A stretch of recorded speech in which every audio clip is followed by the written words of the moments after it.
Stephen King once wrote that nightmares exist outside of logic, and there's little fun to be had in explanations. They're antithetical to the poetry of fear. In a horror story, the victim keeps asking why, but there can be no explanation, and there shouldn't be one. The unanswered mystery is what stays with us the longest, and it's what we'll remember in the end. My name is Alan Wake. I'm a writer.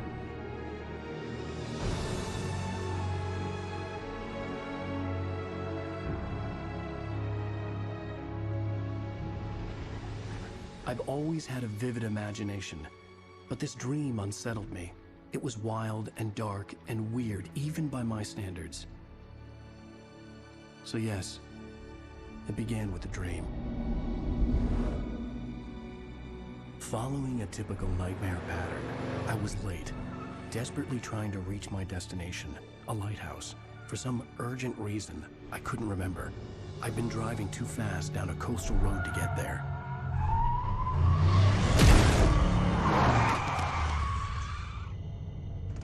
I'd seen the hitchhiker too late.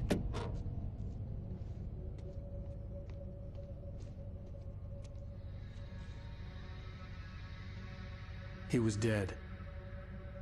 I was convinced they'd put me in jail and I would never see Alice again.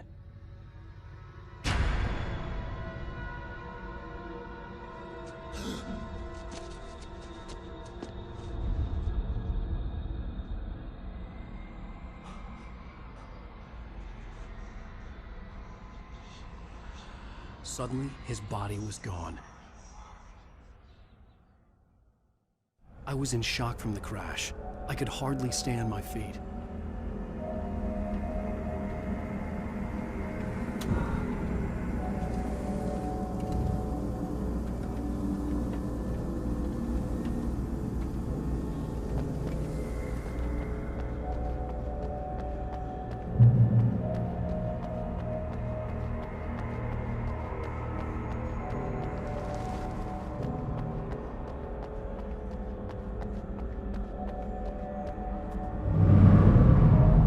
I had to go to the lighthouse. I knew there was something important waiting for me there.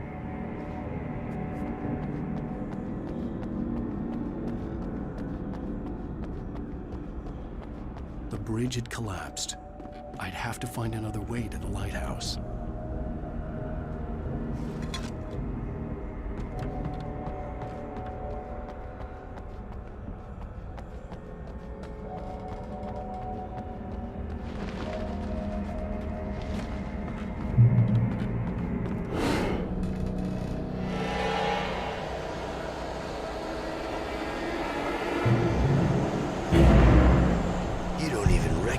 Me, do you, Ryder? You think you're God? You think you can just make up stuff? Play with people's lives and kill them when you think it adds to the drama? You're in this story now, and I'll make you suffer. You're a joke. It would be a single readable sentence in your books if it wasn't for your editor. You'll never publish another one of your shitty stories, cause I'm gonna kill you. It's not like your story's already good. Not like they have any artistic merit. You're a lousy writer. Cheap thrills and pretentious shit. That's all you're good for. Just look at me. Look at your work.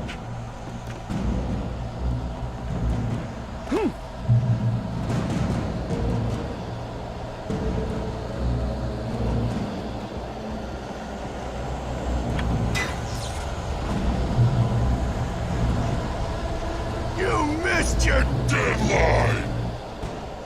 Damn.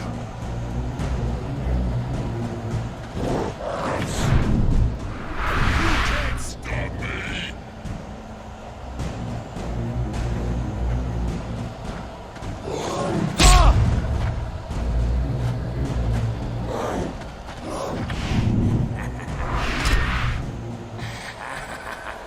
I realized that the hitchhiker was a character from the story I'd been working on.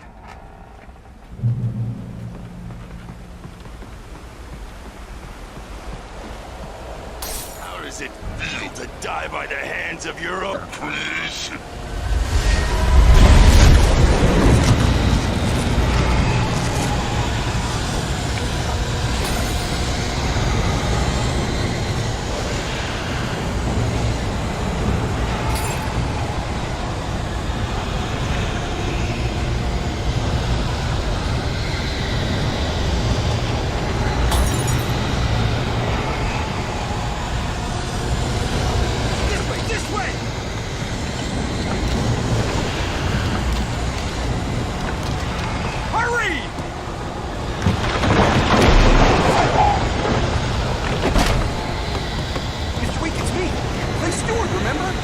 Quickly, get inside! There's no time to lose!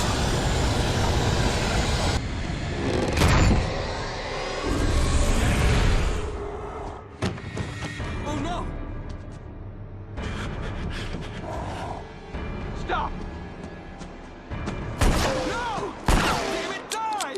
No! No! No!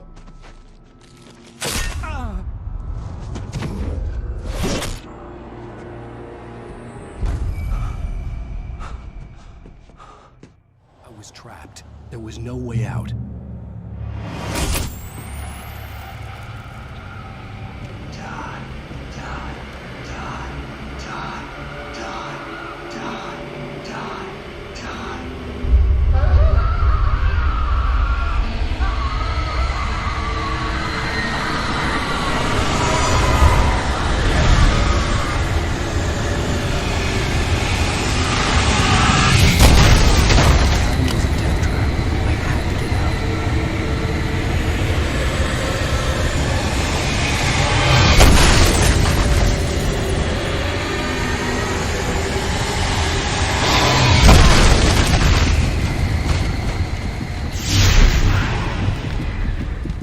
Follow the light.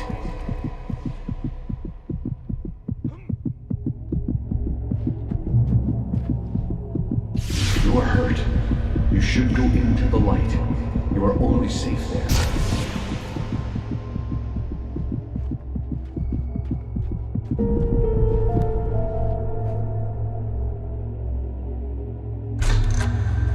Well done. I have something important to tell you. It goes like this. For he did not know that beyond the lake he called home lies a deeper, darker ocean green, where waves are both wilder and more serene. To its ports I've been. To its ports I've been. Do you understand? No. Follow my light.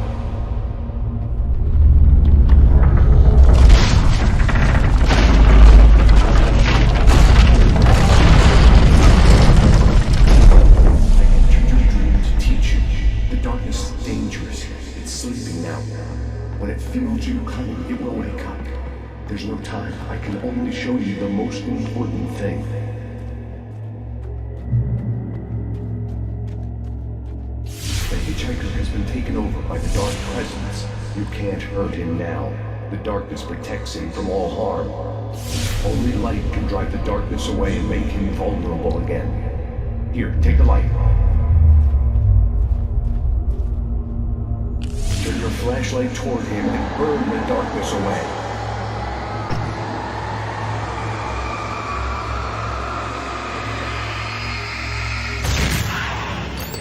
You did it. Now the darkness no longer protects him, but it's still inside, controlling him.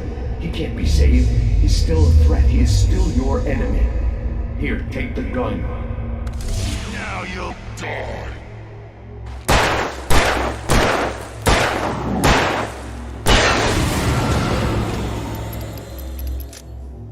Good. You've done well. Remember what I've taught you. That is all. I will give you back your dream now. In the nightmare, a terrible darkness was taking over the world. The lighthouse was the last safe place on Earth.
can keep this up forever!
Shh, baby. Just another nightmare.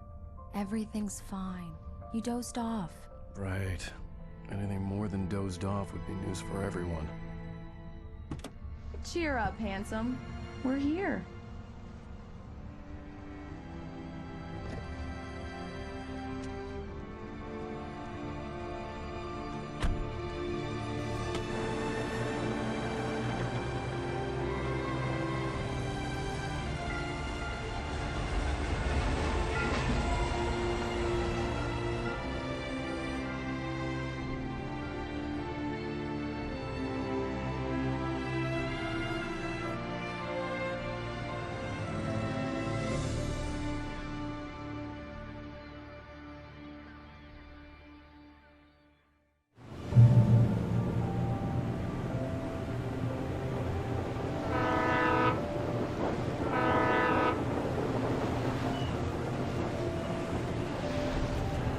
Let's act like we're on vacation.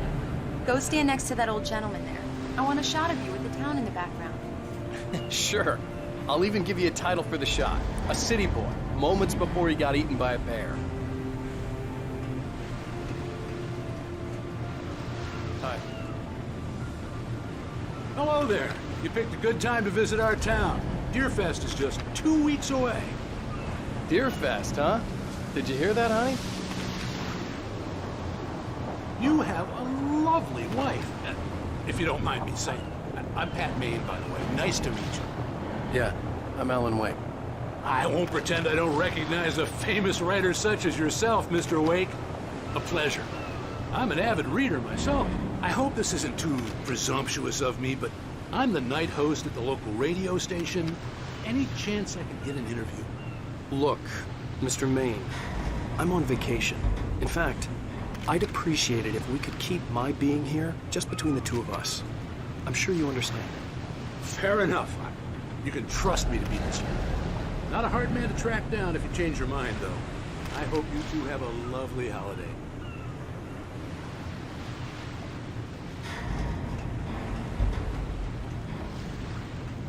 Very nice. I got a couple of really good ones. And I see you made a friend. That's cute. Right. Yeah? Hey, bestseller. How's my favorite writer? Are you there yet? Barry. Yeah. We just got here. Are the locals giving you trouble?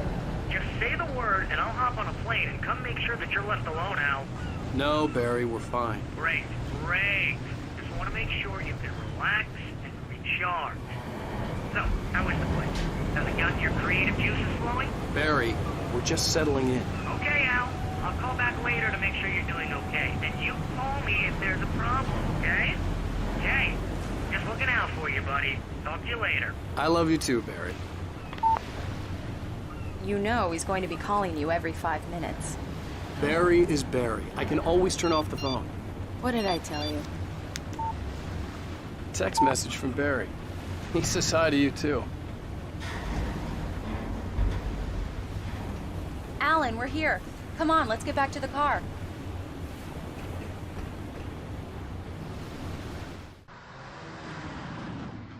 We need to stop at the local diner to get the cabin key from the landlord, a Mr. Carl Stucky.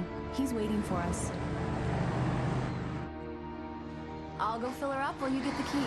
I'll pick you up here in, say, 15 minutes? Sure. Alan, thank you for coming here with me. I love you too. Go on. I'll promise to behave.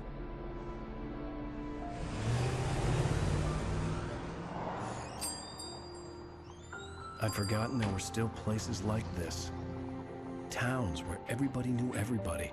Welcome to the Oh Dear Diner. Hi, I was wondering if you could help me. I'm looking for... Mr. Wake. Alan Wake.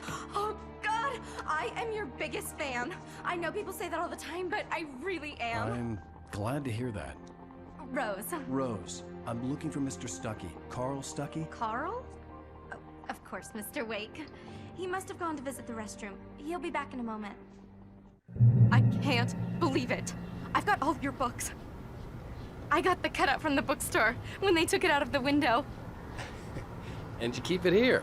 Well, okay. Good for you.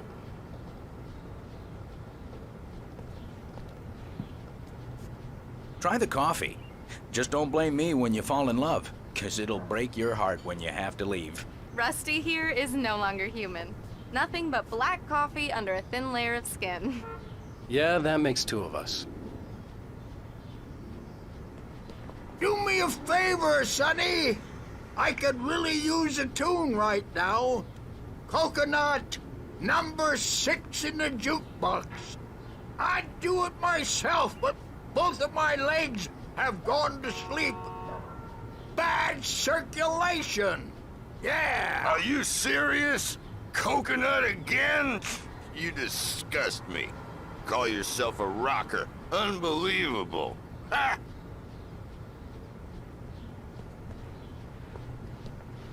You put the lime in the coconut, drink them both up. Just because we're brothers, don't think I won't murder you. Go in there, young man. You can hurt yourself in the dark. I think I can handle it, ma'am. I didn't want to wait. I wanted to find Stucky, to get the key and get out as soon as possible. The waitress was giving me a headache. Overeager fans always did.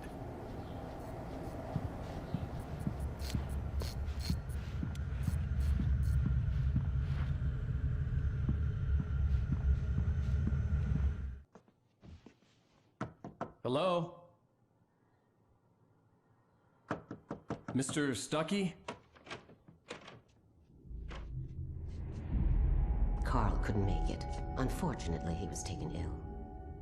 But I have the key for you and instructions on how to get to the lake. Okay. I wish you a good stay in my cabin. I'll come by later to check how you've settled in. And to meet your wife. I insist. Thanks.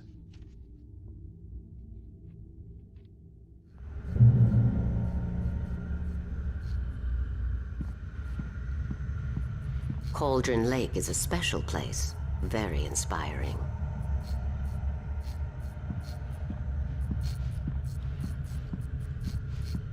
You got lucky this time, young man. You can hurt yourself in the dark. This really ought to be fixed, and then I must remind Sarah to change the lights at the station. It's been too long already.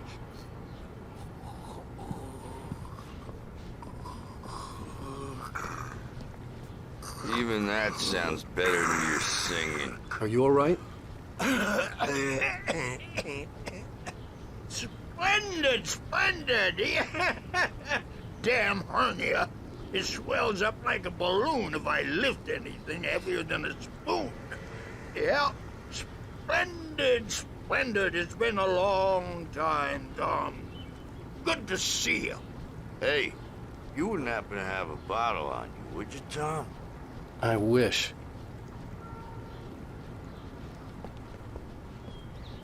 The Andersons, they're, local musicians. We're waiting for Dr. Hartman to come pick them up. They wandered off from his clinic at the Cauldron Lake Lodge.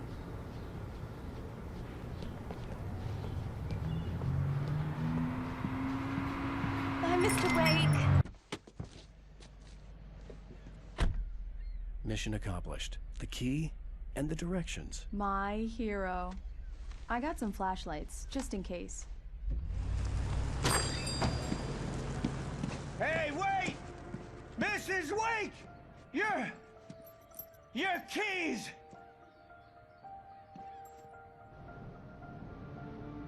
That diner was a real nut house.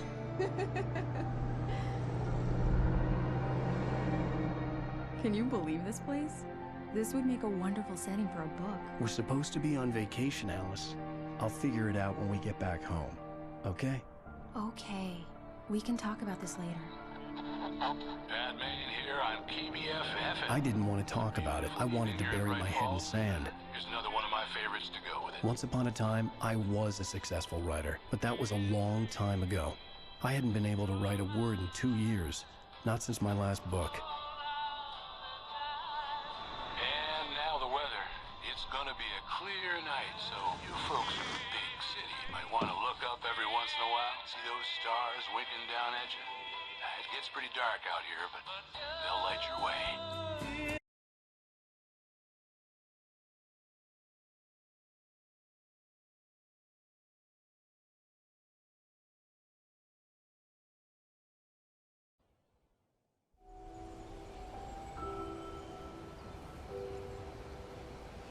Wow.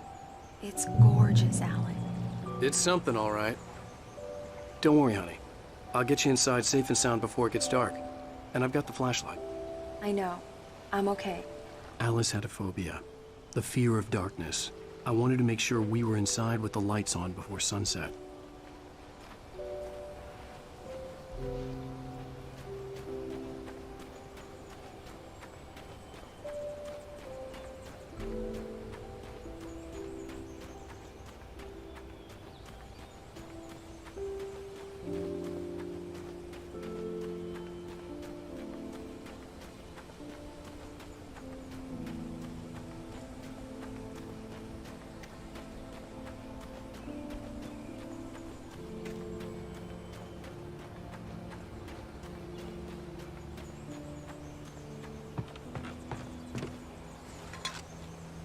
The cabin obviously got its name from the shape of the island. It looked like a giant bird leg. Alice had mentioned that the lake was a caldera. There was a dormant volcano under it.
It's dark in there. We need lights.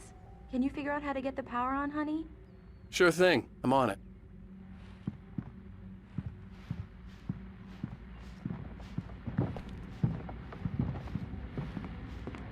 Hello? Anyone here? The Deer Fest guests have already started to arrive. Just ran into one on the ferry. A famous artist, no less. We'll see if we can rope him into an interview later on. Now, let's go to the phones. Caller, you're on KBFFM. Hi, Pat. It's Rose. Why, hello, Rose. What's on your mind? I know who that famous artist was. It was Alan Wake, wasn't it? He's my favorite writer. Well, Rose, I just saw him at the diner. Oh, I am so excited he's here. I'm sure he's glad to be here, too. Well, folks, I guess the secret's out. This is Pat Maine on KBFFM. And now, some music. Great. So much for keeping a low profile.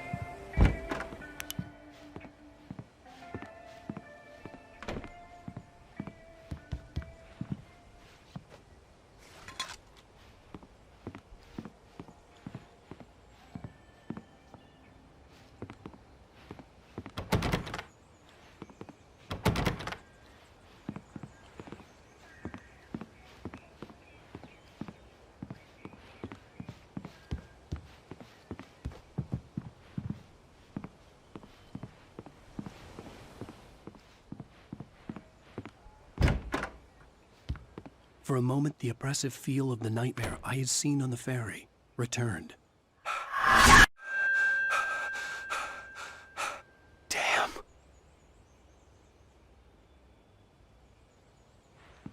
I needed to get the power running in the cabin. There had to be a fuse box or a generator somewhere on the island. The cabin looked like a time capsule from the 60s, or even earlier.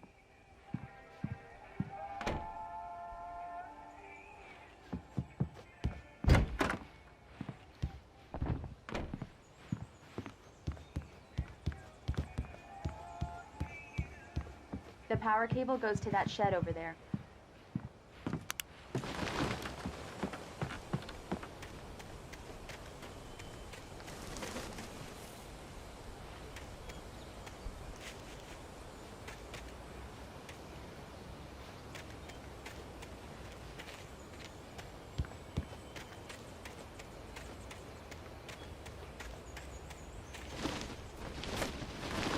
An old generator had been connected to the power cable.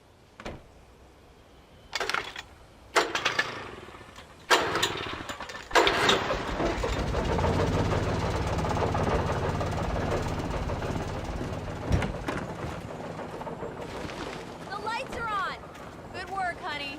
I'll freshen up a bit and start settling in. Okay, I'll look around a bit. Sure thing! Have fun! The island. It was a beautiful place. I told myself I could rest here, sleep here, and forget about my work.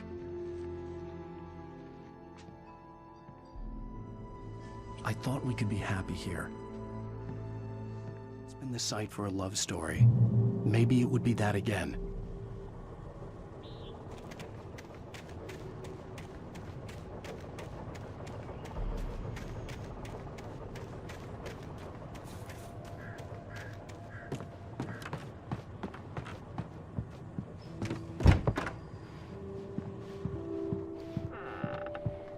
Alice?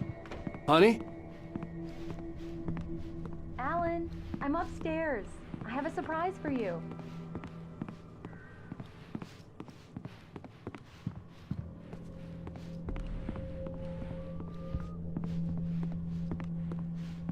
Well, hello there. I'm not the surprise. It's in the study. Go take a look. Okay.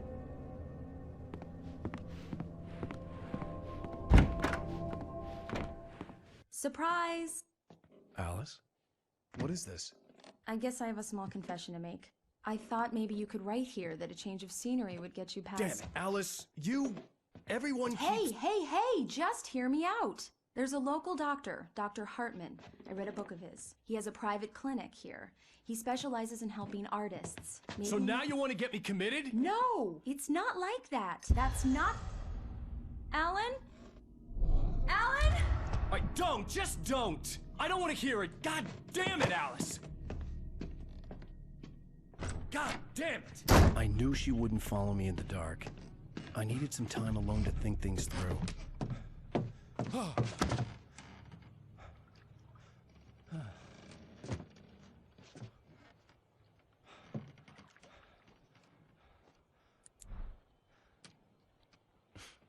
Damn it.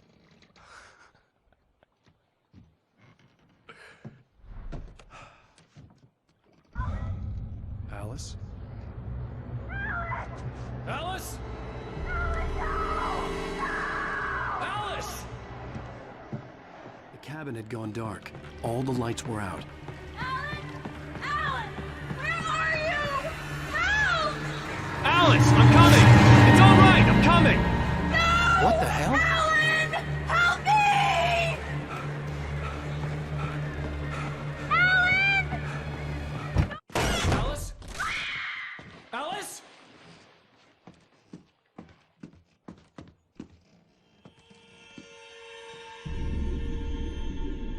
Oh no!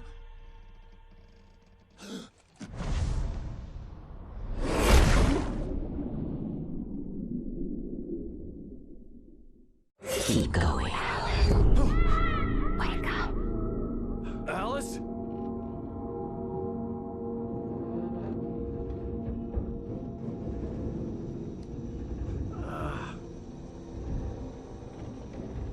Waking up in the crashed car felt like I had woken from one nightmare and entered another.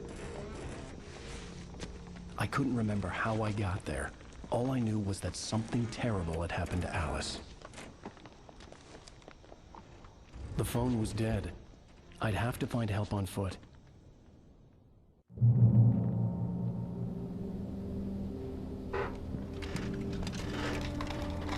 Among Alice's things was a book, The Creator's Dilemma, by a Dr. Emil Hartman. Seeing the book brought back my fight with Alice. I didn't like it, and I didn't like the guy's smug face on the cover either.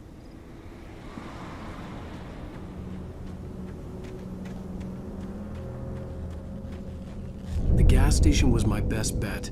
They'd have a phone I could use. It looked like a long hike through the forest to get there.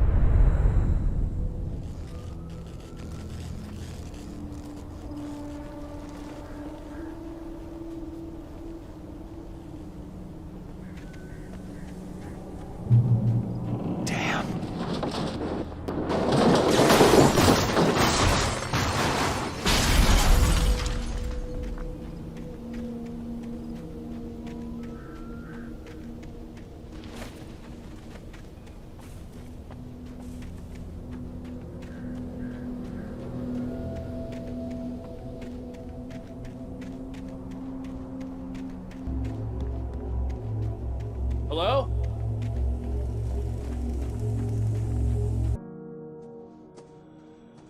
Hello?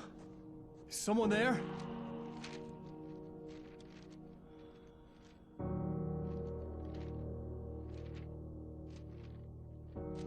The loose sheets of paper were pages from a manuscript entitled Departure. That was the name I planned to use for the next novel I had never gotten started. I was named the author. I hadn't written it. I couldn't remember writing it. In the scene on the page, the hero was attacked by an axe murderer in the woods at night.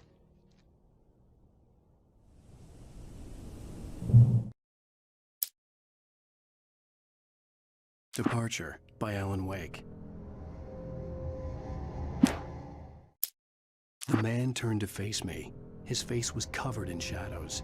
It was hard to make him out in the darkness of the forest that surrounded us, but the axe he lifted was plain to see. It glistened with the blood of his victim. He grinned madly. The shadows were alive, distorting his features. It was a scene from a nightmare, but I was awake.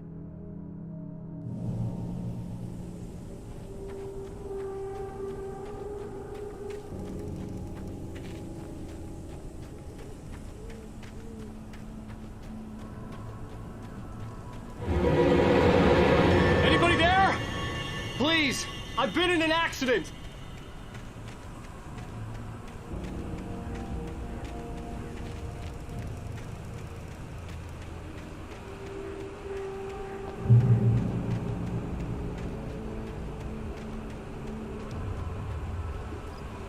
The lights up ahead were a good sign.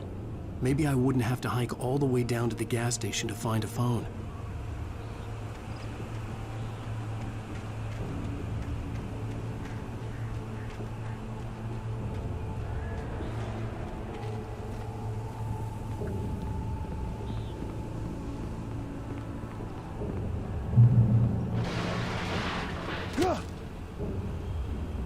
Anybody there? Please, I've been in an accident.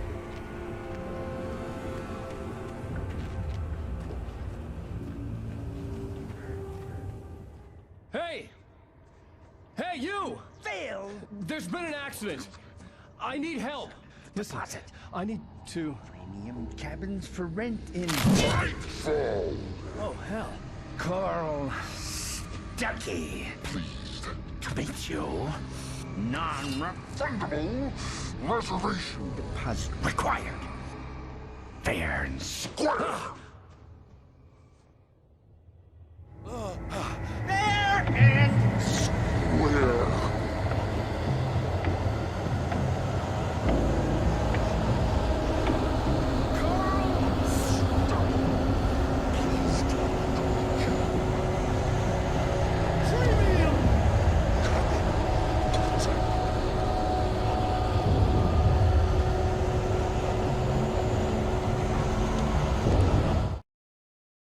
taken stood before me. It was impossible to focus on it, as if it stood in a blind spot caused by a brain tumor and eye disease. It was bleeding shadows like ink underwater, like a cloud of blood from a shark bite. I was terrified. I squeezed the flashlight like my life depended on it, willing it to stop coming any closer. Suddenly something gave, and the light seemed to shine brighter.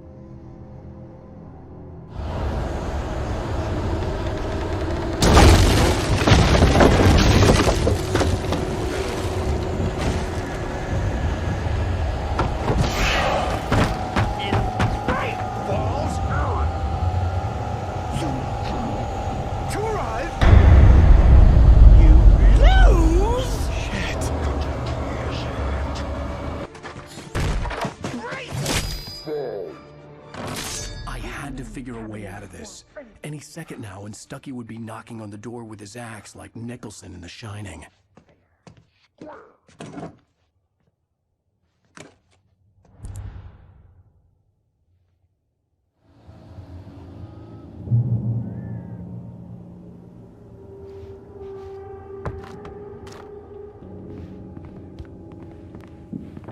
During your trying, it's the latest thing. Incontestably proven health benefits. Yes. Let you Great Falls Sheriff Station. Hello? Hello? keep those cholesterol levels. This is bad.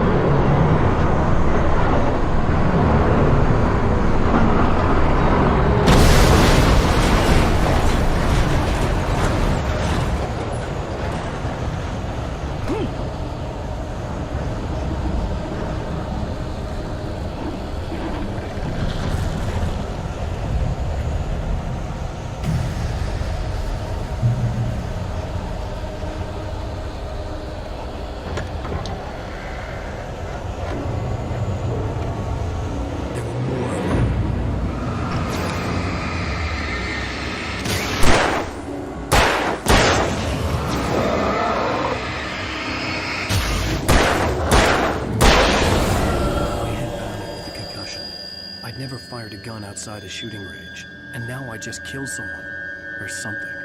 There were no bodies. They just disappeared. If I was dreaming, it felt real enough to make me sick. Eerie hand-painted graffiti was revealed by my flashlight. Someone had hidden a chest of supplies near it.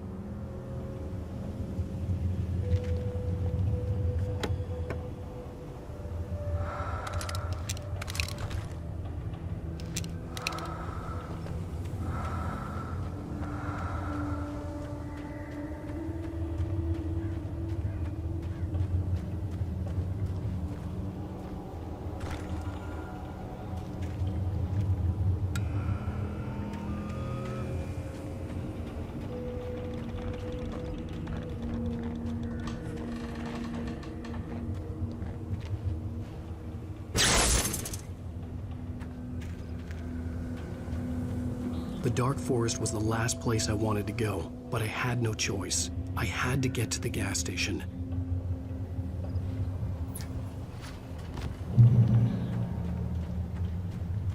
It's rabbit season.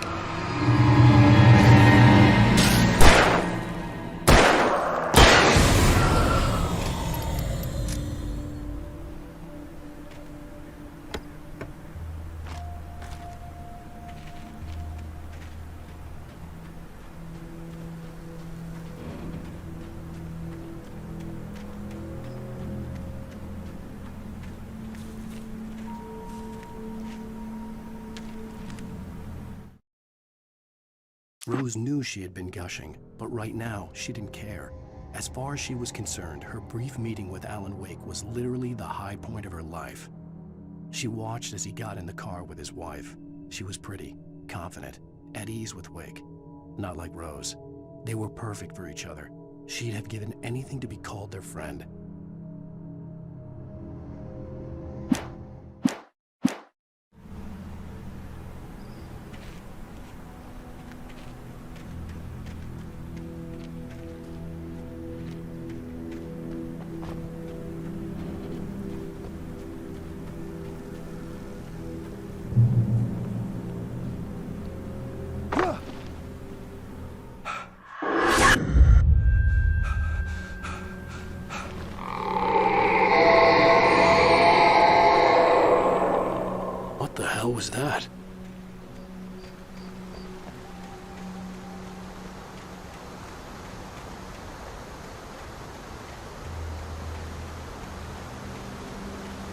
When I saw the river below, something uncoiled itself inside my head.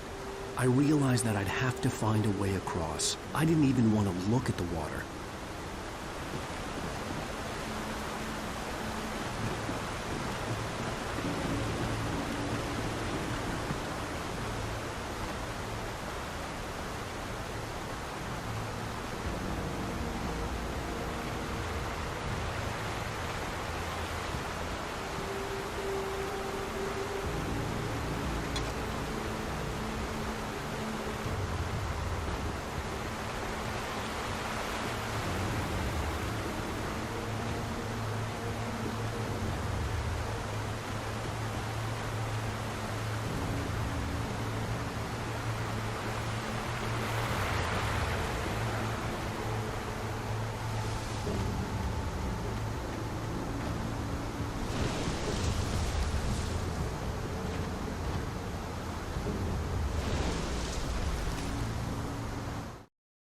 Barry Wheeler was bouncing off the walls.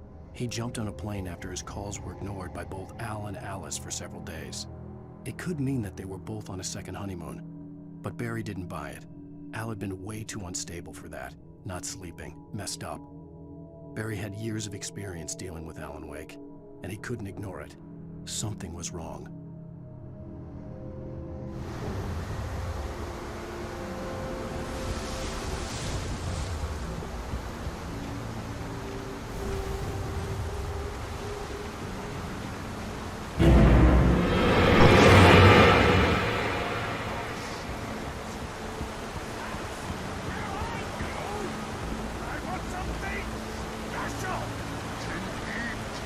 Stucky was still out there, in the dark, stalking me.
Taken.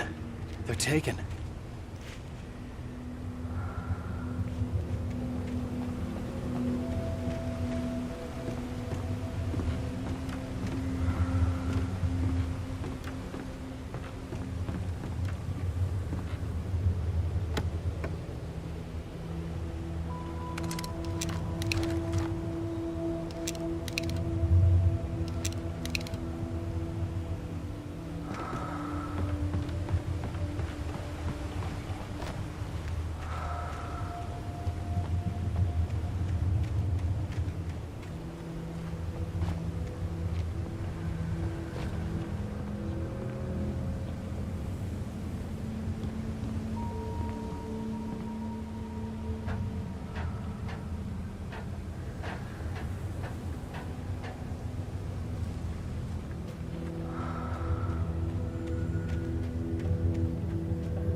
The staircase was broken.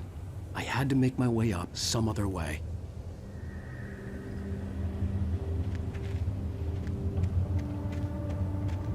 I couldn't stay here. There had to be a way to get up there.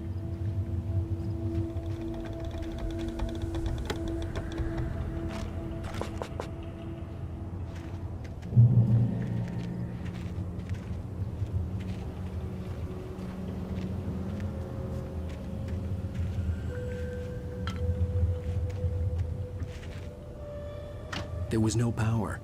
There was bound to be a generator somewhere at the logging site.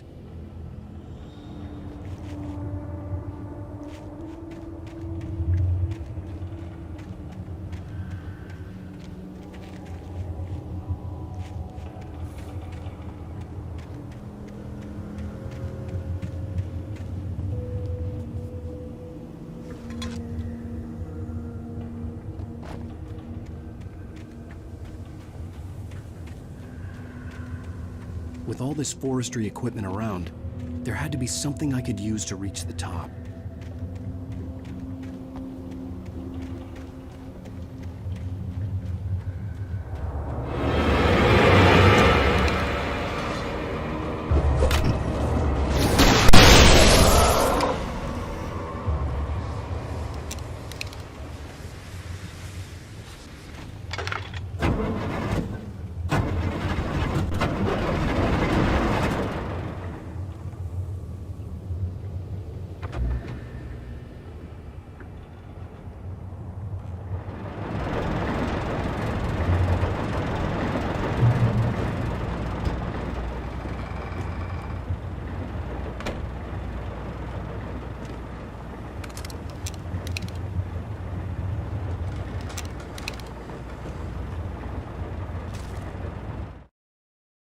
I heard them before I saw them, swooping down from the sky and screeching as they came. I spun around just as the cloud was upon me. For an instant, I stared into 100 dead eyes, black pearls glittering in the darkness. I raised the flashlight and the swarm exploded like fireworks. Feathers burned, turned into ash. I couldn't hear my scream above theirs.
Well, I was just outside for a breath of fresh air, and what a night. I know most of you are probably in your beds by now, but if you're still up and around, take a moment. Step outside for a spell and breathe in deep. The weather is absolutely still. The sky is crystal clear. It's like the forest is quietly breathing along with you. As you listeners know, I'm a night owl, and it's on nights like this I wish I wasn't cooped up in the studio. Makes an old man like me wish I could just roam wild. But here I am, and it would keep you company all night long if I weren't. It looks like I'm not the only one staying up late. Caller, you're on the air. Hey, Pat, it's Maurice Horton. Hello, Maurice. What are you up to? Well, I was just taking Toby on his walkies. Oh, isn't it beautiful out there? Sure, but Pat, the reason I called is that Toby heard something rustling in the undergrowth and took off after it, and I couldn't find it. Probably a rabbit. Sure. Toby loves rabbits. Well, sure. Anyway, I figured that, if anyone runs into Toby, they could grab him. My number's on his collar. And Toby's a friendly dog? Toby loves people.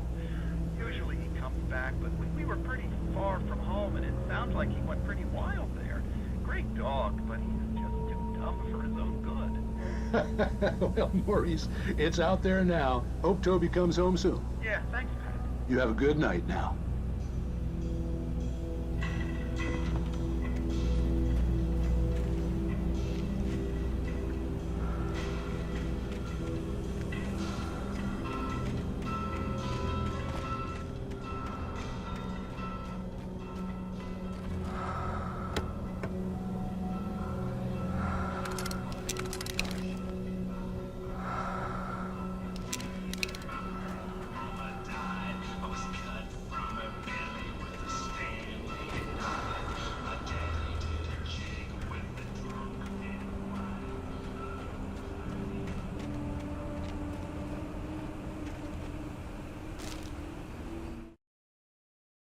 At first, I kept finding the pages as if by accident.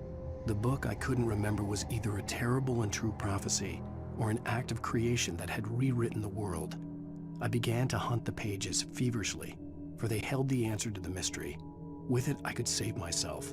With it, I could save Alice.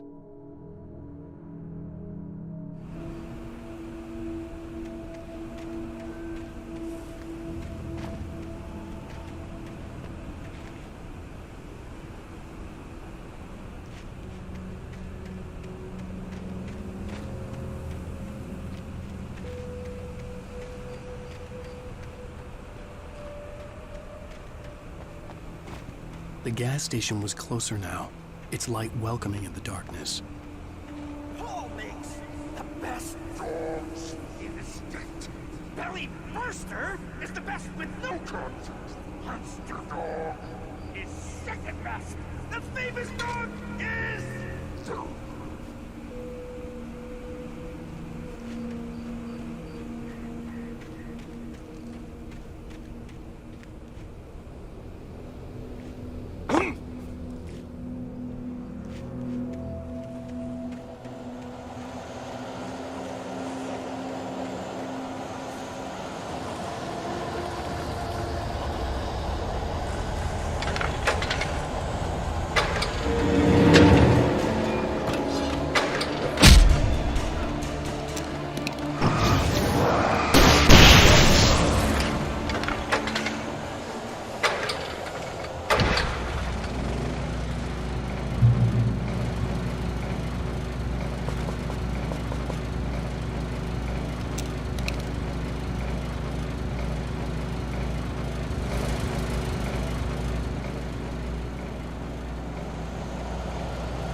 I stepped into the gas station's garage. It was dark and quiet. The place was a mess. It looked like someone trashed the place or that there'd been some kind of fight. Light spilled into the room through an open door at the back, and I made my way toward it. Without any warning, I was blinded by a bright light. An old portable TV on the shelf had come alive by itself. Impossibly, I could see myself on the screen, talking like a madman.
The cabin on Cauldron Lake?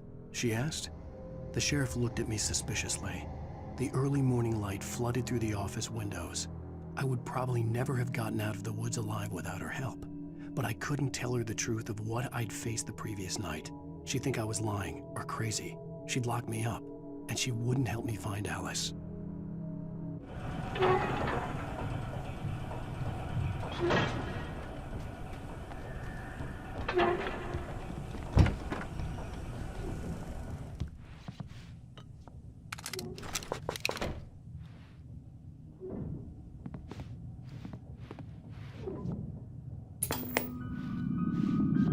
Science. It bestows immortality on those who advance it to elevate all of mankind.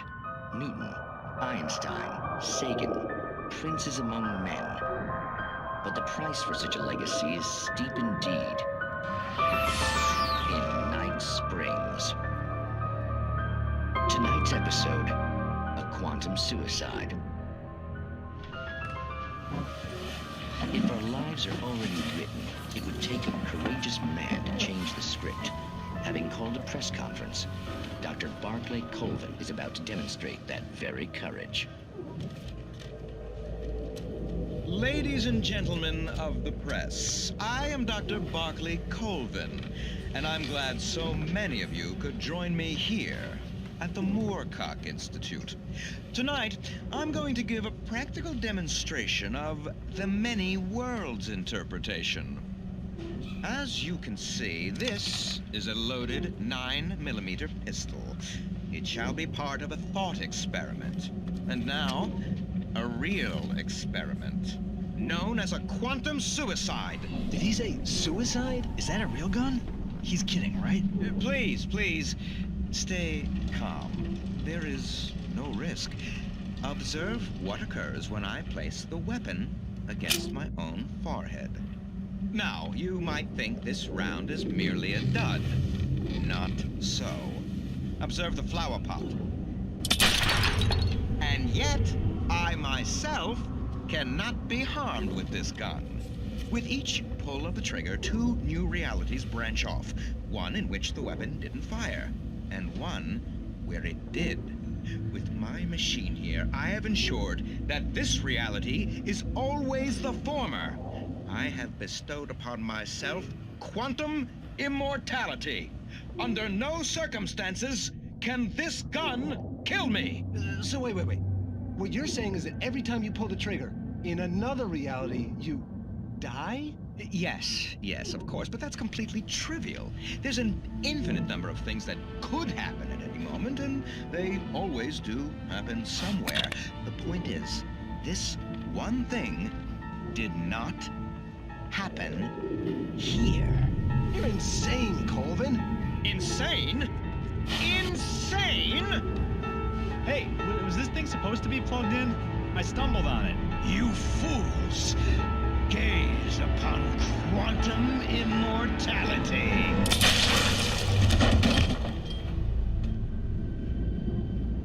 Poor Dr. Colvin, felled by his own hubris or the ignorance of the masses. Perhaps he should have left the crate unopened, the decaying atom unobserved. Curiosity often kills the cat. Night Springs.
Stucky's body vanished, leaving behind only a lifetime of nightmares to come. Assuming I'd reached the lights at the gas station alive.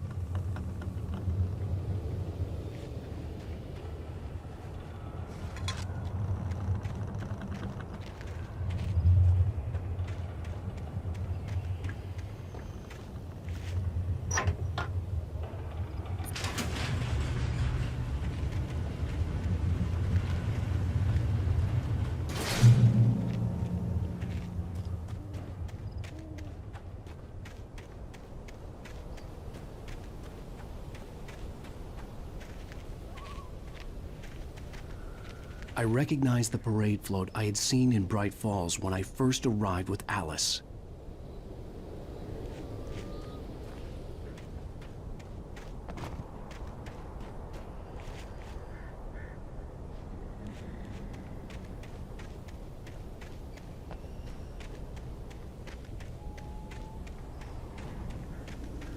After the insanity I had just experienced in the darkness, the lights of the gas station felt comforting. At least for a moment, the sane world reasserted itself.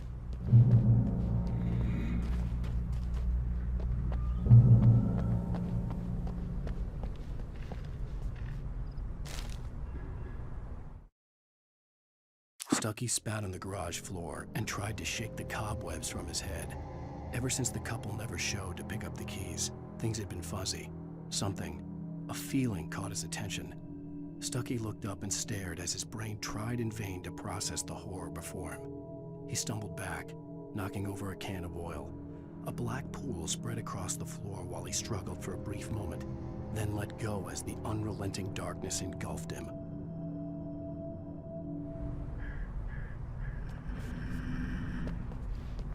The Deer Fest had been 2 weeks away when we arrived. If the day count on the banner was right, I was missing a whole week between the night we got here and now.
I had to get inside the gas station to find a phone to call for help.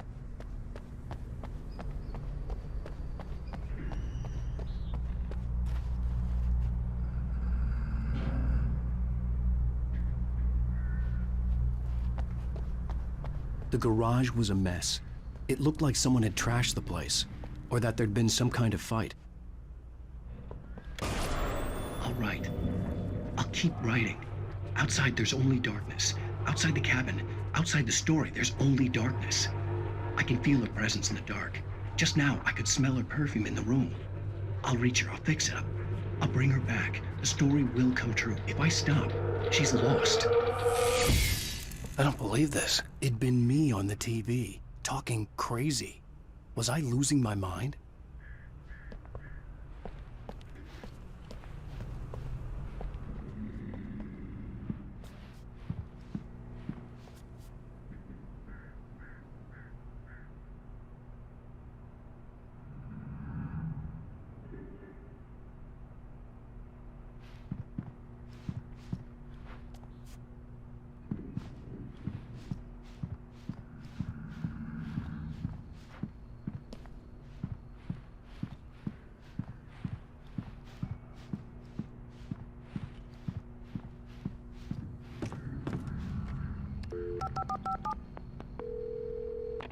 Great Falls Sheriff Station.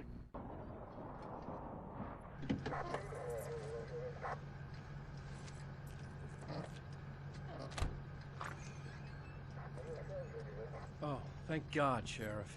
Sheriff Sarah Breaker. You are... I'm Alan Wake, but listen. I was in a car crash. My wife, Alice, she's missing. Calm down, Mr. Wake. We were staying in a cabin on the island, on Cauldron Lake. There's no island on Cauldron Lake, not since the big eruption in the 70s. Please, I can take you there, okay? You look like you've taken a pretty bad knock to the head. Are you okay? Listen. We'll figure this out. Please get in the car. We'll swing by the lake and then we'll go to the station, okay? Mr. Wake, have you seen Stucky, the guy who owns this place? I realized I couldn't tell her what had happened in the forest. She wouldn't have believed me. And then she wouldn't have helped me with Alice.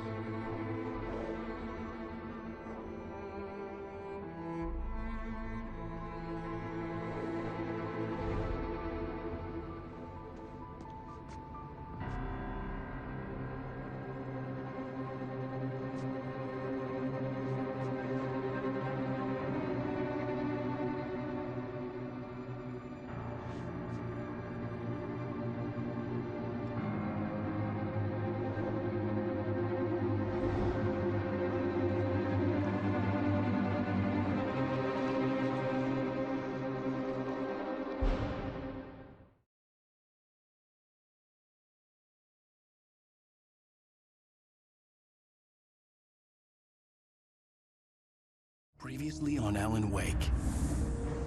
I came to Bright Falls with my wife, Alice. Thank you for coming here with me. I thought maybe you could write here. I don't want to hear it! God damn it, Alice! Now, she's missing. Alice? Alice? I woke up behind the wheel of a crashed car. I'm missing a week. I was attacked by shadowy men straight from a nightmare. The sheriff took me to the lake Alice and I had stayed at. But the cabin had disappeared.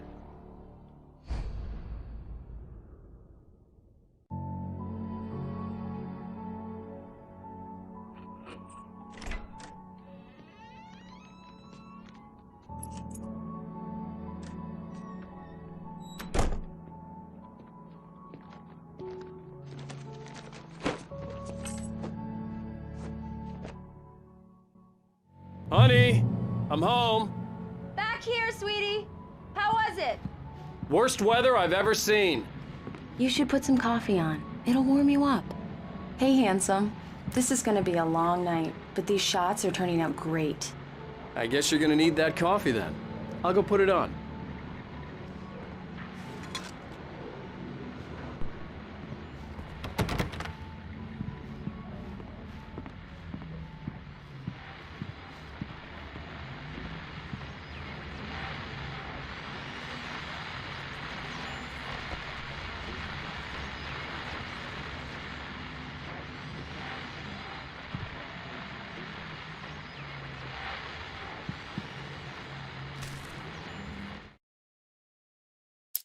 It's true what they say about the fall and the sudden stop at the end. I'd lain here in the snow while the lurid chain of scenes that had led me here kept playing in my head. A rerun of my own private snuff movie. A memory of my corpse. Alone at my own wake. Thinking in metaphors again. The femme fatale was gone. Only a sour taste remained of the kiss that killed me. This was a late goodbye. 13 years after I'd gotten my revenge. It had finally caught up with me. It had been a long time to bear the pain. My blood painted the snow red. A gruesome slushy dissolved all the scattered painkillers and leisurely dripped down to the sewer, mingling with the bile of the city, becoming one with it. I can see them now. My wife and my baby. Honey, I'm home.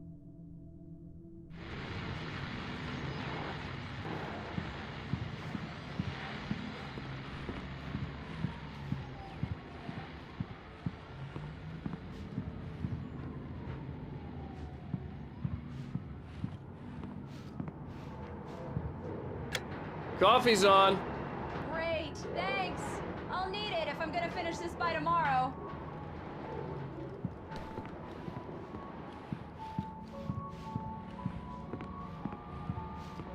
Oh, hey, I just finished those cover mock-ups. They're on your desk. Tell me what you think. No kidding. I didn't think you'd get them done this quickly. On occasion, I can perform all sorts of miracles, my dear. Oh, really? Well, you seemed to think so last night.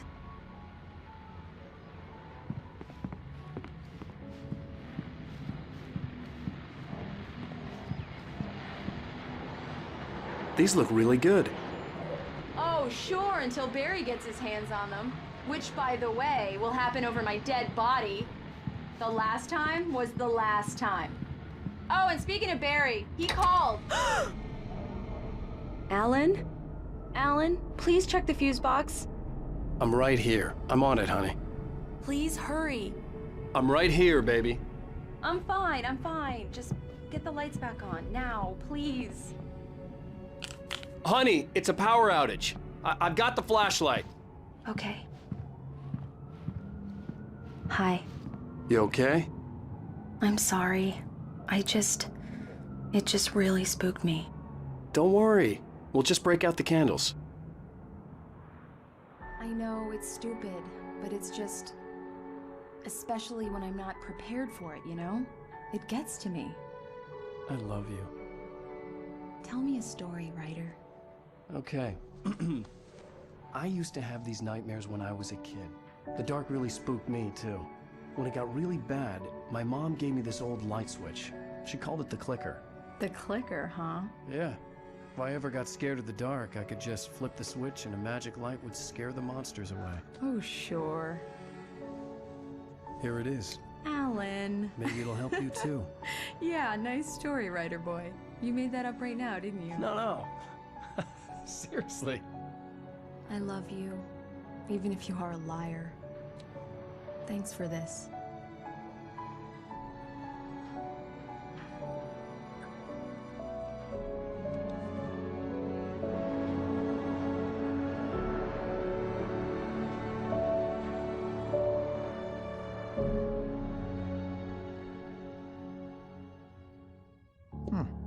How do you feel, Mr. Wake? Any nausea, disorientation, anything like that? Mr. Wake, how are you feeling?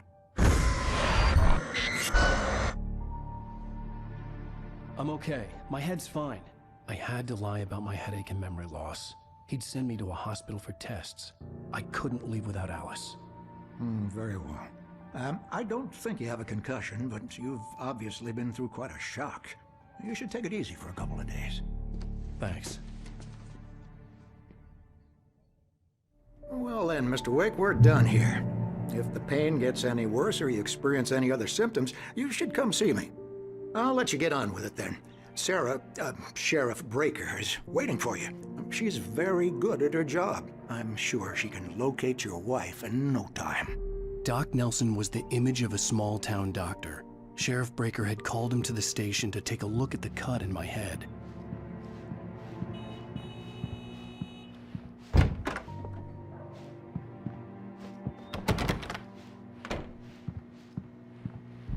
Thank you for testing the lights, Miss Weaver.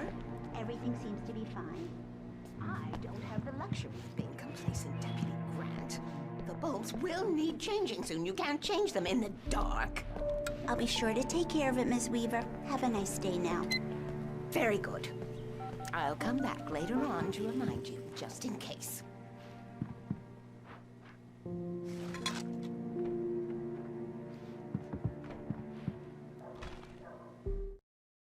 Alice looked through the viewfinder, lining up the shot.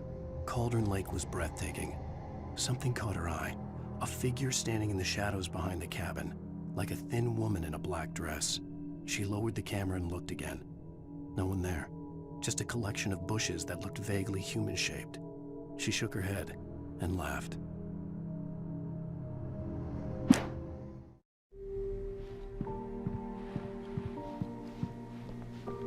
Mr. Wake, the sheriff is waiting for you in her office down the corridor.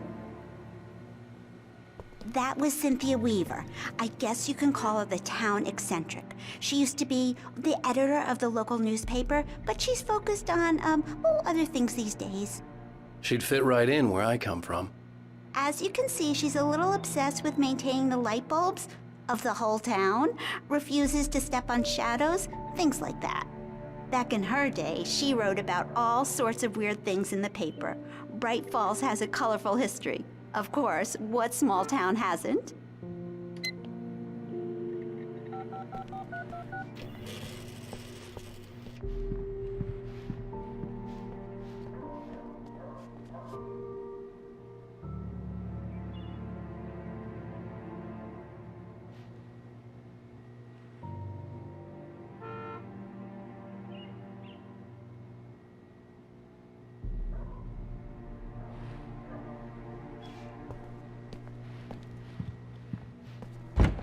Come in, Mr. Wake. Your phone's on the desk. The battery was dead. It's charged now. Have you started looking for my wife yet? My men are already on it. Now, can you tell me what happened? I'm not sure. I can't remember. We were arguing. I walked out of the cabin. The cabin on Cauldron Lake? How did you end up at Stucky's gas station?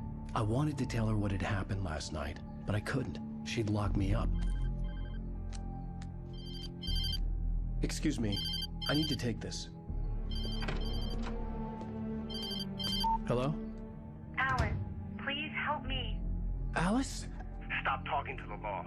You'll do exactly what I say if you ever want to see your wife. Who is this? Go to the back lot. There's a hole in the fence on the left. Look inside the junker.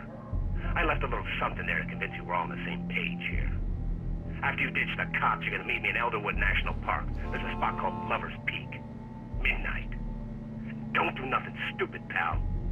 We're watching you.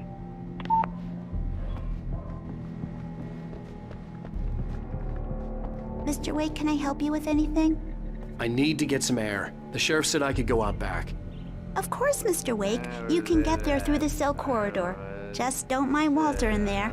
He's one of our regulars. I thought he quit drinking for good. Oh, no such luck. He went on a bender and beat Danny pretty badly. He started shouting like that the moment he woke up. Hey! Hey, mister! Hey, can you turn the light? The light's on! The deputies, they don't understand. They won't listen to me. I need it to be bright in here!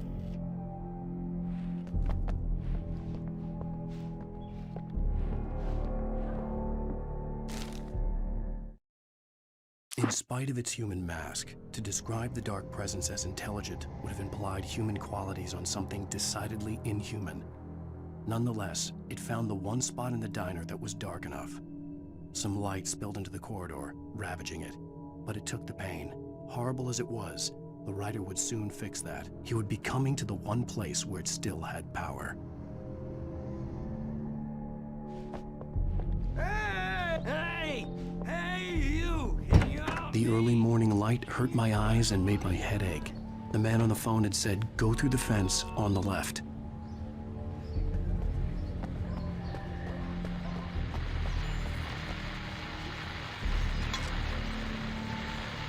Well, folks, it's been another long night, and it's about time for me to sign off for a while. God knows I need my beauty sleep.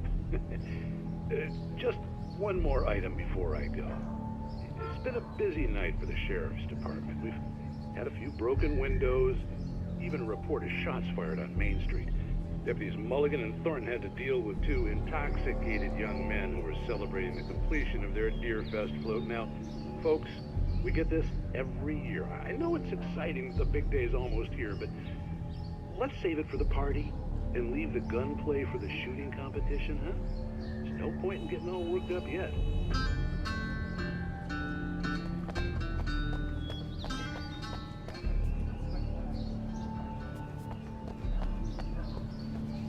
The caller had told me to find a hole in the fence behind the police station. There was something for me in an abandoned car.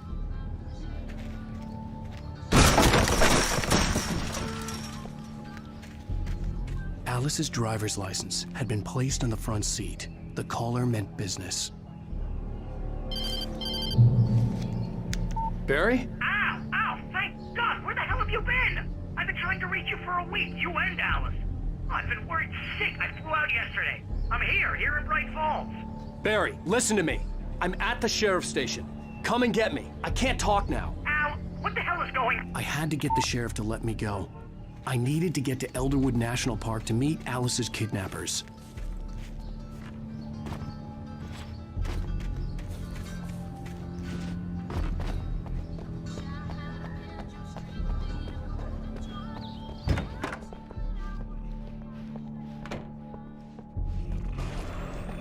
A writer is a light that reveals the world of his story from darkness, shapes it from nothingness. The way a sculptor carves a statue from a block of granite. If I stop, the world I'm making dies. Darkness will reclaim it. It's a long, hard journey into the dark. Alice's life is at stake, but I can't think about that, or I'll lose it. The dread lingers at the edge of perception. I'll push on. Anything is possible here. I'll write the story. I'll save her.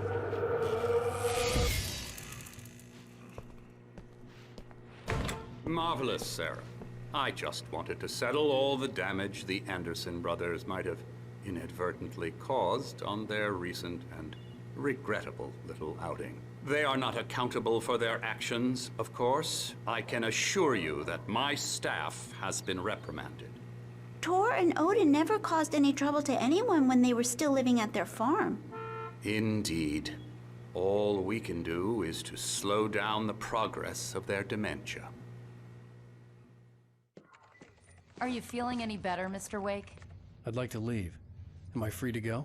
Well, we still need to talk about... Am I under arrest? No, of course not. But I need to know where you'll be staying so I can get in touch with you. I'd avoid the motel. The Majestic is known for its roaches. The cabins at Elderwood are pretty nice, though. That sounds perfect. I'm Dr. Emil Hartman. I'd like to invite you to stay at Cauldron Lake Lodge. Did you talk to my wife? I had the pleasure of discussing your situation with her on several occasions. Did you set something up with her? I invited her here. My clinic is a place where... Oh, hey! Oh, my! Take it easy. Hey, nobody move! Get your hands off of my client! Who are you? I'm Barry Wheeler, his agent. If you have business with Mr. Wake, you talk to me. You yokels won't know what hit you once I sick my lawyers on your asses. No harm done, Sarah. I'm all right. I don't want to press charges. Mr. Wake, my offer still stands. Get me out of here. What the hell was that about, Al? We don't need a replay of that thing with the paparazzi. I thought they were gonna lock you up. I had to talk to someone.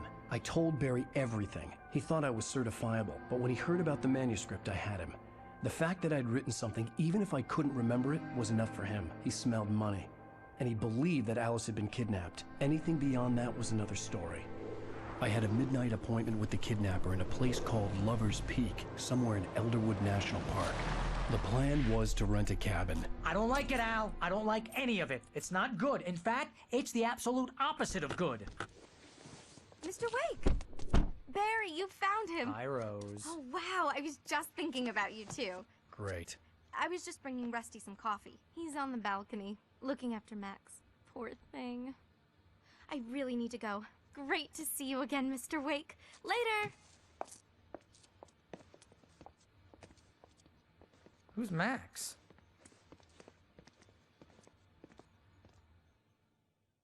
What an airhead. Jeez, Mr. Takes a swing at everybody. This is not her fault. She's a very nice girl and, more importantly, a fan.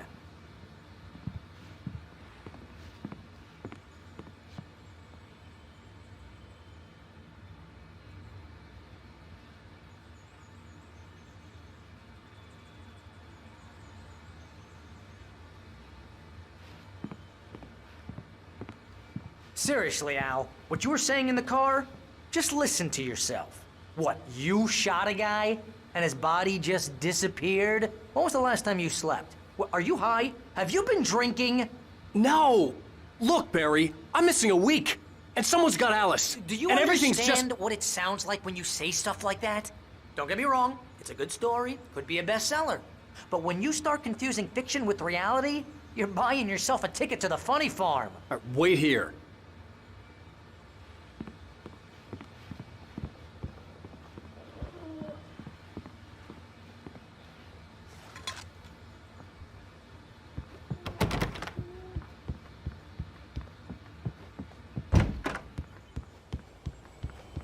Easy there, boy.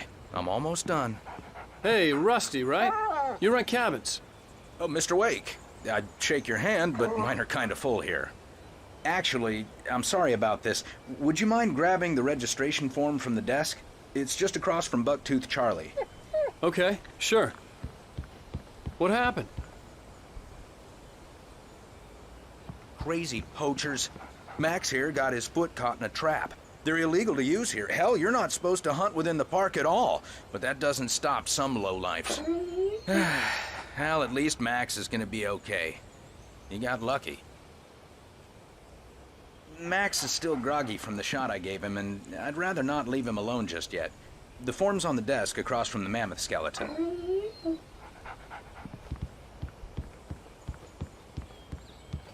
Okay, boy, Al, we're almost you can't done. just go and meet a kidnapper. Those situations always end up in disaster. You gotta talk to the cops.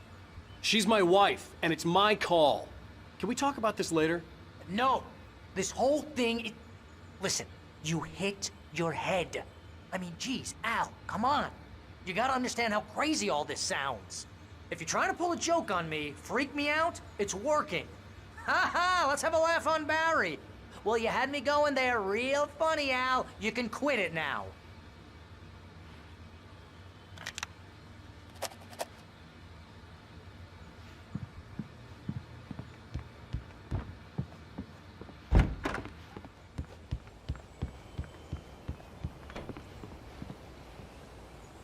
I think this is the form you wanted. And here are the keys. Okay, you're all set, Mr. Wake. Glad to have you staying here. Thanks.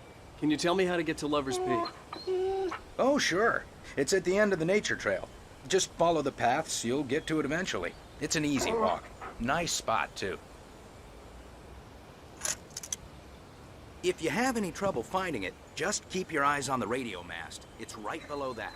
Oh, and hey, if you take a walk in the woods, watch your steps so you don't end up like Max. I guess I'm a little worried. We got a bunch of campers out there we haven't heard from. It's not like these people are on a schedule, but with the traps, well, you know. I just don't want any trouble. Right, thanks.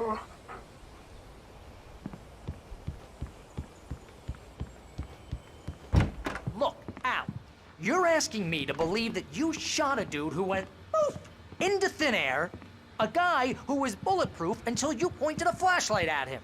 You hear that from people who end up spending time in padded rooms, strapped to their beds, wearing white shirts with too long tangled up sleeves, and eating a healthy diet of pills.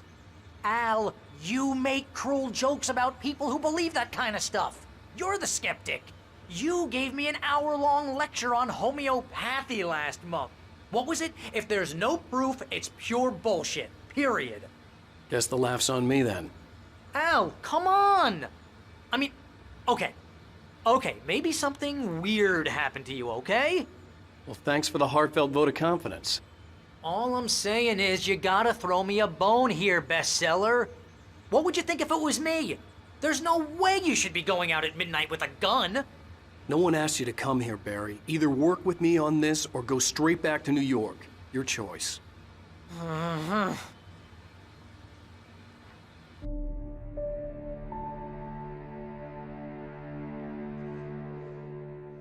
That's just crazy talk, Al. Al? Al? We should go to the sheriff or call the FBI. Damn it, Barry, they'll kill her! This is not a goddamn debate, Barry. I'm going to Lover's Peak. He said to come alone. Okay then. I understand. You're my best friend, and I'm worried that you're not right in the head. Tell me what to do to help, and I'll do it. You stay here, and if I'm not back by morning, call the cavalry.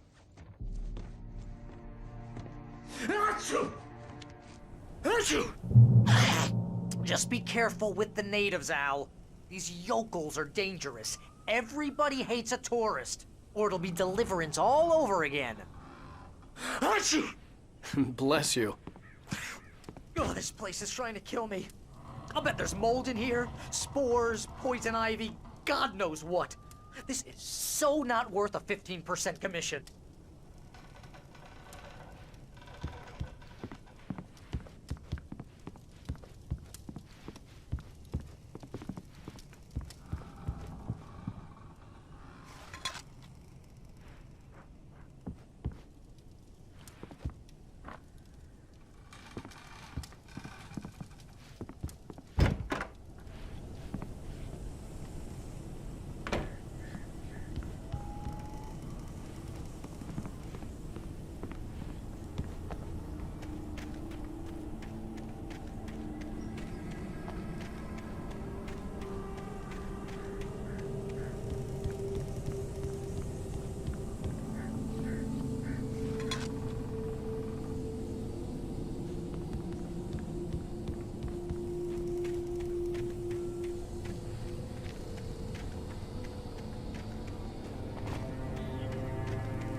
down the fort.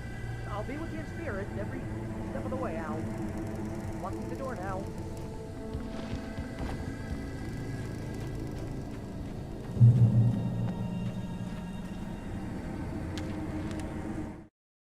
Barry had never gotten along with Alice, but he knew Alan loved her with an almost frightening intensity. And now something had happened to Alice. And here was Al armed with a gun and saying things people got put in padded cells for.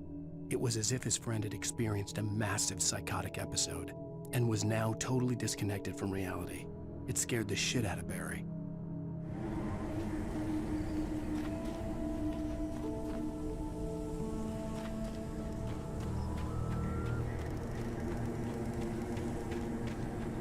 I knew I should have gone to the cops. This wasn't the smartest thing I'd ever done, but I was still angry with Barry for trying to talk me out of it. These people had called me right in the sheriff's station. The cops wouldn't scare them, and they had Alice.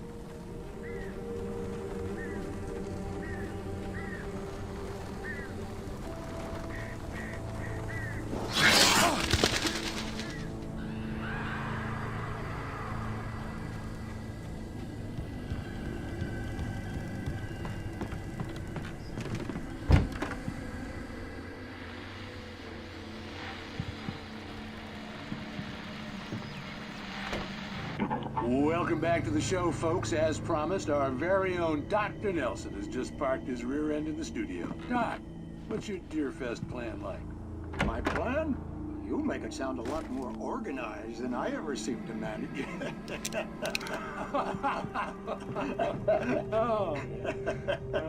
No plan, really. Just taking the atmosphere. I'm getting a little too rickety to do much more than that, you know. Oh, tell me about it. No sack race for us older gentlemen, huh? Yes, exactly, Pat. But I'm gonna check out the parade, of course. And I'll be one of the pie contest judges, too. Well, that takes a different kind of constitution. Oh, yeah. It's my kind of exercise. Now, Doc, seriously, you're in pretty good shape, though. You're the outdoors type. I know for a fact you're an avid fisherman. That's right. Matter of fact, just caught a heck of a largemouth bass early this morning. But you're not taking part in the fishing contest? No, not this year. See, Pat, I'm just not that competitive anymore. Now I just like to take my time and enjoy the peace of it. It's no fun if I need to worry about what I'm catching, you know? Well, considering your track record, the participants are probably pretty happy you feel that way. Well, Pat, that's kind of you to say.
Crime and punishment.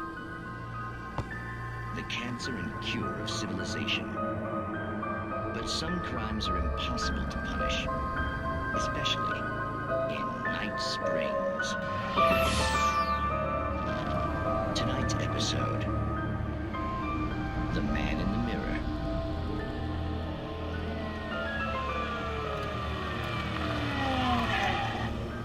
He's inside, Agent. He's a weird one. So, you're confessing to killing that guy, huh? Why? Had it coming? Yeah, but why would you do that? I mean, you're a nice guy. Normal.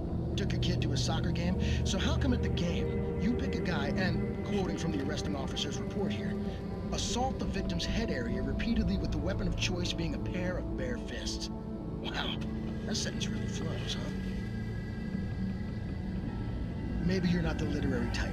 Okay, so you mess him up. But why? Who was that guy? We couldn't ID him.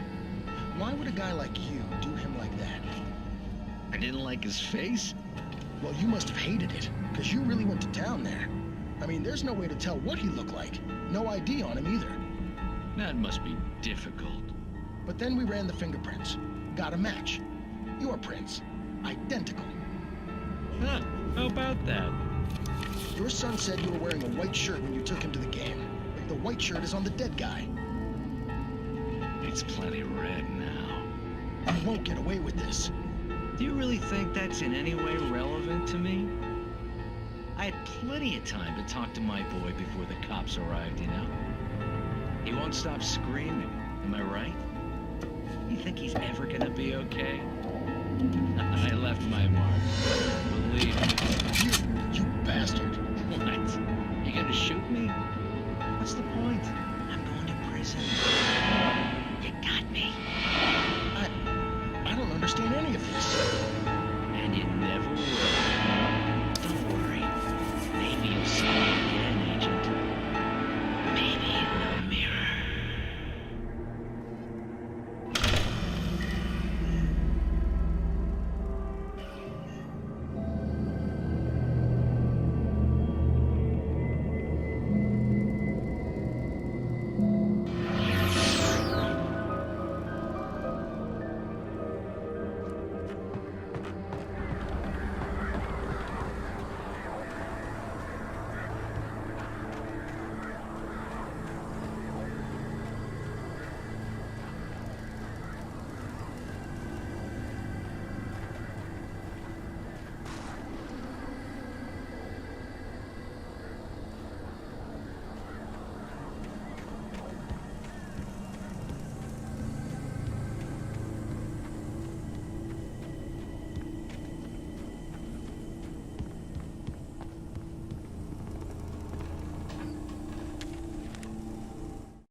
Rose knew that Rusty was in love with her, and she liked him too.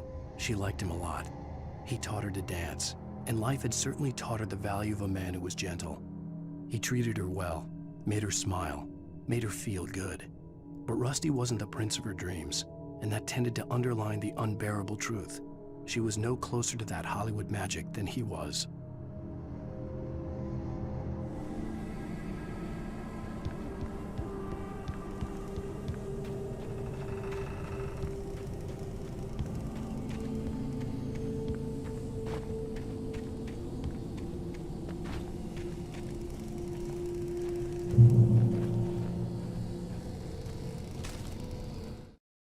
The air in the visitor center was heavy with an awful smell, as if some rotten drowned thing had crawled up from its grave.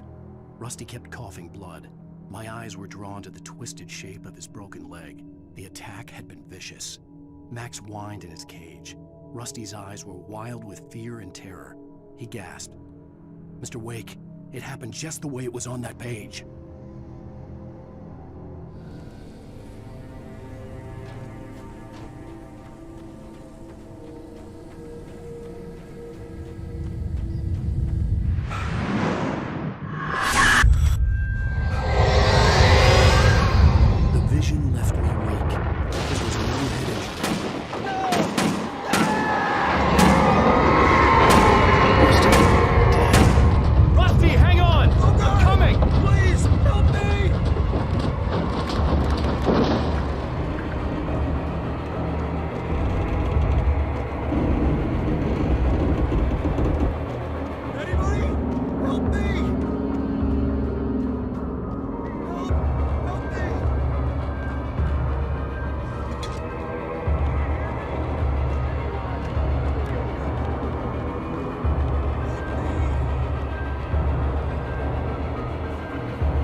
The visitor center was sturdy, but the impact turned the front of the building into splinters.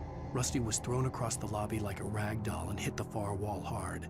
It didn't hurt until he tried to move and saw his leg bend the wrong way, felt the broken rib stabbing him on the inside. Rusty howled in pain and fear, suddenly afraid to die alone.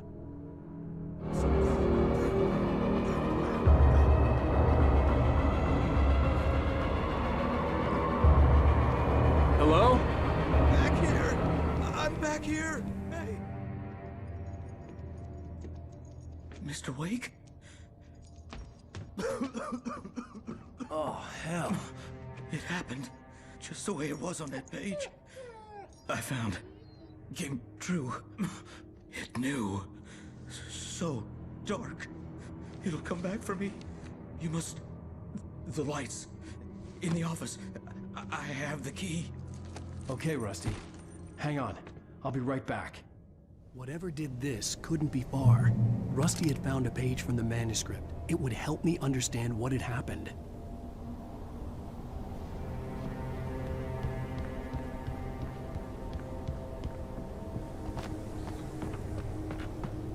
The only way to make sure that Rusty was safe was to get the power running and the lights back on.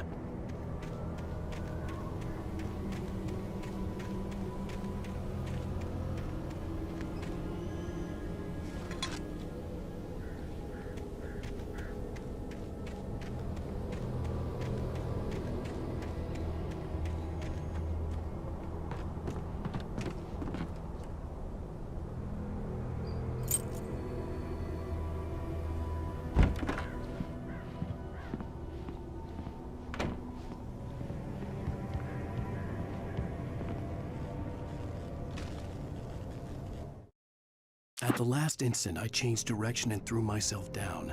The axe splintered the trunk of a tree. I stumbled into the pool of bright light. My lungs burned.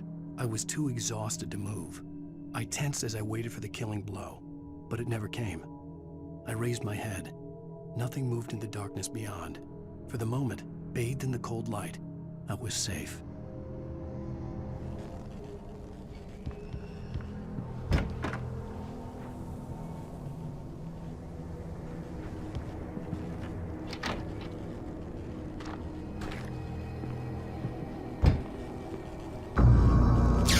Too late. Someone had destroyed the circuit breaker. There was no way to get the lights back on.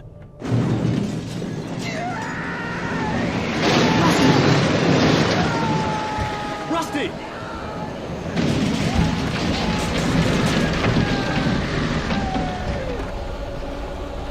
The ground was covered with oily patches that looked like liquid darkness.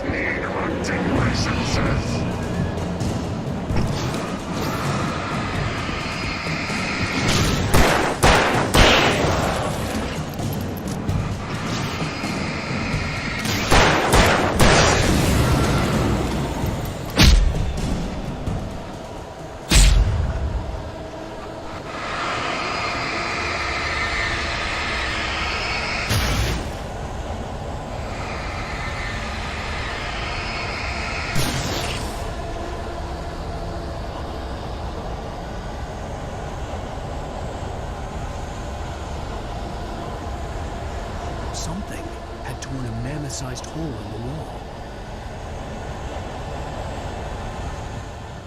Please don't feed the animals.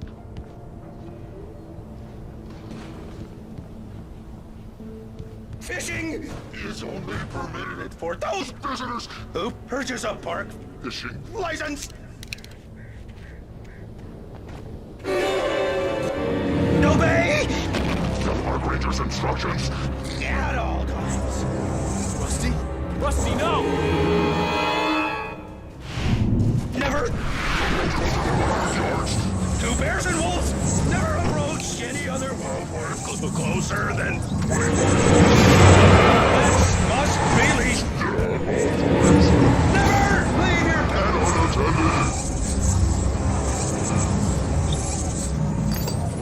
It is against the law to remove any objects or historical artifacts from the park.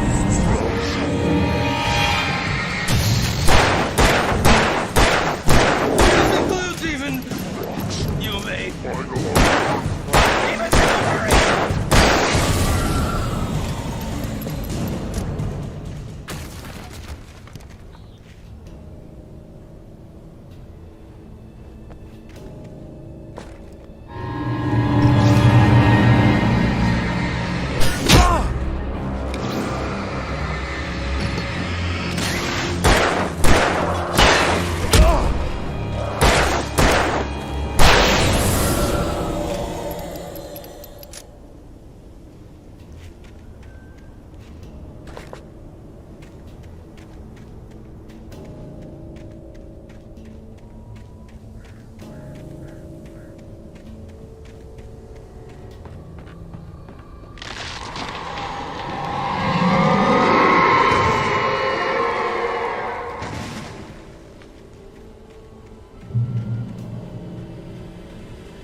Forget about it, Barry. It's just me going crazy.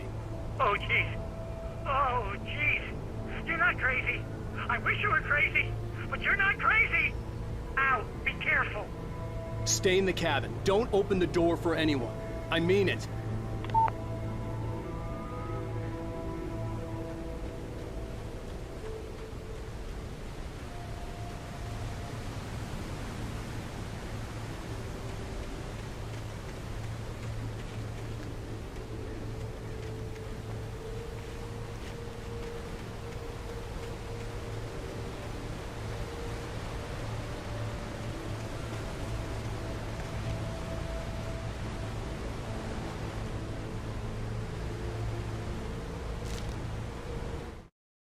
In that last instant of consciousness, Rusty thought about Rose.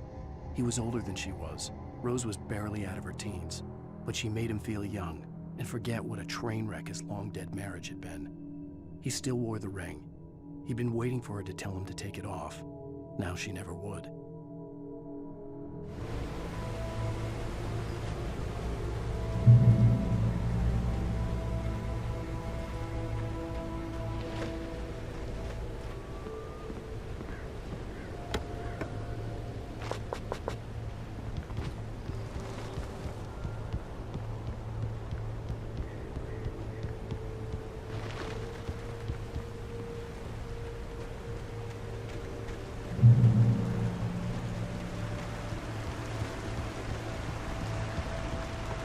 Lover's Peak was at the far end of the nature trail.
Nobody in Bright Falls seemed to know where Al was, but Rose, the waitress at the diner, had seen him.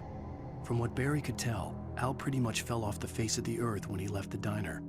Rose was just the kind of fan that Al hated, but she really tried to help. She was smart too, knew a lot about what was going on in the town, knew a lot about Al, even knew who Barry was. Barry liked her. That was no big surprise. When it came to women, Barry and Al rarely saw eye to eye.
I turned the corner, afraid of what the flashlight's beam might reveal.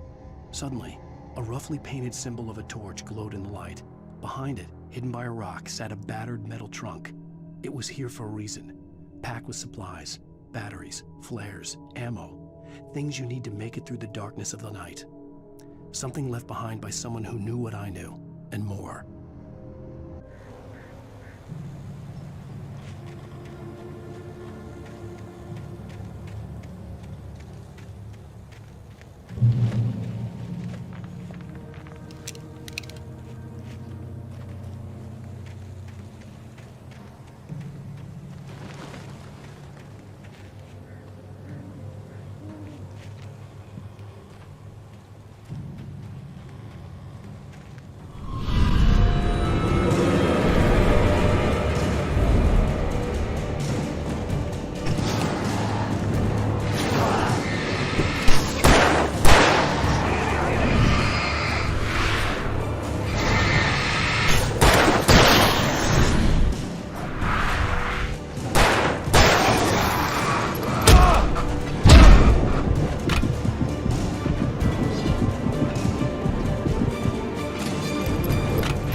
Agent Nightingale didn't want to be in Bright Falls.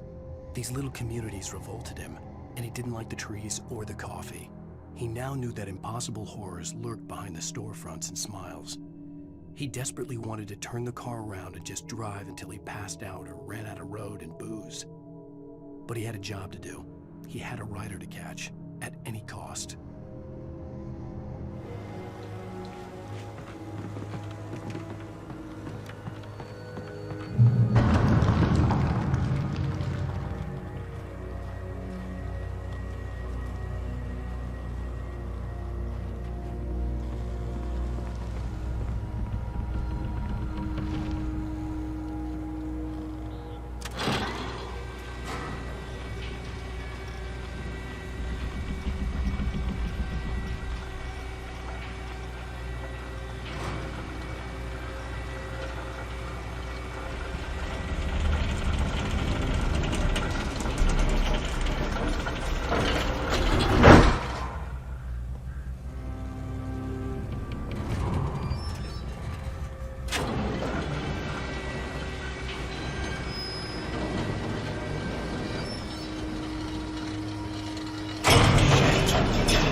We gotta get moving. More of them coming. That flashlight's kid stuff. The flares will keep the bastards away.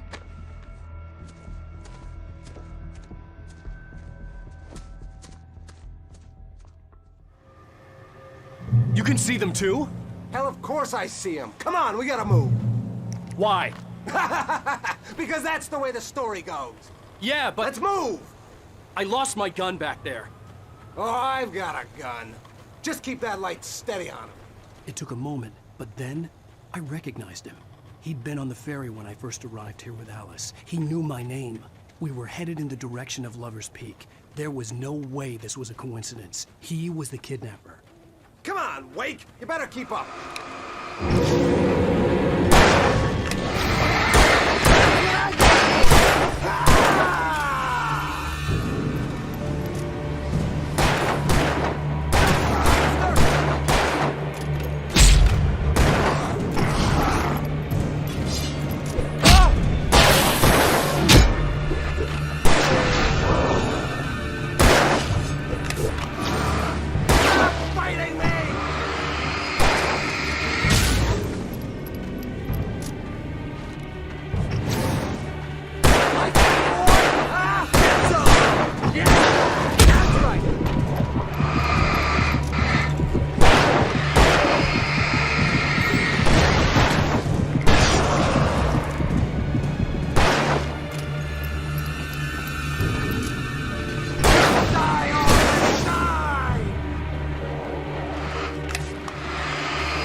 From the emergency box to hold them off while I get these boards off.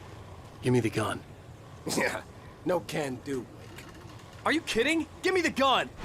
No time for back talk. Hold them off.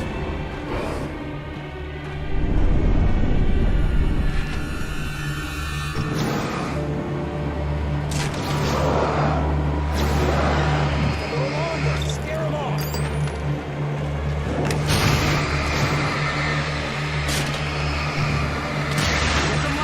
Bastards, that'll keep them off us.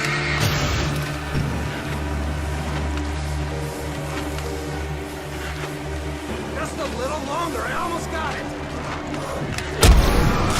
Okay, it's open. Move it or lose it.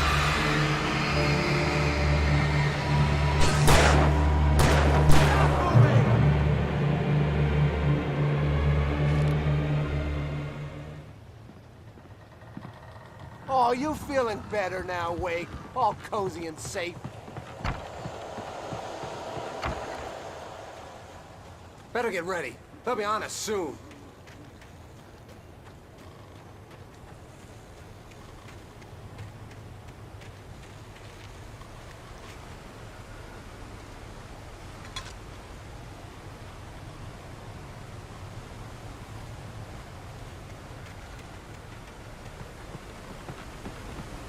This is it, Wake. The last stand. There's more players here. Get ready. We fight them as long as they keep coming. Give me the goddamn gun! They're coming! That's not how this goes. Get with the program, Wake. That's what I got for you!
Let's cut the act now.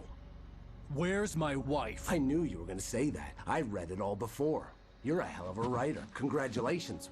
You're gonna bring about something glorious and terrible once we get you some proper editorial control. What the hell are you talking about? Where's Alice? I want the entire manuscript, or she's gonna suffer bad. You touch her up.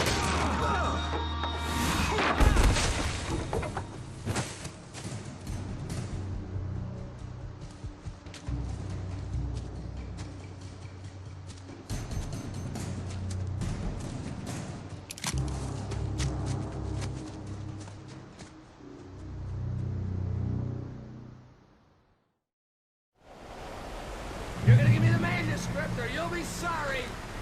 No! Come back here! I swear I'll kill you if you hurt Alice! Do you hear me? Come back here! He had Alice, and he wanted the manuscript because he thought it held some magical power.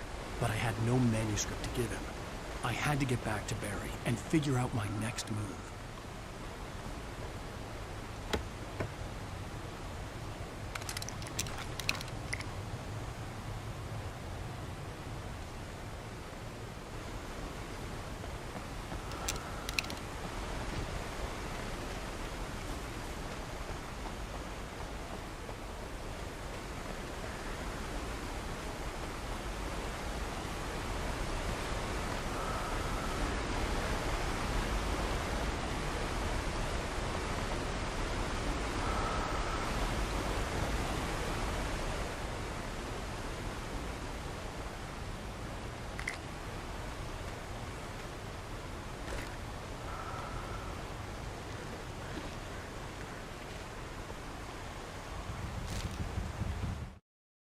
On more than one occasion, Alice had tried to explain to me how it felt to be afraid of the dark.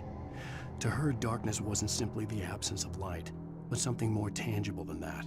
It was something you could touch and feel. Worse than that, it was something with a mind of its own, something malicious and malign. For her, things changed when they were wrapped in darkness. They turned into something else, something foreign, and nothing was safe or innocent anymore. I'd never really understood what she meant, until now.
Sarah didn't care about the legal threats Wake's agent had made.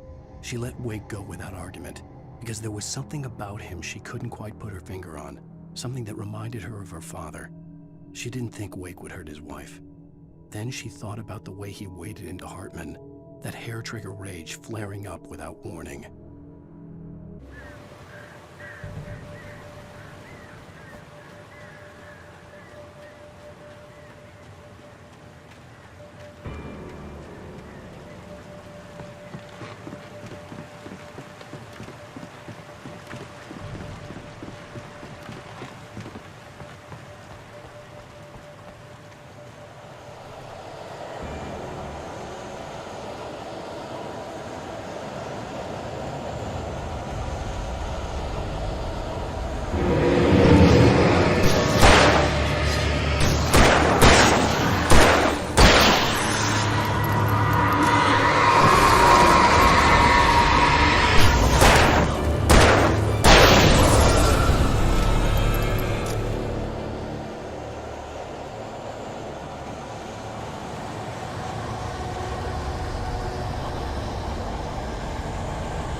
The night had been one desperate situation after another.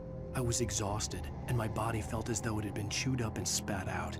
The flashlight was heavy in my hand, and each pull of the trigger sent a painful shock up my arm. But I was finally out of the woods, and things were looking up. That's when I heard the chainsaw.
I had heard the plane fall. It made no sense. It was clear that it had just fallen here. It was very old and obviously hadn't flown in decades. Looking at it sent a shiver through my spine.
The logging site was a mess.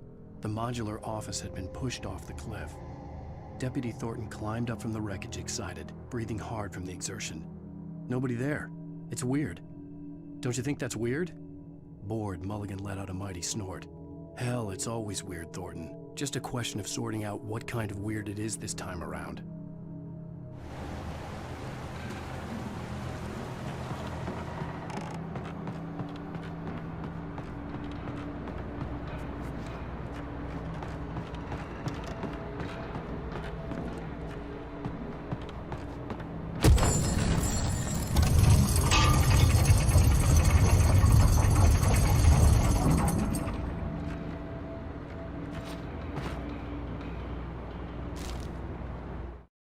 When Barry saw the darkness attack the visitor center, it made him a believer.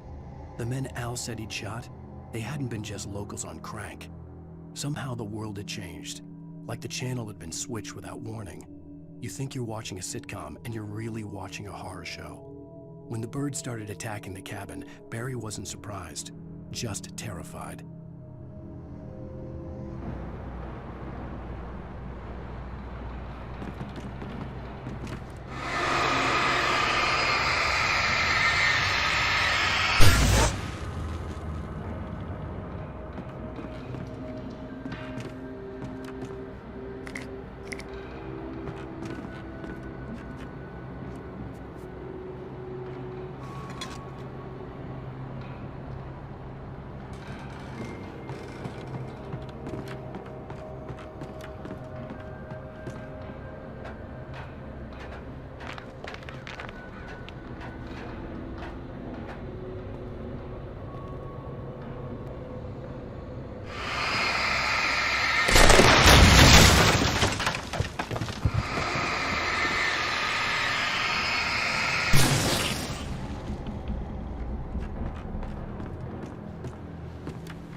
Beware of Widowmakers!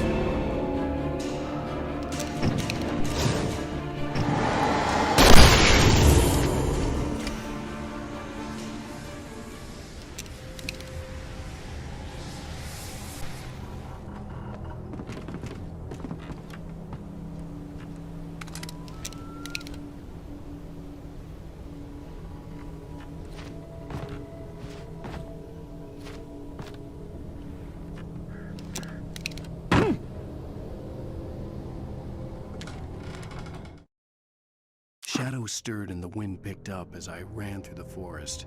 I felt the dark presence turning its gaze toward me. Then the moonlight was blotted out by dark shadows that raced violently across the ground, moving too swiftly to be natural. Darkness gathered between the trees and melted again to reveal the Taken. No natural path had brought them here.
is a hazardous occupation.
Barry?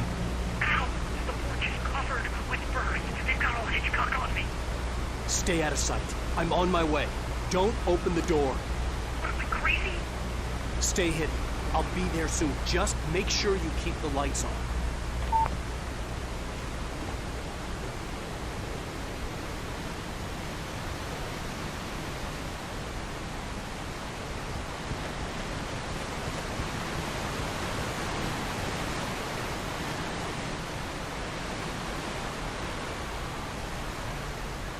I still had to reach Barry at the cabin, but at least I was out of the woods.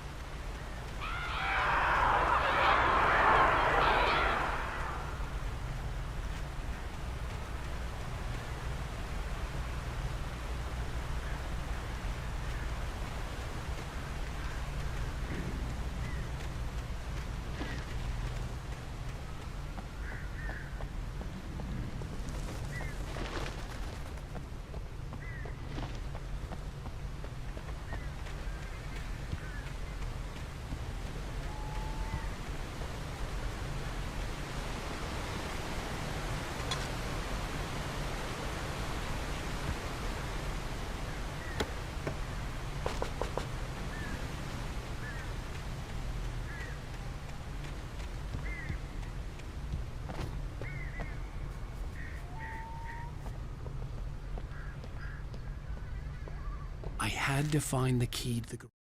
The FBI agent's command froze me in place. I considered surrender. It was all falling apart anyway. I could give in, let someone else deal with it, but it felt all wrong. Call it instinct, his posture, the way he held the gun. He was no friend. Shots ringing in my ears, I leaped for the hole in the fence and stumbled into the darkness beyond. Raj.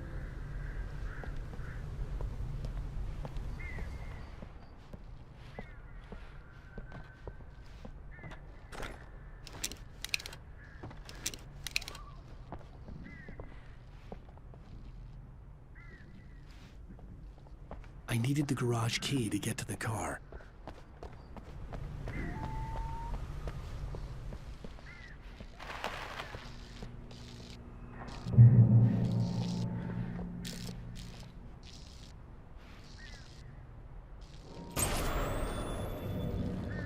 A story is not a machine that does what you tell it. A story is a beast with a life of its own. You can create it, shape it, but as the story grows, it starts wanting things of its own. Change one thing and you set off a chain reaction of events that spreads through the whole thing. The characters have to be true to themselves. The events need to follow a logic that fits the story. A single flaw and the magic is gone. The story dies. Alice dies.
There was no misunderstanding. Cauldron Lake was where Alice and I had stayed, but there was no cabin and no island. I was missing a week. What had happened to me? What had happened to Alice? I had to get her back. I couldn't face life without her.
The flare gun was probably the best weapon I could imagine against the dark things I was facing.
It was the kidnapper. You son of a bitch! Where's my wife? Enough horseplay, Wake.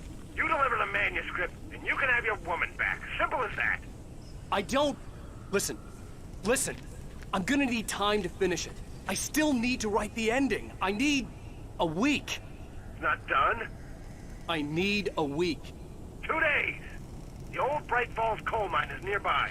You can find it easy, city boy. The main building, there at noon. You bring the manuscript, you'll get your wife. If not, well, get me. Yes, I get you.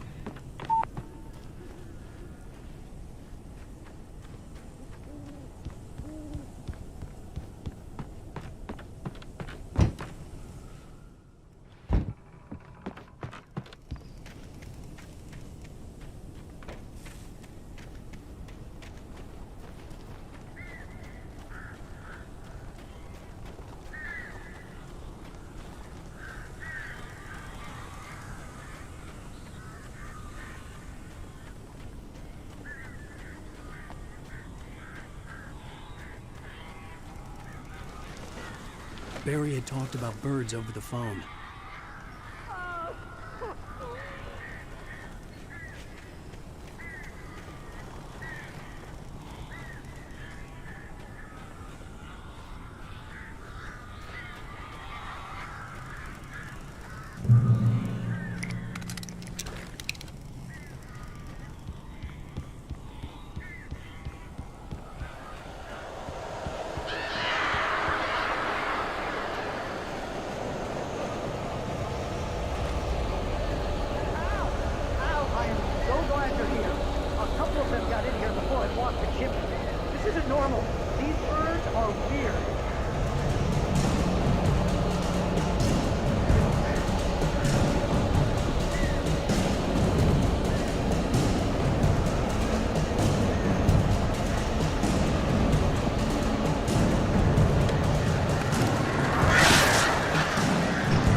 Hey, Al.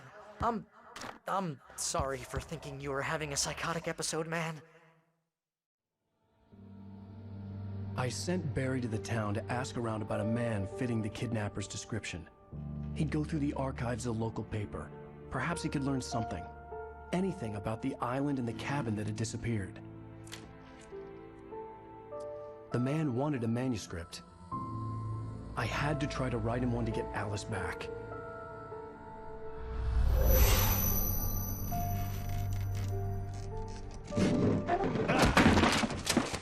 For me, the supernatural had always been nothing but a metaphor for the human psyche, a tool to use in writing fiction. Now, it was happening for real, and I couldn't put a single word on paper.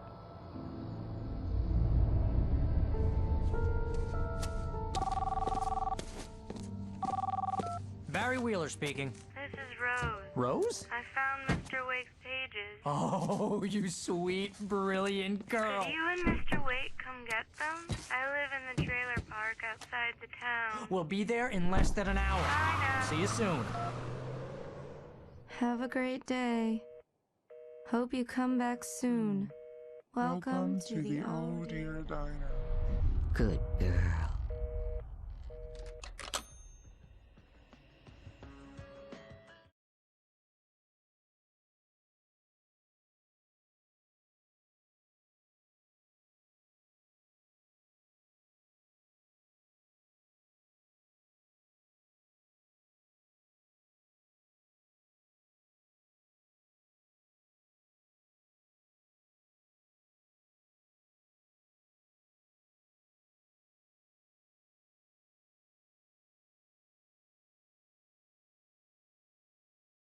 Previously on Alan Wake, Alice has been kidnapped. Alan, please help me. Alice? You'll do exactly what I say if you ever want to see your wife again. I can't tell anyone except my agent Barry. Damn it, Barry, they'll kill her. You're my best friend, and I'm worried that you're not right in the head. The ransom is a manuscript I supposedly wrote that's coming true before my eyes. It happened just the way it was on that page. So dark. I have found only a few scattered pages. I want the entire manuscript. The deadline is in 2 days. I found Mr. Wake's pages. Good girl. How the hell did she get her hands on the manuscript anyway? I don't know. She's resourceful. I told you were too hard on her. Listen, I found out all sorts of interesting stuff while I was digging around. Yeah. Mr. Wake, it's Sheriff Breaker. We have an FBI agent here, Agent Nightingale. FBI? He's anxious to see you. You'd better come to the station. Okay, I'll be right over, Sheriff. Let's make this quick, huh? Help you folks? Name's Randolph. I'm the manager. We're looking for Rose. Works as a waitress down at the diner? Rose, sure. Nice girl. Who wants to know? I'm Alan Wake. The writer, huh? I heard on the radio you were visiting. Well, I'll show you her trailer. That Rose, she's a nice girl. Always pays her rent on time. As I was saying, Al, I found all sorts of weird stuff from the local newspaper's archives. This place is crazy. Disappearances, mysterious deaths, urban legends come true, and get this, most of this stuff takes place around Cauldron Lake. Well, you ain't wrong, mister. The Indians thought the lake was a doorway to the underworld. I'm the God-fearing type myself. I don't hold with that sort of thing. Yeah, okay. Anyway, there was an island there owned by a guy called Thomas Zane. Now, some of the articles I found about him make him out to be a famous writer, but I ran a bunch of searches, couldn't find a single thing he wrote.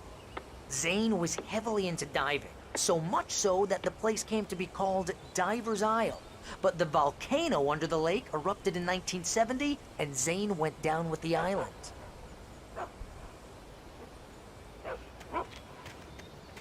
Yeah, how about that? It was there in the morning, as if it had fallen from the sky. But it would take a tornado to lift something like that. We're damn lucky it didn't crush any of the trailers. Come on, mister. I'll take you to Rose's trailer.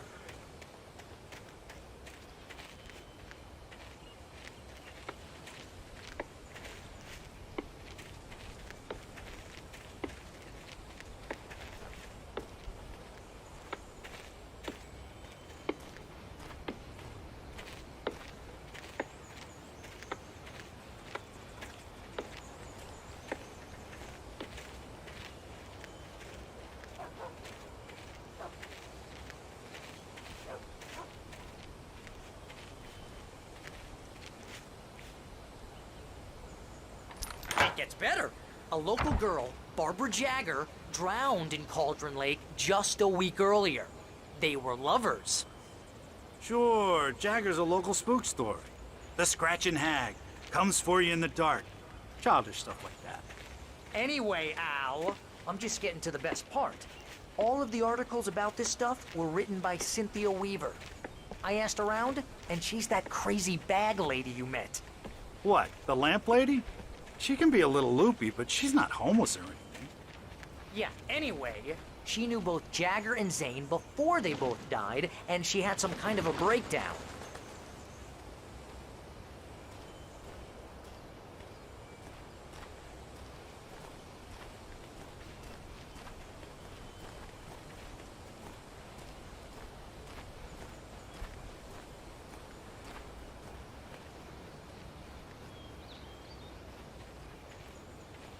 Well, mister, this here's Rose's trailer.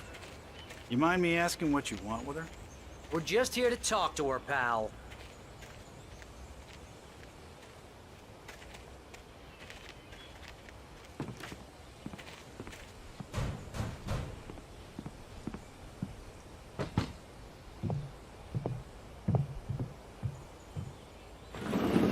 Welcome to... Oh dear. Mr. Wake, I'm so glad you're here. Rose, you have my manuscript? Oh. Oh, yes. Yes. Please, come in. Hey, this is really good. Rose, Yes, my manuscript. I really need it. I understand.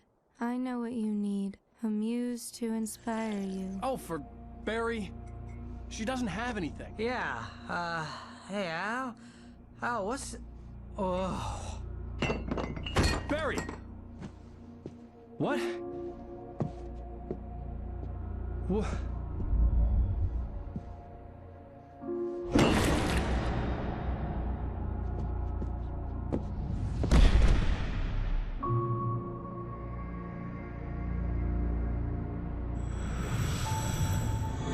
for you, hiding in my barber's skin. I'm too weak to stop it. You must turn the lights on. I promised I'd come visit you and your lovely wife. You must finish what you started. I insist. You must turn the lights on. Turn the light on. Back to work, boy.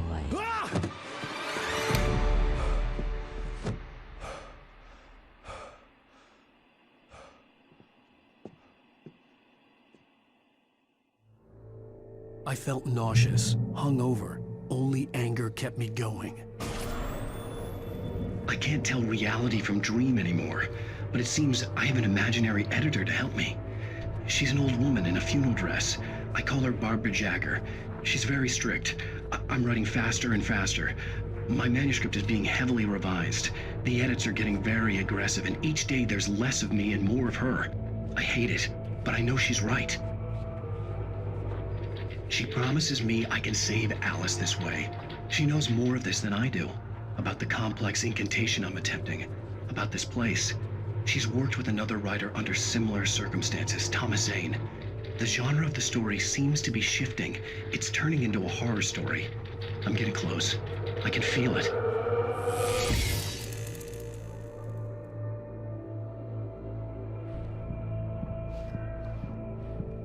Rose took a day from me. I had less than 12 hours left to meet the kidnapper. All I could do was get Barry into the car, work something out once I got on the road. Welcome to the Oh Dear Diner. What can I get you today? Coffee? I couldn't work up much hate for Rose. Something had used her to get to me and left its mark. First refill is free. Milk and sugar on the counter there.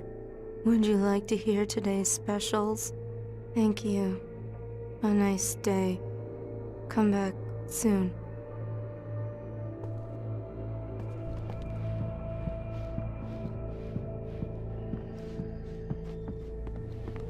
My gun and flashlight were gone. I'd have to find a way to get Barry into the car as quickly as possible. There was no time to waste. Mr. Randolph liked Rose. That little smile she had. How she was still sweet when life had tried so hard to make her bitter. It wasn't any of his business what she did in her trailer. But those strangers, the writer and his smart-ass sidekick, looked like trouble. And they'd been in there for hours, way past her normal bedtime. He reached for the phone and called the sheriff's station.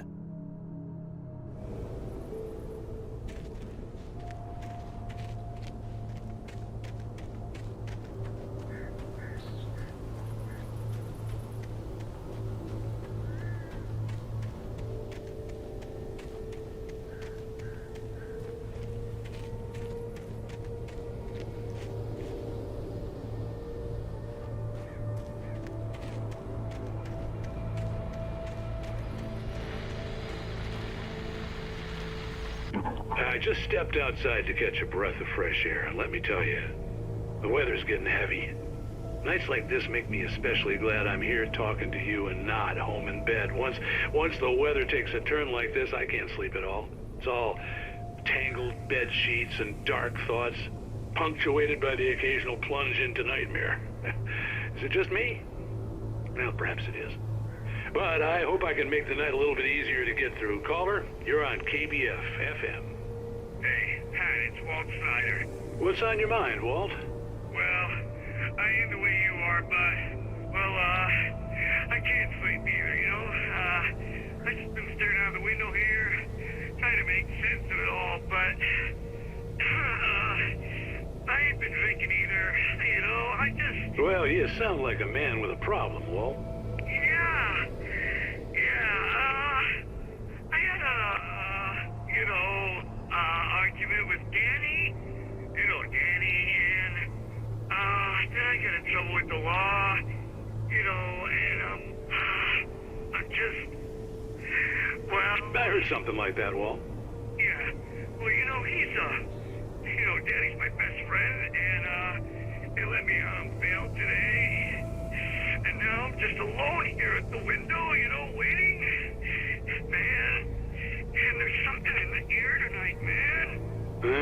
was just outside looking up at the sky above our broadcast tower thinking the same thing. What are you waiting for, Walt? I don't know. You know, something's gonna happen. You know, I think I better go. Well, Walt, maybe... No, thanks, Pat. Well, good luck to you, Walt. Hang in there. Let's take a little break, folks. This weather's really something else, huh? How can I be sure?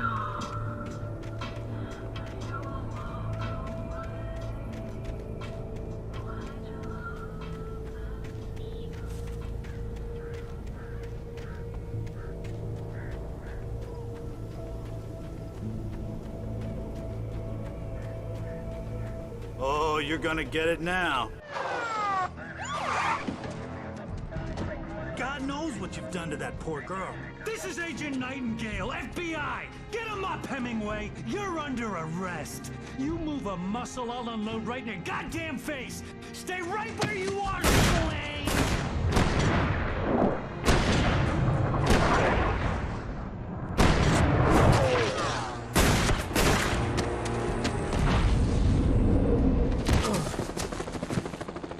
What are you? I'm standing right here, you goddamn maniac!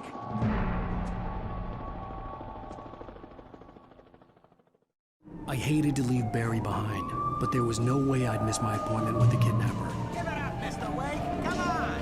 Take it easy.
For decades, the darkness that wore Barbara Jagger's skin slept fitfully in the dark place that was its home and prison. It was hungry and in pain. It dreamed of its nights of glory when the poet's writing had called it from the depths and given it a brief, terrible taste of power and freedom. The rock stars had stirred it from the deep sleep the poet had sunk it back to in the end. When it sensed the writer on the ferry, it opened its eyes.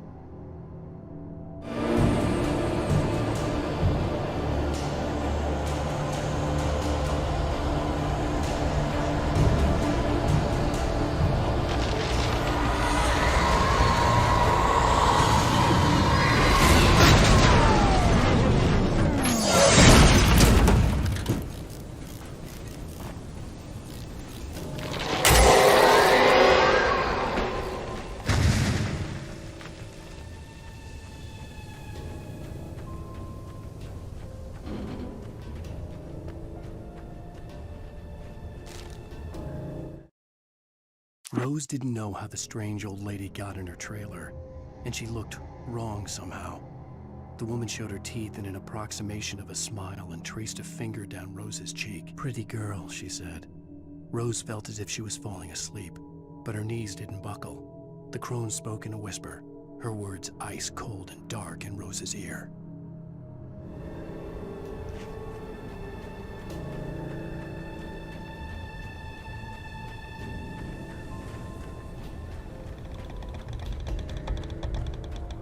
Come in, Agent Nightingale. This is Sheriff Breaker. Over. Nightingale,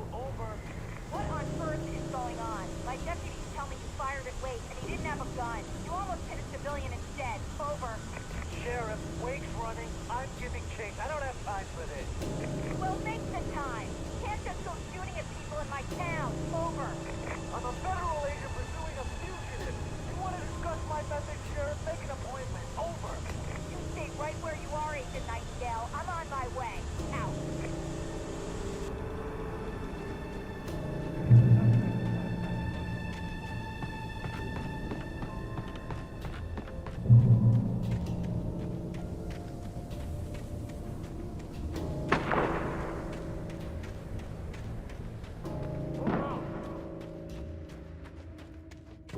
Search the area.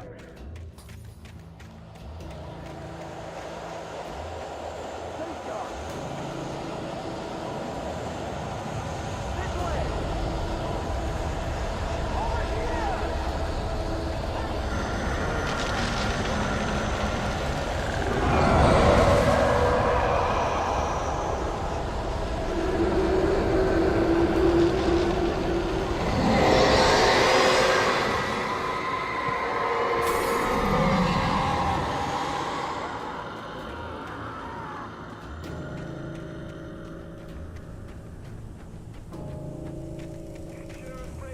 This horror was everywhere I went, circling me. The cops didn't stand a chance. They were after a writer, not a monster. Took out my deputies? Are you kidding? I mean, have you seen this guy? He wears a tweed jacket. Over. He's the guy we're chasing. If it's not him, who then? Bigfoot? Over. I don't know yet, but I'm not in the habit of jumping to conclusions. That tends to come back and bite you in the ass. Out.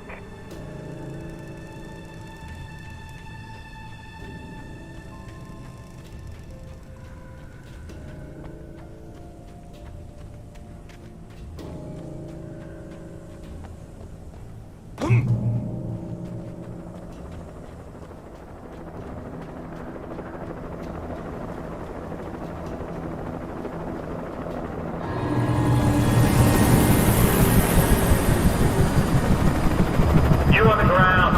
Hold it right there. There's nowhere to run. Freeze!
This is Jane. Mulligan, Thornton, come in. Over.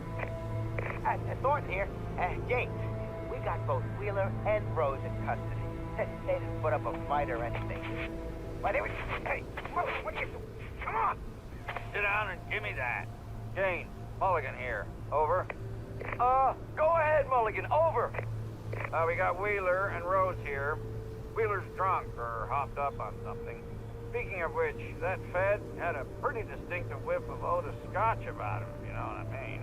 Over. I don't have anything on that, Deputy Mulligan. Over. Well, whatever. Anyway, Rose is just being plain weird here. You better get Doc in to take a look at both. Over. Gotcha. You better get them here quickly. The Fed's gonna want to interview Wheeler. Over. Oh, yeah, I'll bet he does. Looks like they have a lot in common. Mulligan out.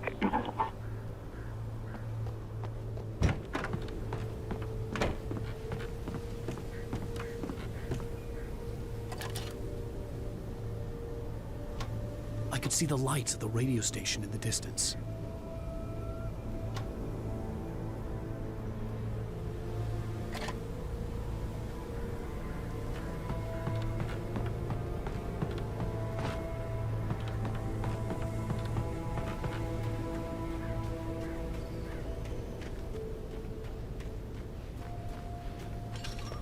I imagined that the broadcast tower in the distance was part of the local radio station. Maine seemed like a decent guy. Perhaps he could give me directions to the coal mine.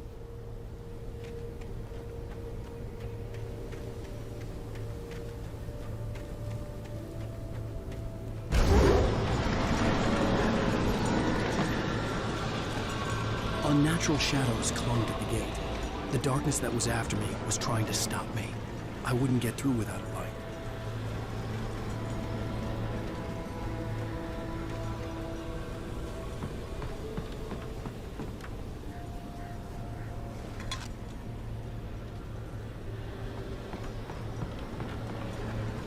There was no power to the searchlight.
It took me a moment to recreate the flashbang grenades.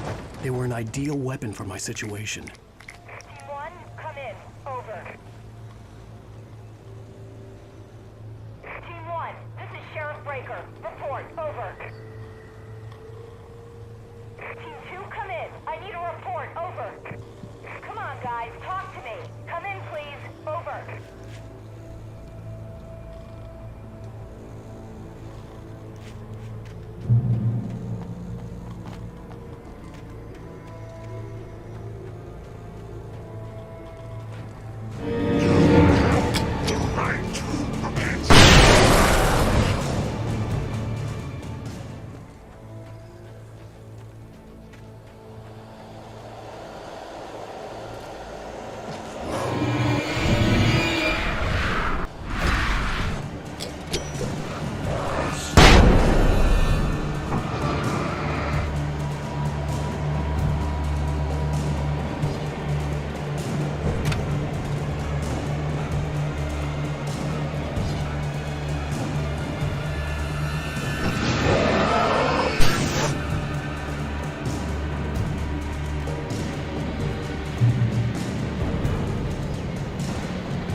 And here's another call. You're on KBF-FM with Pat Maine. It's Milt Peabody, Pat. What's on your mind, Milt? Well, I live near the trailer park, Pat, and there's a big ruckus going on over there. Well, that's just up the road from me, too. What's going on, do you know? I don't know, but there's a bunch of police cars there, lots of sirens, a helicopter buzzing around, and I think I heard some gunshots. Gunshots? Yes, sir, like from a pistol. So can you find out what's going on? Because it's just next door and they're popping off guns there. They're still shooting? No, it was maybe 10, 15 minutes ago. It sounds serious, Pat. I'm telling you, it don't sound like no party. I'm certainly going to give the station a call, Milt. Okay. You'll hear it here as soon as I hear from them. Okay, thanks.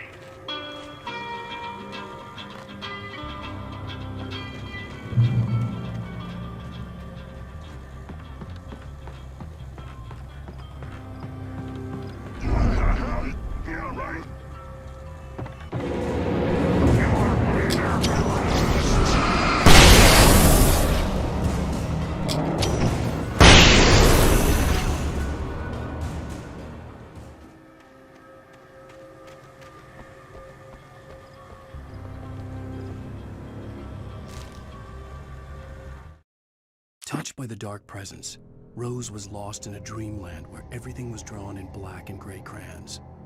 The old lady had promised her that all her wishes would come true. She would be Alan Wake's muse. She was smiling so hard it hurt her face. She crushed a bottle full of sleeping pills into the coffee.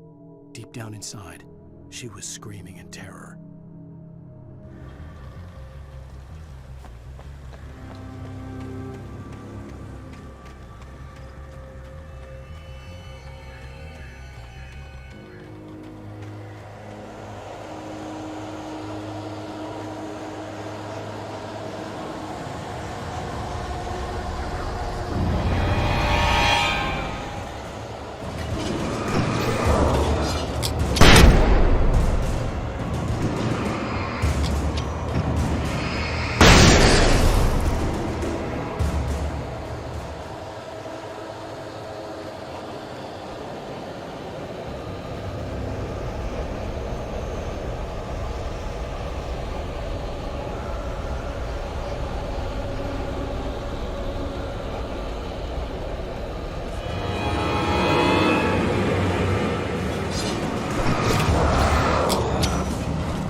I hope Maine could lend me a car to get to the coal mine.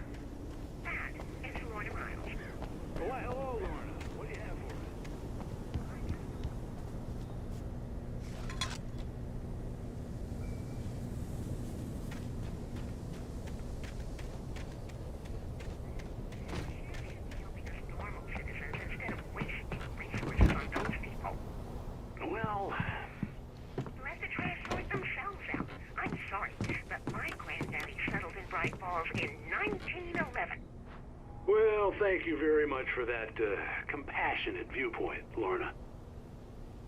Oh, here's a little surprise. The famous writer Alan Wake just walked in. Folks, I'm going to see if I can talk him into an interview. Come on in, Mr. Wake. Oh, I'm so glad you could find the time to do this, Mr. Wake. Nowhere to run now, Dan Brown. You back away from me. Don't hurt. Whoa. Whoa, everyone calm down. Put the gun down. We're all friends here, right? Cool your jets, Nightingale. We got him. What the hell's the matter with you? There's a civilian in there.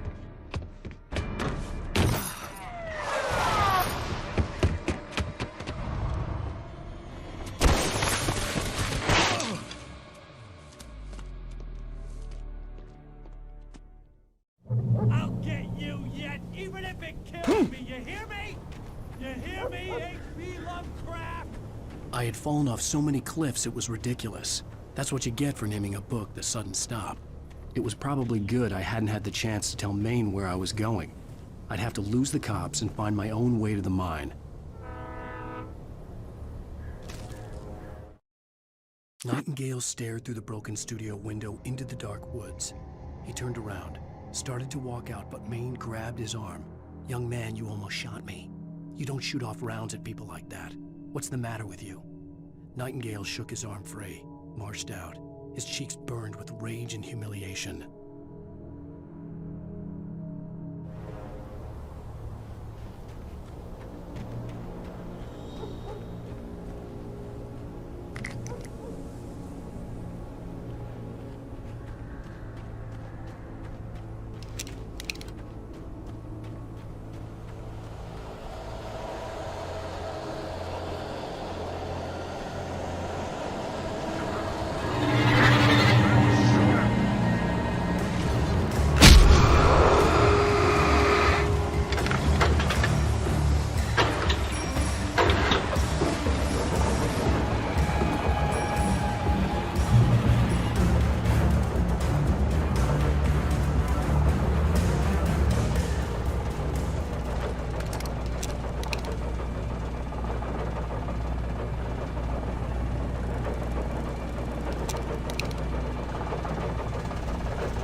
Danny had stepped out, but what stumbled back in was something else. Something alien. A monster. Walter tried to kill it, first with his fists, then a chair. It wouldn't die. Instead, it kept coming, unaffected by the beating it had taken. After Walter managed to kick it down the cellar stairs, fear took over. He ran, got behind the wheel, gunned the engine. The booze wouldn't make him forget, but he knew he had to try.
There was no sensible reason for the power company work lights to be here. It was almost as if they'd been left for someone like me to use.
The bulldozer's engine roared to life. Mud and rocks flew as it fought for traction. It crashed through the concrete wall and landed heavily in the yard. If it were an animal, it would have shaken its head after the impact, fixed its eyes on me, and charged. Of course, it had no head, nor eyes. Shadows crawled on its form, twisting it into a monster. Then, it came for me.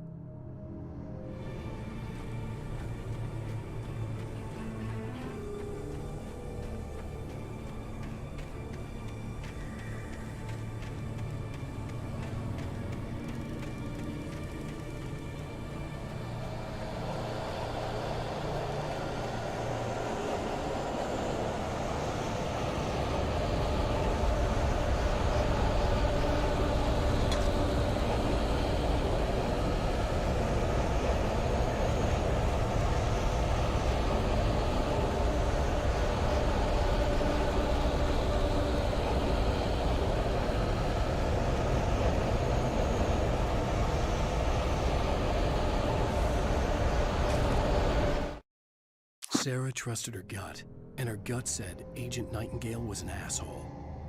He felt wrong, and it wasn't just the smell of stale booze. It was in the way he flashed his badge, pulled rank, the look in his eyes when he wanted answers. Where was Alan Wake? What was this about an accident? Where was his wife? And most importantly, why did she let Wake go? He wouldn't answer her questions. Federal business was all he'd say.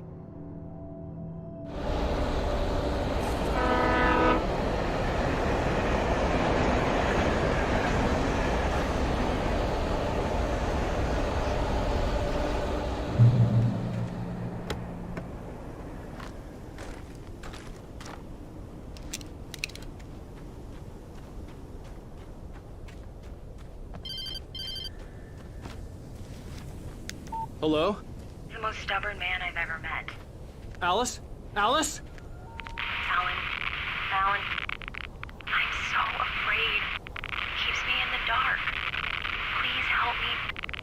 I look at you, Alan, and it's not you. Something else. Looking out from behind your eyes. Alice, I'm here. I'm so alone here. It's all gonna go to hell. You need to be careful. Cooperate.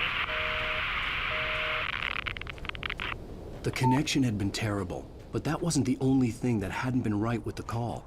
She sounded wrong somehow, but she had called me.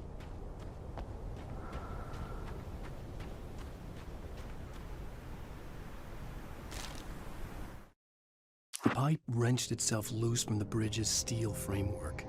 Wrapped in darkness, it floated in midair, twitching. For a moment, I didn't understand what I was looking at. The heavy object lurched at me with impossible force. I threw myself out of the way, but just barely. When I turned my flashlight on it, it shook in a dark rage before it flew at me again.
I could see a railway bridge up ahead, and a warehouse of some sort on the opposite shore. I hoped I could find a car from there.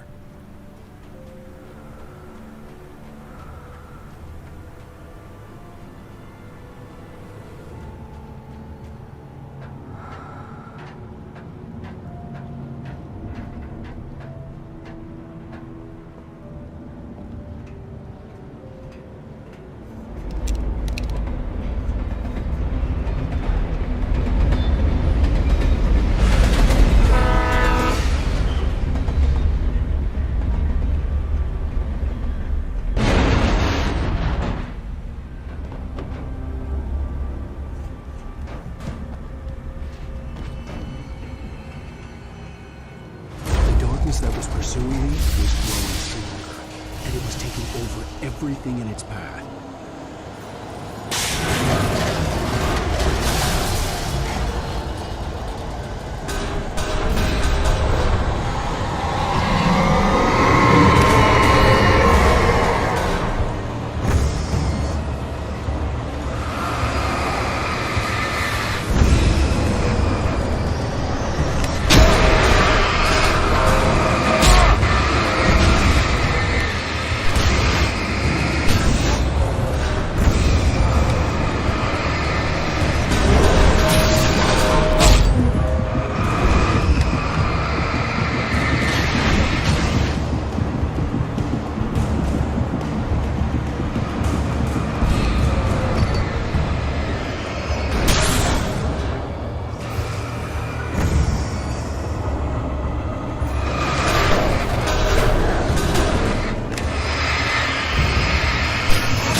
slammed the door shut right in his smug face.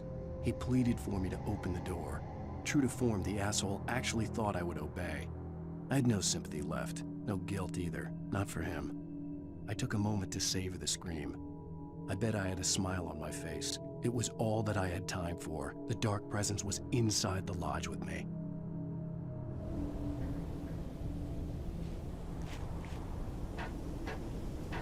As a teenager, just starting to get interested in writing, Stephen King had been a source of inspiration to me.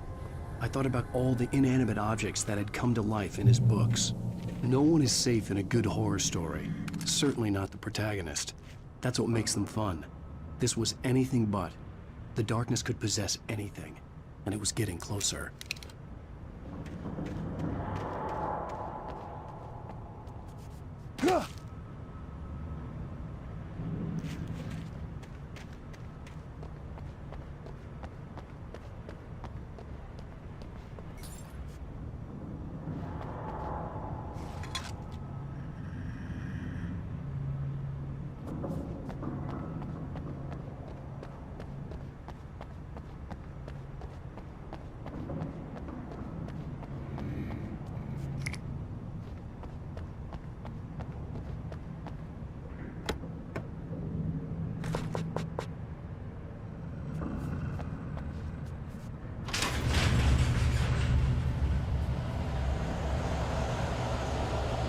Did you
take the facts of our existence for granted, unaware that they are merely a thin veneer of desperate self-delusion, covering a vast cosmos of madness and horror.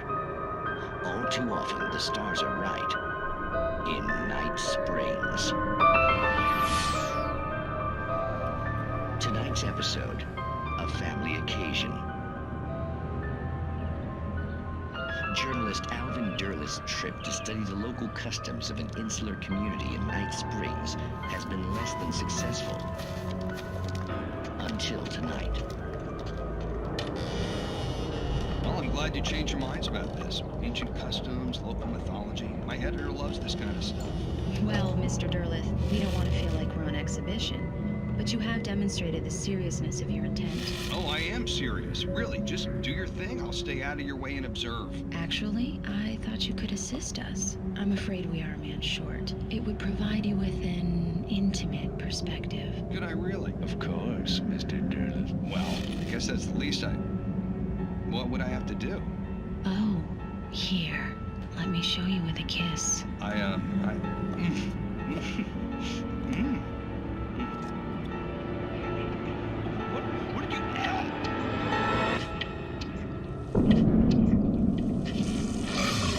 Mr. Derleth, you have well pleased Nixie Perka. shall host his 1,000 young, and all shall be glory.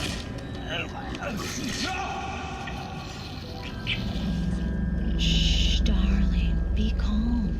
Shh. Alvin Derleth learned a harsh lesson. If you go looking for mythology, it may come looking for you. And such quests always bear fruit. In Night Springs.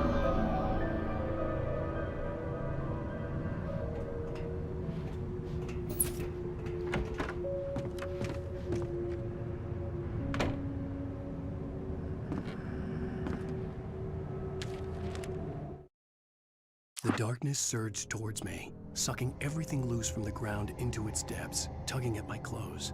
I saw the flare the kidnapper had dropped and threw myself towards it just as I felt my feet leave the ground. The darkness embraced me with the force of a tornado. Somehow I managed to light the flare.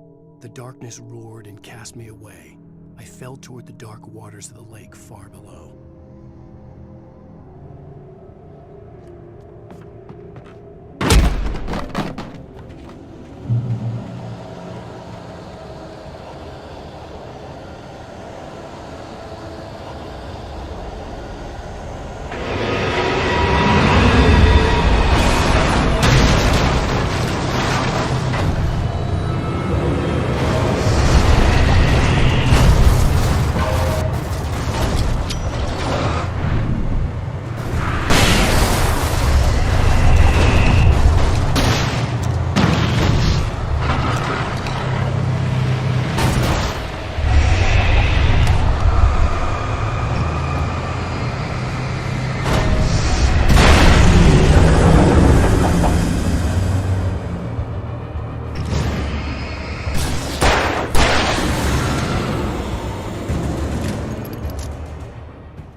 Never been this glad to see the sunrise. I had a couple of hours to get to the coal mine.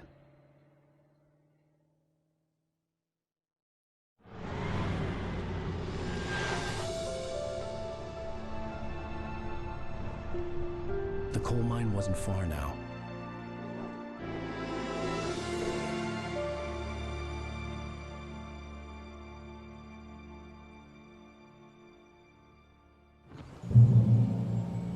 Today, I would meet the kidnapper, and he would give me Alice. I wouldn't give him any other choice. A drowning man will clutch at a straw. Little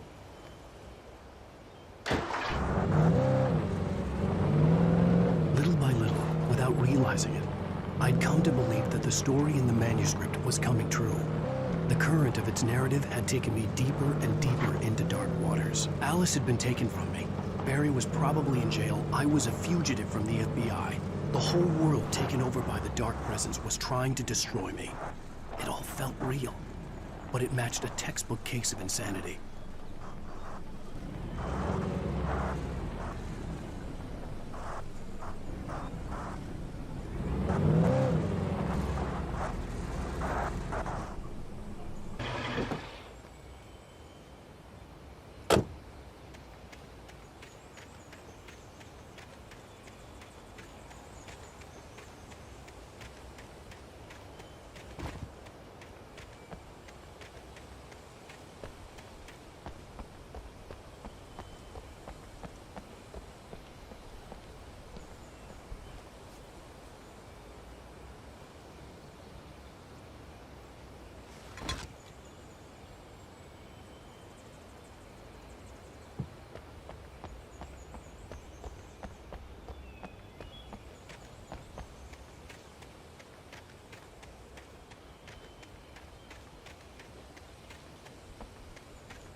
This is Pat Maine, and you're listening to KBF-FM. Folks, I want to apologize for kind of abandoning you to that looping music track last night, but I was detained.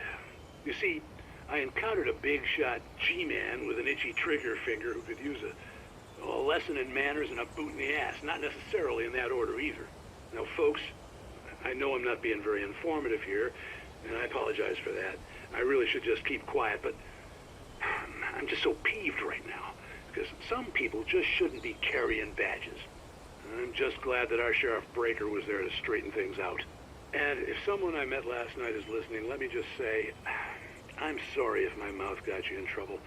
I'm pretty sure you're not the bad guy here. Godspeed, son. I hope you know what you're doing. Now, on a lighter note, I'll be talking to Dr. Nelson all morning. But first, a little music.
Welcome back to KBF-FM. Hope you enjoyed that tune. Now, Doc, you were talking about life and finding that special someone, that soulmate. Well, you were talking about that. I was saying I don't buy it.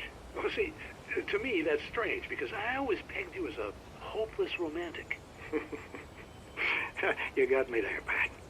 But I think love's where you look for it. And you need to do a lot of looking, sure.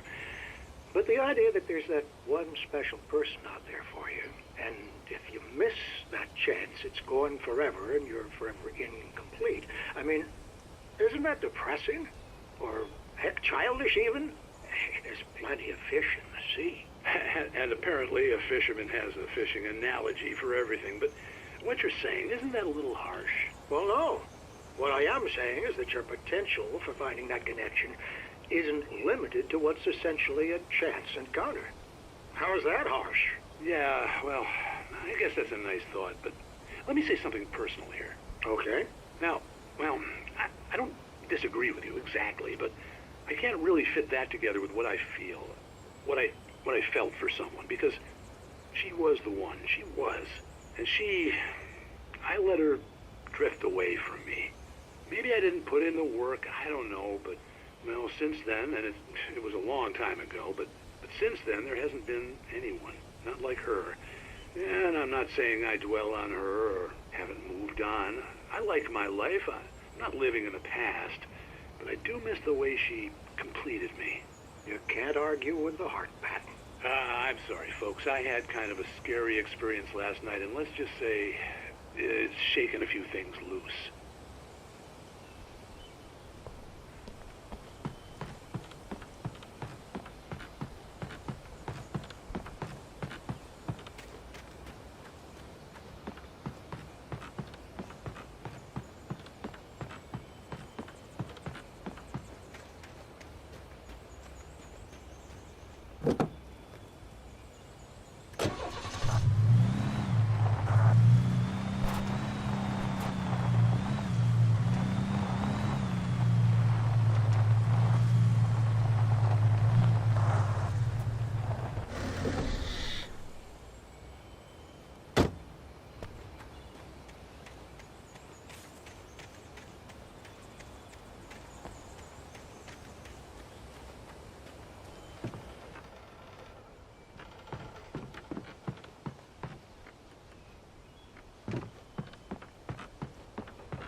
For Mott, spying on the writer on the ferry had been a disappointment. His boss had made Wake out to be something special, but Mott hadn't been impressed. He'd gotten a good long look at the wife, though, and he liked what he saw. Mott had fantasized about goading Wake into a fight, but it hadn't happened. Still, he'd get his chance to see if the writer had anything in him. He'd been promised as much.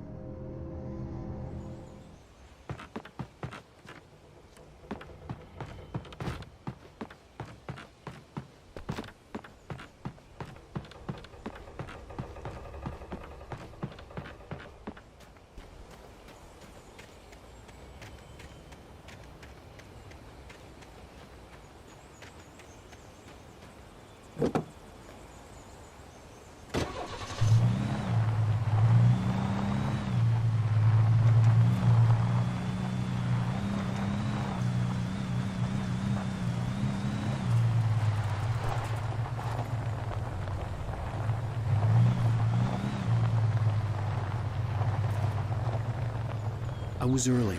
I was supposed to meet the kidnapper at noon in the main building. The coal mine was quiet. It was a museum now.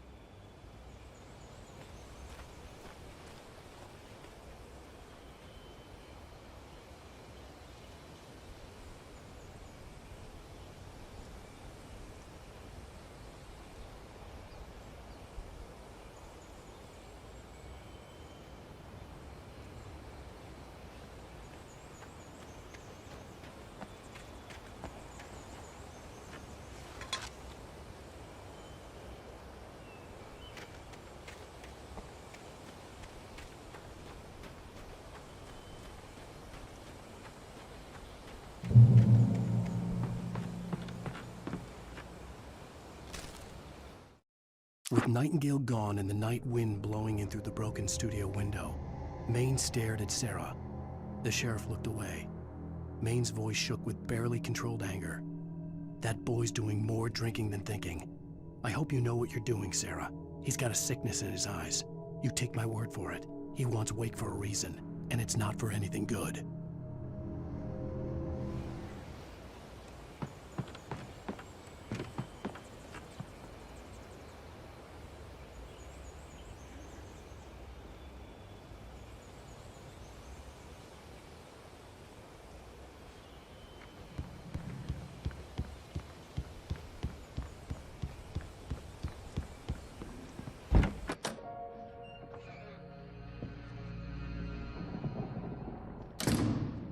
I didn't want to go outside.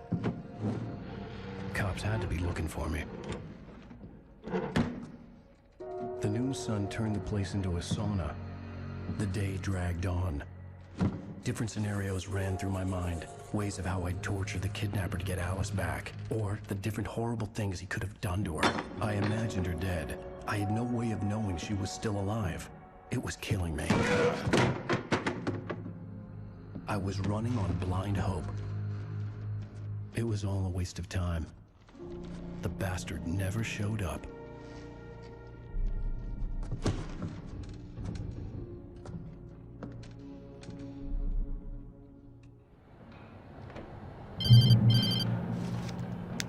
Wake!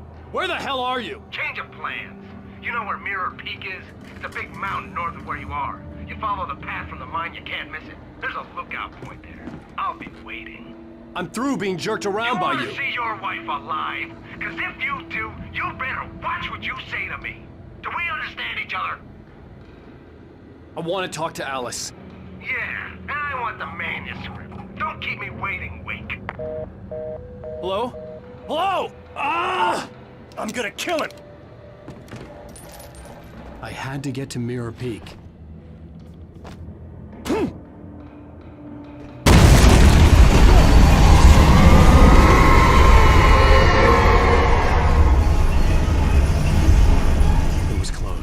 Maybe closer than ever before.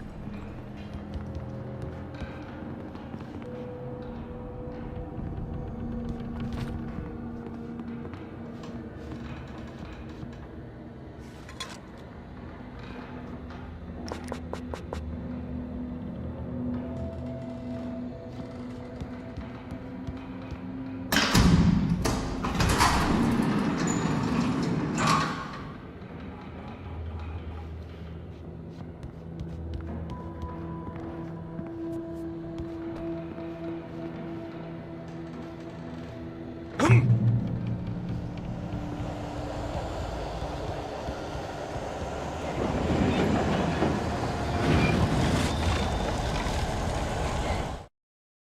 Thomas Zane fell for Barbara Jagger, it happened fast. She was young, vibrant and beautiful, full of life.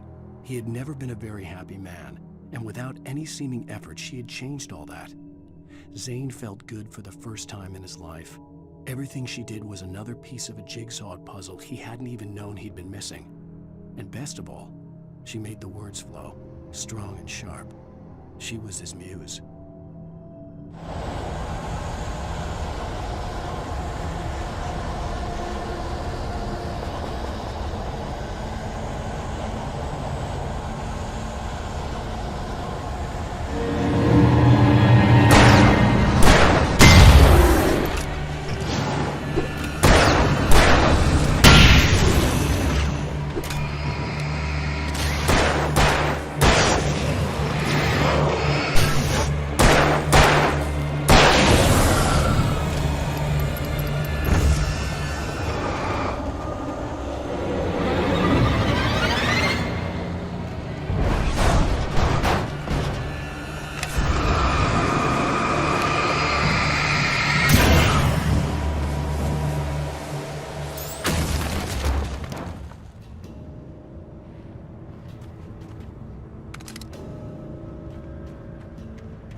The only way to reach the hillside ahead was to go through the building.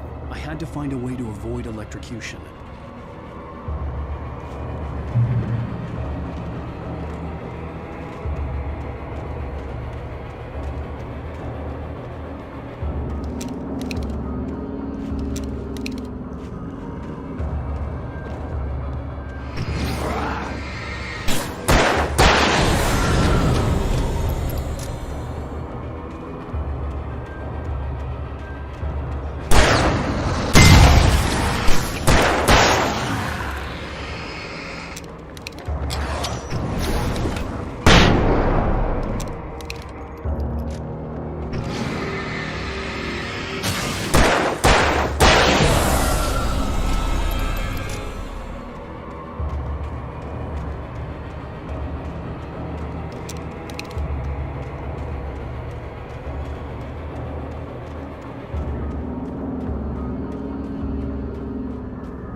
Some of the taken retained echoes of their former selves, but these were just the nerve twitches of a dead thing. Nothing remained but a shell covered and filled with darkness. In most cases, these puppets were enough for the purposes of the dark presence. But for anything more elaborate, as with the writer, it was different. It needed his mind. And so rather than taking him over completely, it merely touched him.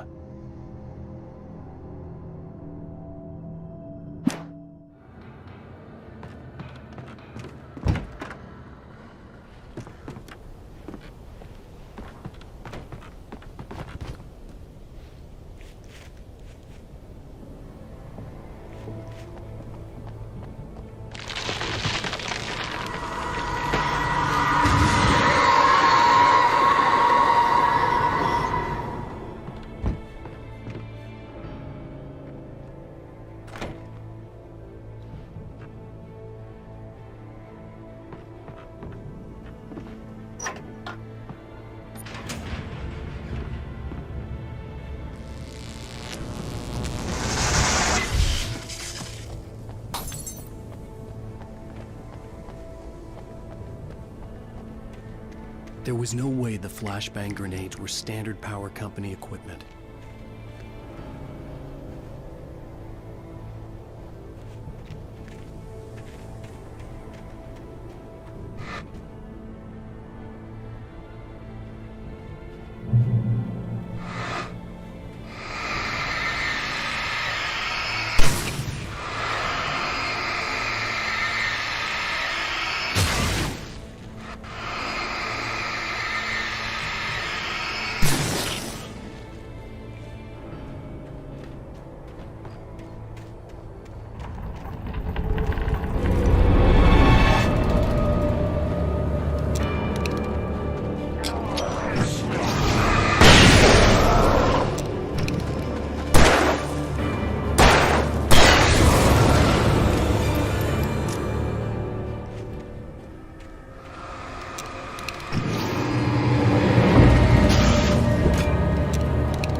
I stared through the bars of the jail cell. Barry stood behind me, swaying on his feet, looking as ill as I felt. Agent Nightingale stood on the other side of the bars with Sheriff Breaker. Nightingale had a stack of manuscript pages in his hand. He seemed unhinged as he gloated. "Well, I've got you now, Raymond Chandler. It's all here. All the evidence, including conspiracy to murder a federal agent."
I had no real plan. I was going to give the kidnapper all the manuscript pages I had for Alice. If that wasn't enough, I'd hold him at gunpoint and make him talk.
presence was moving ahead of me in the same direction I was going. A cold feeling settled itself in the pit of my stomach. Was it going for Alice?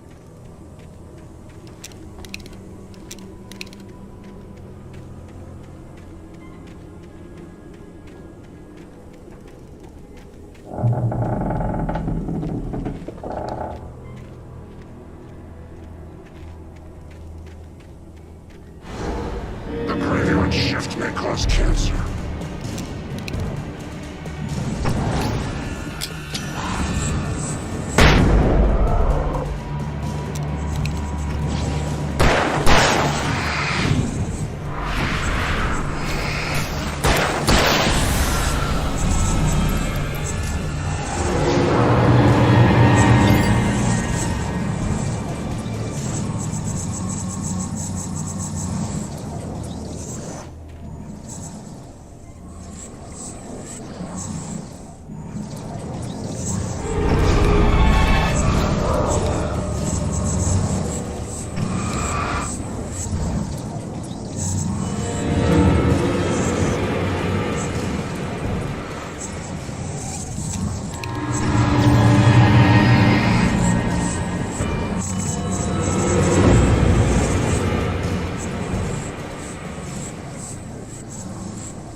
The place was dead, a ghost town.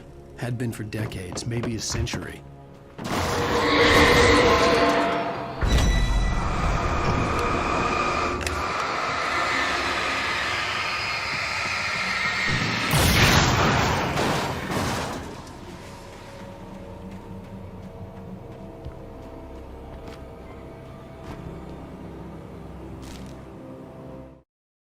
Things were never as simple in real life as in fiction. I had lost count of the times I had wished there'd be a clear reason for my writer's block. Something to fight, something to lash out on. There wasn't. I was filled with doubt. I was nothing like the hero in my books. Alex Casey had gone through his life with single-minded determination, never wavering from his goal. Even now, I was angry at myself, angry at Alice, angry at Barry. I was fumbling and I had no plan.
Anything outside of writing is a struggle. I feel ill. I managed to make my way downstairs. There's a shoebox filled with books and papers by Thomas Zane. It's very hard to focus, but I managed to read some of it. He's a poet, and a good one. He writes of muses and creators summoning fabulous things from a magic lake, using his powers to shape the world of a realm of gods and dreams and demons, dark things that wait for a chance to slip through, wearing the flesh of men as disguise. Zane writes about himself, his girlfriend being taken over by a dark presence, about growing scared of the lake. Zane believes it's a mirror to the gaping void of darkness above, where some Lovecraftian presence lurks. I crawl back upstairs. I'll borrow these things for my story. They ring true. They fit.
The kidnapper had sent me a text.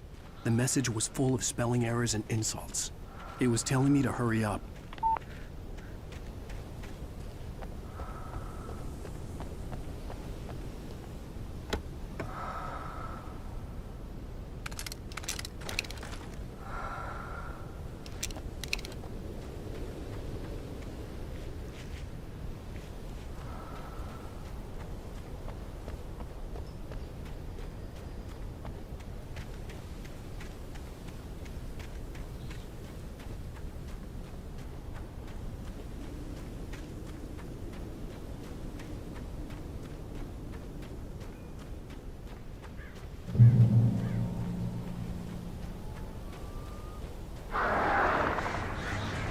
Birds.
headache stabbed at my brain.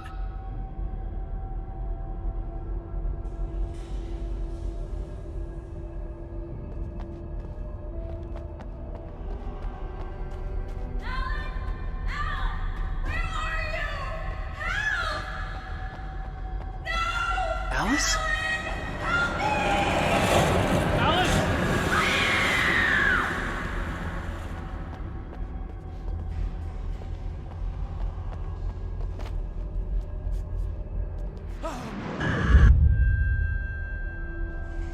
I'm losing it. I gotta get out of here. The hunters were big, thick-set men, confident and at home in the woods. They were feeling good, running on beer, ghost stories, and camaraderie late into the night. It did them no good, as they were taken by the dark presence, sucked deep into a darkness far worse than any ghost story they ever told or heard.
Even behind the closed doors and curtains of his grimy room at the Majestic, the local motel, Nightingale could feel the locals' eyes on him, the unrelenting pressure of their judgment.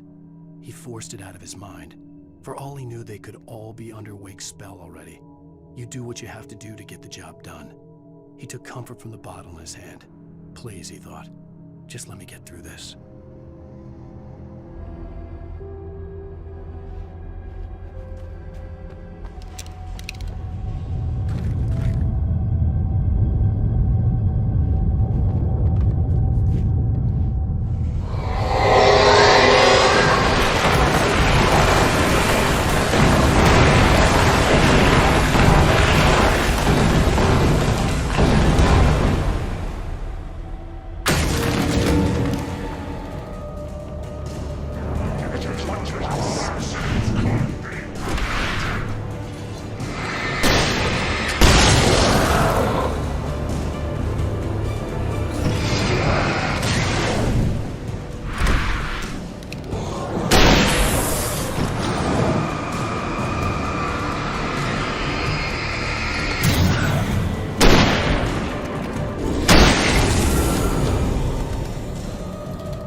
have to make my way up this mine shaft in order to go on.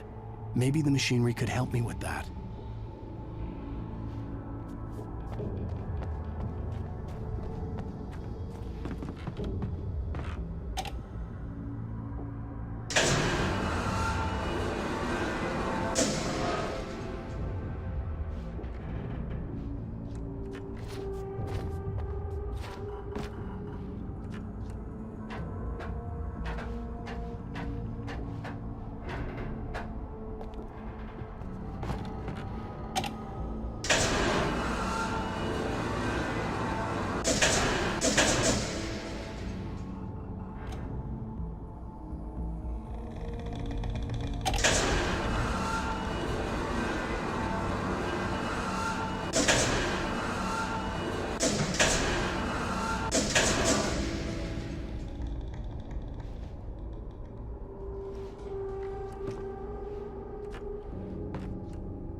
Lightning flashed behind the windows of Cauldron Lake Lodge.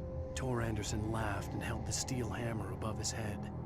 Nurse Sinclair was trying to calm him down without success. Tor grinned madly and shouted, "My hammer's up. Here's a friendly poke from Molnir, wench." He brought the hammer down with all his might on Sinclair's head. "We're on a comeback tour, baby."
Just great.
Mott had checked all of Stucky's rental cabins. There had been no sign of the wakes. It was dark when he'd found their car parked at the end of the road by Cauldron Lake. It made no sense. They must have taken a wrong turn, but there was no sign of them, and the car had been there for hours already. Frustrated, Mott stood on the rotten ruin of the footbridge that had once led to Diver's Isle before it sank beneath the waves years ago. The boss wouldn't be happy.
I could see Cauldron Lake. I thought I could make out the spot where the island and the cabin had been. There was a light near it. It had to be a boat.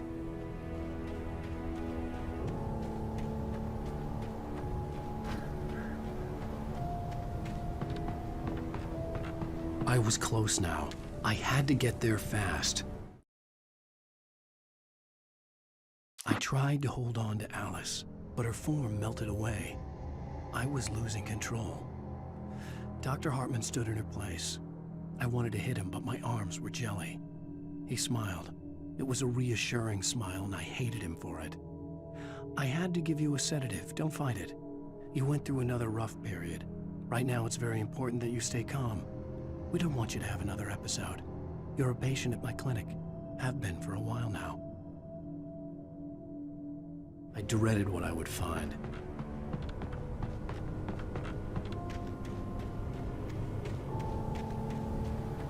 Wait! Are you?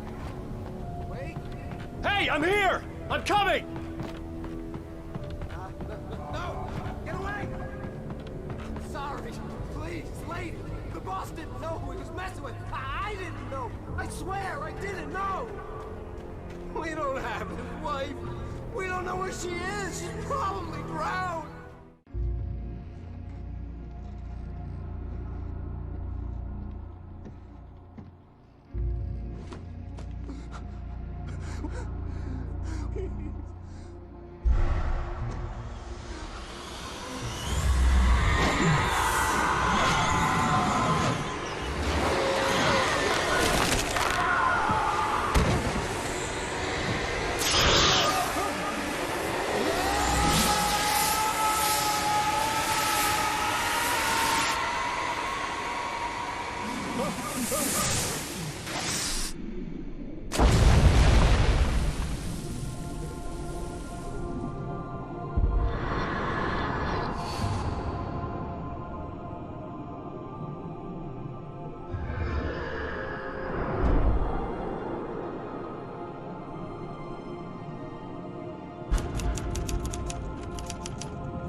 Previously on Alan Wake, I'm hunted by the law. Sheriff, Wake's running. I'm giving chase. Are you seriously telling me that writer just took out my deputies? A thriller I supposedly wrote is coming true. The genre of the story seems to be shifting. It's turning into a horror story. I was told that Alice had been kidnapped, but that was a lie. We don't have his wife. We don't know where she is. Her purported kidnapper was eaten up by the dark presence before it attacked me.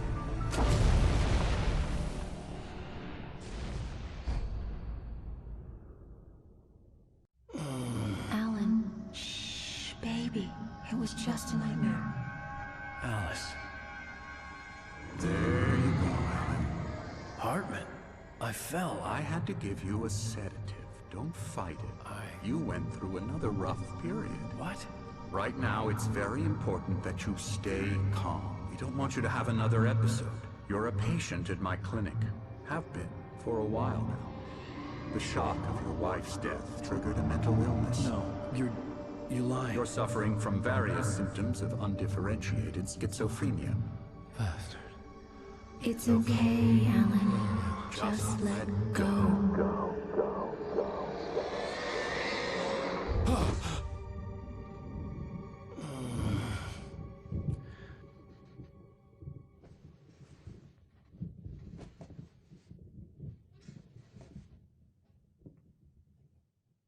I felt groggy. Whatever Hartman had bumped in me was making me numb. I felt like this was happening to someone else. Someone I was watching on television. I couldn't think. Couldn't focus.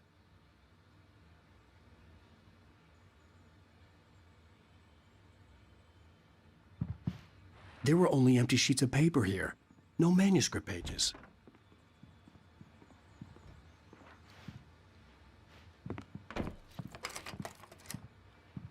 Good evening, Alan. Are we feeling better now? Feeling calm?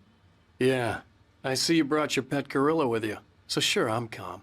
I get the message. Loud and clear.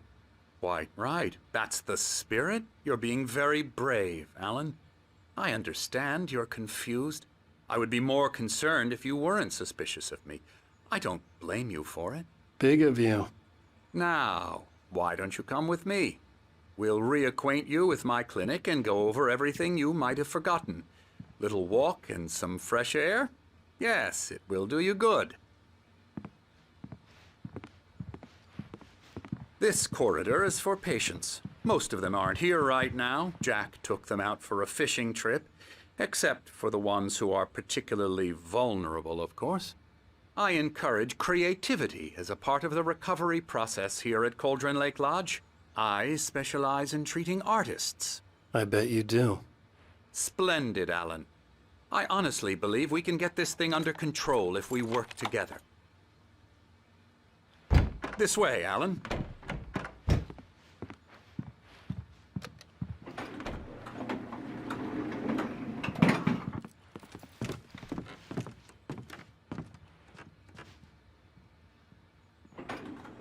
Now, Alan, from past experience with you, I know I need to get right into the heart of the matter as quickly as I can after an episode. So I'm just going to say this. Alice is dead. No. You're in a very vulnerable state until you understand and accept this. Alice drowned, and you couldn't face that. You're suffering from hallucinations, paranoid delusions, unusual thinking, an obsession about light and darkness, a feeling that everything revolves around you, your thoughts and dreams. Your mind has constructed an elaborate fantasy scenario in which your writings are affecting reality. She has been kidnapped, and supernatural forces of darkness are trying to stop you. We go this way, Alan. I wasn't ready for another shot, so I went along with it. He had to be lying. But under the influence of the drug he had given me, I had to fight not to believe his words. It's all in your head. You've been making it up. Apart from the tragic accident with your wife, no one has been killed. Your delusions are just a manifestation of your subconscious mind trying to protect you from the too painful truth. Unless we fight the fantasy, it will return. I know the instinct is to resist me, but think about it. Doesn't this make far more sense than the insane supernatural conspiracy you have concocted in your mind? You're a skeptic by nature, Alan. We both know this. Everything can be explained logically.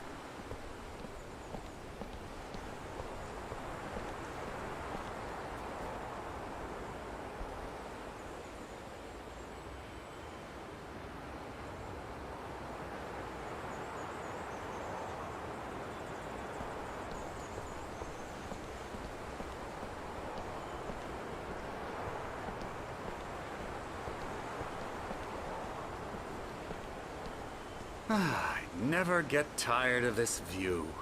Very inspiring, isn't it? Cauldron Lake spread below us. I could see Mirror Peak on the other side of the lake. I thought I could make out the spot where Diver's Isle had been when I arrived with Alice. Now there was nothing but waves.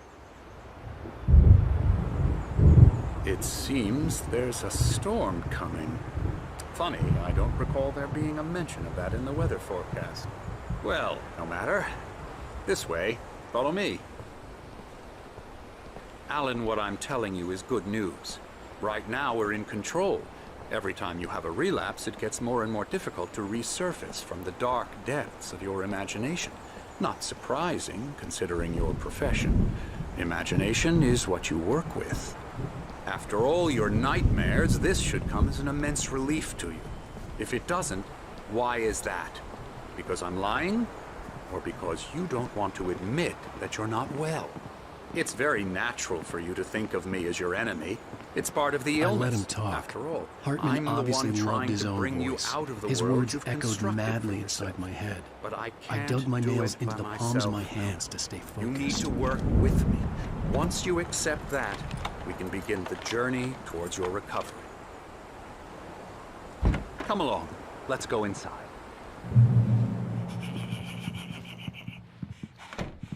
Now, here's the entrance to the office wing. That's for staff only. You were impressed by my trophies when you first arrived here. I do love to hunt. The great outdoors, man versus nature. It's wonderful stuff. Pretty damn wonderful, yeah.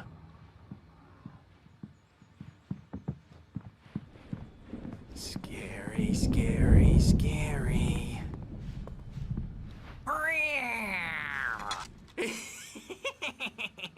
Emerson.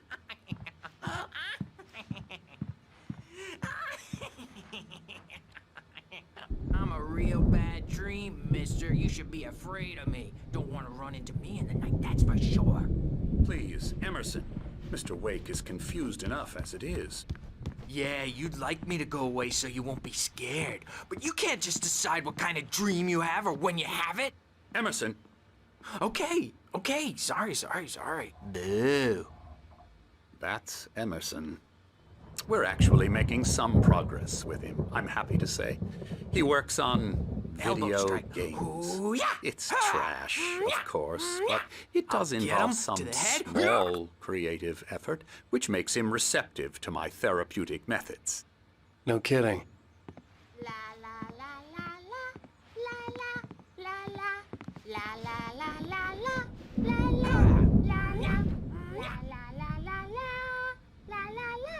Now, you might have noticed the typewriter in your room.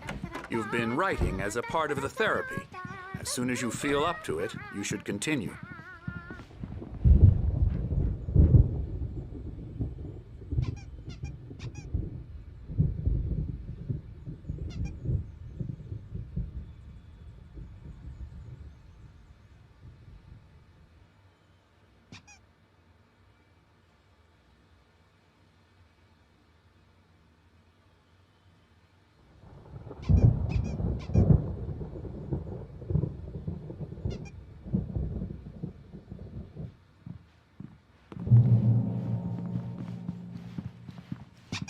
My rheumatism's killing me. There's a storm coming. Oh, what a storm. I hope it wipes this place off the face of the earth. And these two are the Anderson brothers, Odin and Thor. They had how should I put this? A heavy metal band in the 70s and 80s called Old Gods of Asgard. They even adopted new first names to complete the image of Viking gods. After the band broke up, they lived on a farm nearby. They are, well, in advanced stages of dementia. They're well cared for, TLC and all that. There's nothing more that can be done. I'm afraid that the rock and roll lifestyle has left its mark. Oh, that won't do. I'm so sorry to cut this short for now, Alan. The power has been acting up. I'd better go check on it. We'll continue this soon. Meanwhile, when you feel up to it, return to your room and try to write. It really is for the best. Don't you think? I'd like to bash his head in with a hammer. Oh, he'd love to fish out our secrets, but he has no clue. He's not crazy enough. Not crazy like us, Sonny. Yeah! Being crazy's a requirement, Sonny. Who else could understand the world when it's like this? It takes crazy to know crazy. That's the sanest thing I've heard in a while. Zane! You're all right, Tom. Hey, we like him, don't we, bro? He's got to go to the farm. The Anderson farm. Valhalla! We wrote it all down, lest we forget. A crash course. All you need to know to get your head right. You need to find the message. Here, Sonny, here's something for you. Gave me a rash, but I kept it safe from these bastards. Zane could feel the poems, taking form, shaping things. As he experimented, he imagined he could almost feel the power surging through the keys of the typewriter. It exhilarated him. But there was fear, too. If not for his young assistant Emil, he would have given it up. But Emil convinced him otherwise. He too had a way with words. My head was clearing up, or according to Hartman, I was sinking back into the fantasy. I was convinced he was lying to me. About everything. Crazy or not, the Andersons made more sense. Tom, you got any booze on you? Yeah, no. Sorry, we have guys. a stash of the special stuff at the farm. Our own formula. Local ingredients. Medicine clears your head right up.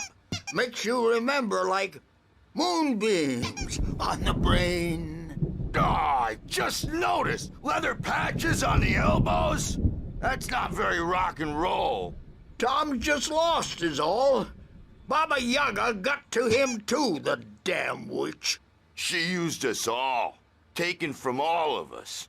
Took my thunder, the witch.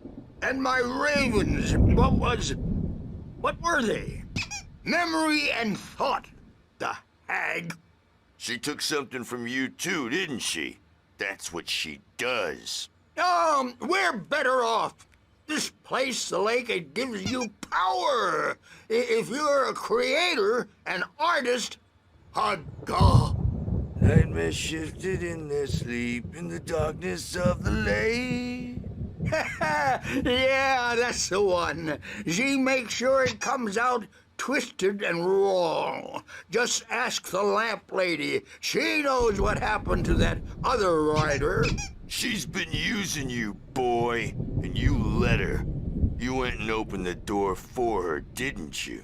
Now, it was already open a crack. And whose fault is that? We're morally corrupt, disease-ridden, old and stupid. Doesn't mean he had to open it all the way, goddammit.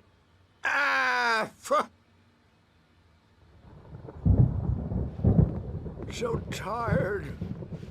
Built the farm close to the lake, a place of power.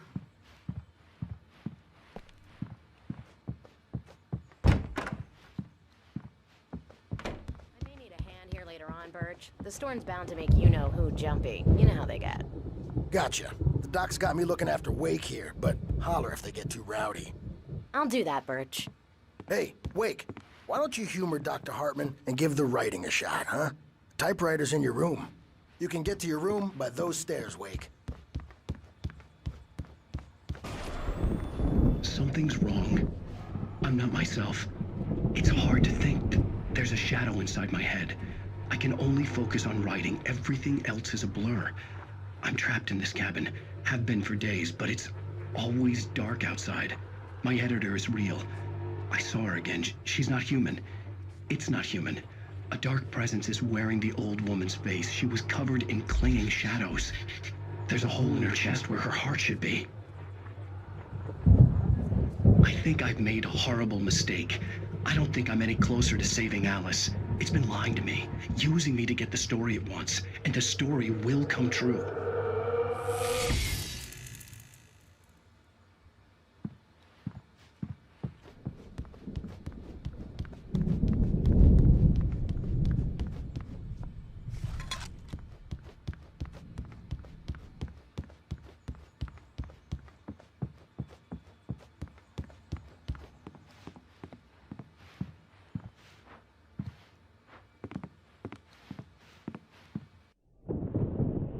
The white glare of the blank page in front of me hurt my eyes.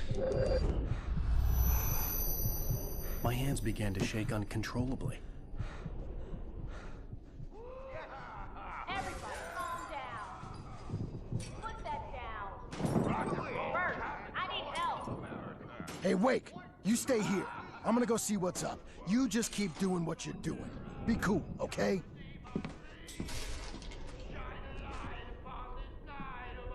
I didn't know what the chaos was all about, but it could be my only chance of getting out of here. Where the hell did he get a damn hammer? I don't know. Oh, afraid of the crazy brothers, are ya? Not so weak. Hartman kept talking, giving Barry the grand tour, clearly proud of the place. He went on and on about his hunting trophies, and Barry was impressed. But he was here on business. He raised his voice, cut through the monologue. Hey, Hartman, where's Al? Hartman stopped in mid-sentence, annoyed at the interruption. He nodded at the hulking orderly standing nearby. The man smiled and clapped a practiced hand on Barry's shoulder. How are we? Well, things are unraveling fast, aren't they? Ha ha! Nah! Ha ha ha! Sinclair looked bad. It's my storm. I'm taking it. Hard. The And if she was one of Hartman's backstage is goons, all she yours, had it Tom. coming. I could Seize get your the key to the destiny. office wing from Sinclair. I had had to get to Hartman's office. Come out and He had face taken the all my music, manuscript Birch. pages. It's time That's to where pay he the could keep me now. piper. Maybe you could come out and beat our regular adult diapered asses for it, since you're so tough, Birch. We're on the road,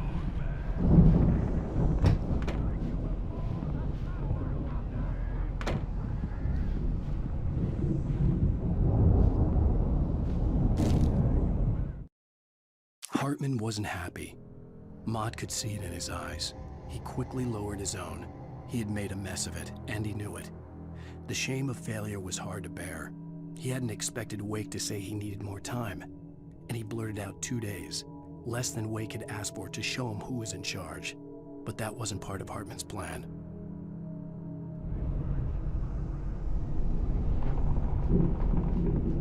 The markings on the tape said they were recordings Hartman had made at the sessions with his patients.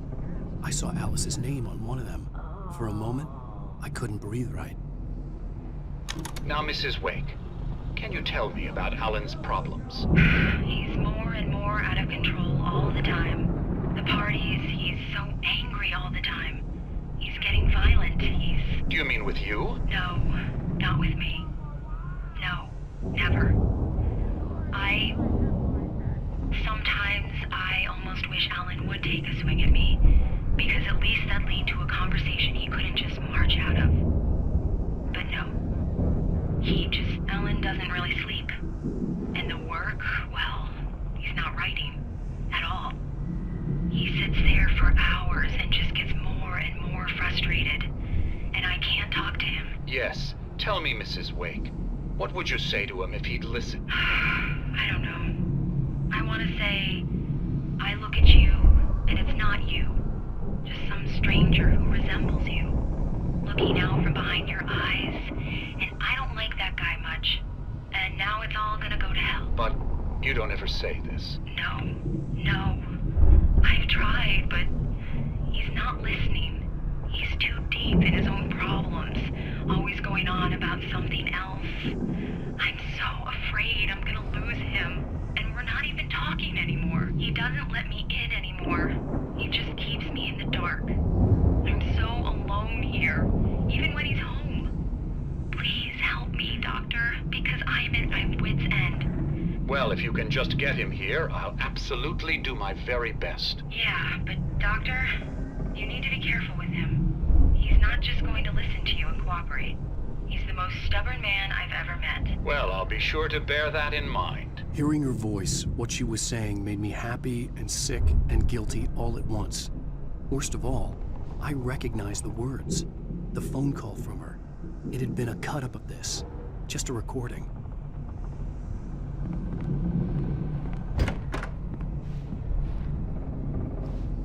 The photo on the wall caught my attention. In it, the clinic staff was standing outside the lodge. I knew the man next to Hartman. He was the kidnapper. Hartman had been playing me all along. Let me out of here! Hartman, do you hear me? Or I'm gonna sew your crazy quack ass to shreds! Barry? Ow! About time! Barry, man, am I glad to see you. We need to get to Hartman's office. It's right next door. You okay? Yeah. I mean, no! The cops found me at Rose's trailer, but they didn't hassle me too much. I'm obviously a victim in this, and I demanded to be treated as such. Or else I'd sue their asses. Speaking of asses, that Fed gave me a real hard time, but I had no clue where you were. That guy's crazy, Al. But he let me go, and then I get a call from Hartman, that son of a bitch, who tells me you're here, and I should come pick you up, but when I got here, 2 goons clobbered me and stuck me in there. What's with the cutout?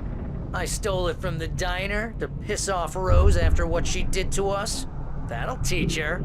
Yeah, that's a harsh punishment. Come on, pal, we gotta get going.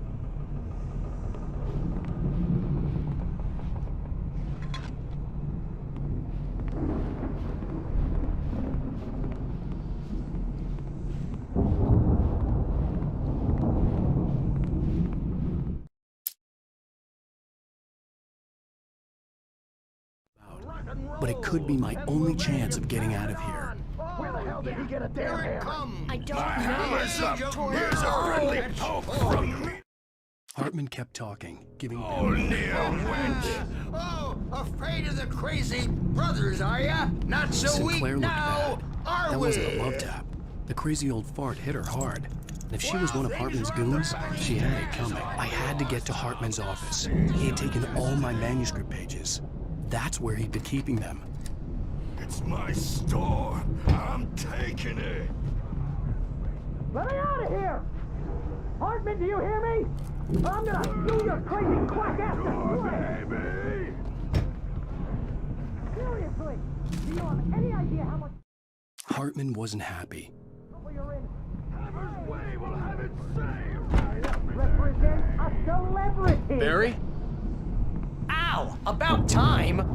Barry, man, am I glad to see you. We need to get to Hartman's office. It's right next door. You okay? Yeah. I mean, no! The cops found me at Rose's trailer, but they didn't hassle me too much. I'm obviously a victim in this, and I demanded to be treated as such. Or else I'd sue their asses. Speaking of asses, that Fed gave me a real hard time, but I had no clue where you were. That guy's crazy, Al. But he let me go, and then I get a call from Hartman, that son of a bitch, who tells me you're here and I should come pick you up, but when I got here, 2 goons clobbered me and stuck me in there.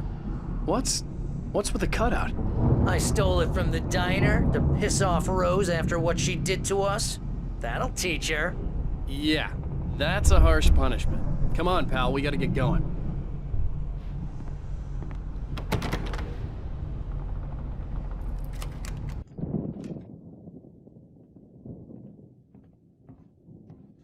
These were all the pages I had on me. And more.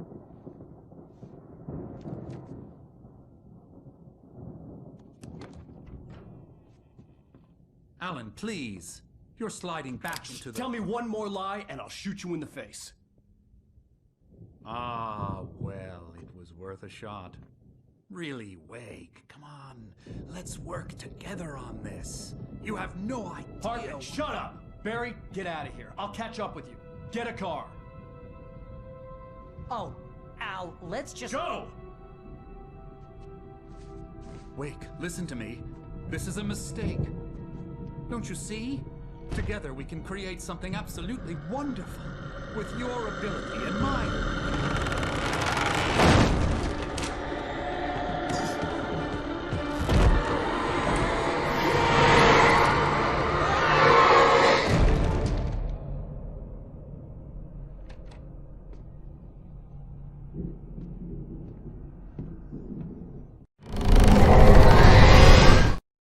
Hartman followed the fall of Alan Wake with his binoculars. When the rider hit the water, he ordered Jack to take the boat to him. The spot was easy to see in the dark, even with all the extra lights in the boat.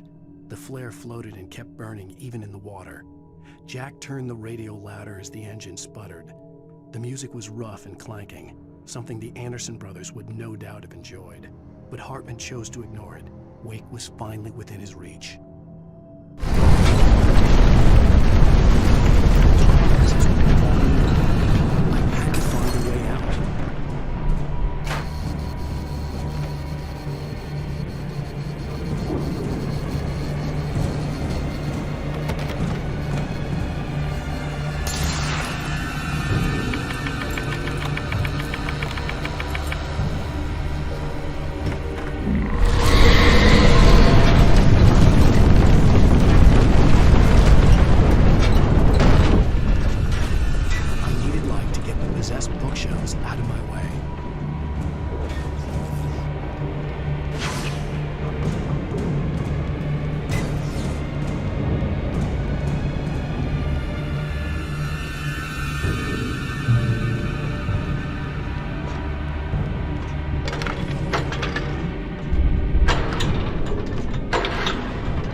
was no creator.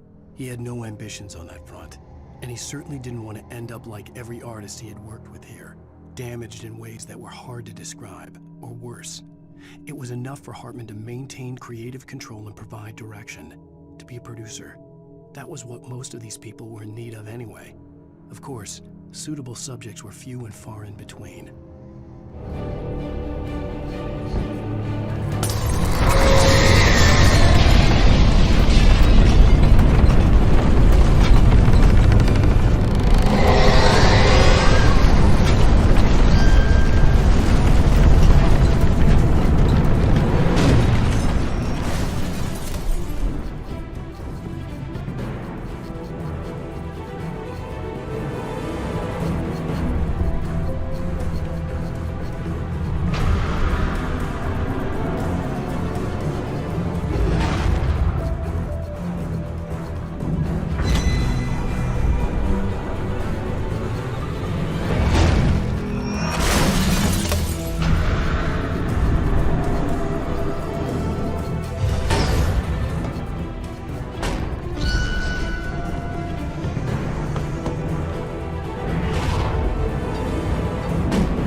I found the car, but the gate's locked. You're gonna have to go through the hedge maze over there.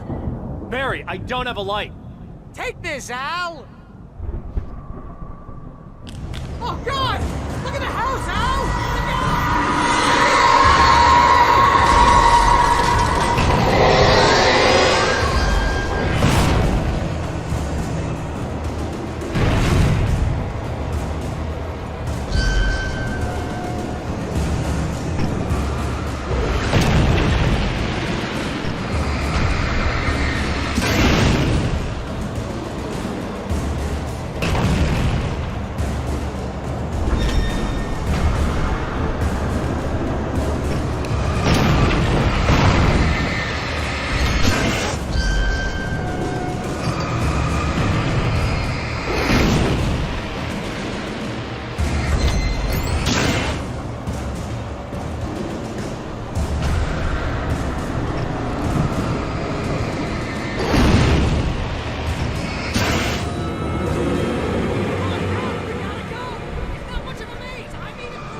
I stared at the Viking paraphernalia that littered the area surrounding an unlikely centerpiece.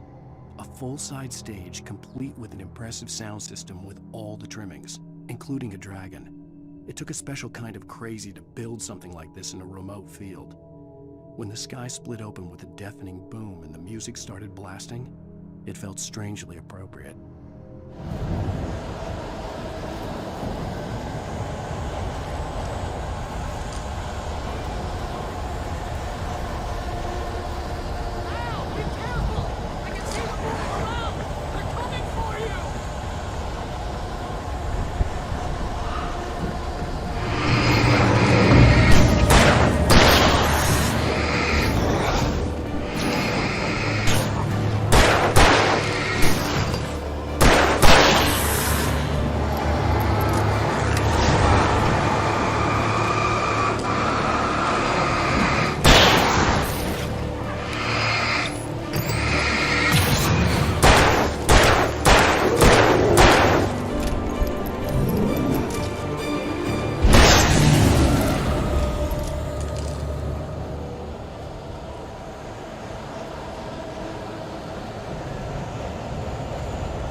Hartman hurried down the corridor. He had disliked leaving Wake when he was surely at his most susceptible to therapy.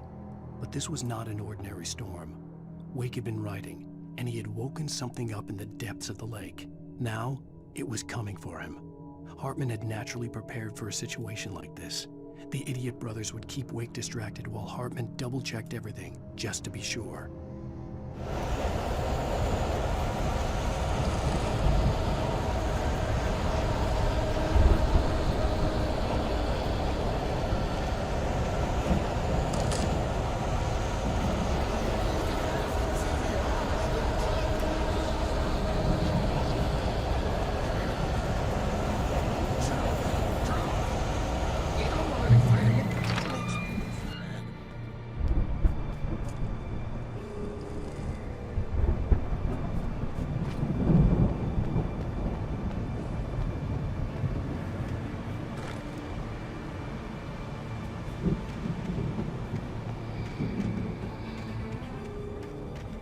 Get 2 pills in the morning, and then you'll be nice and calm all day long.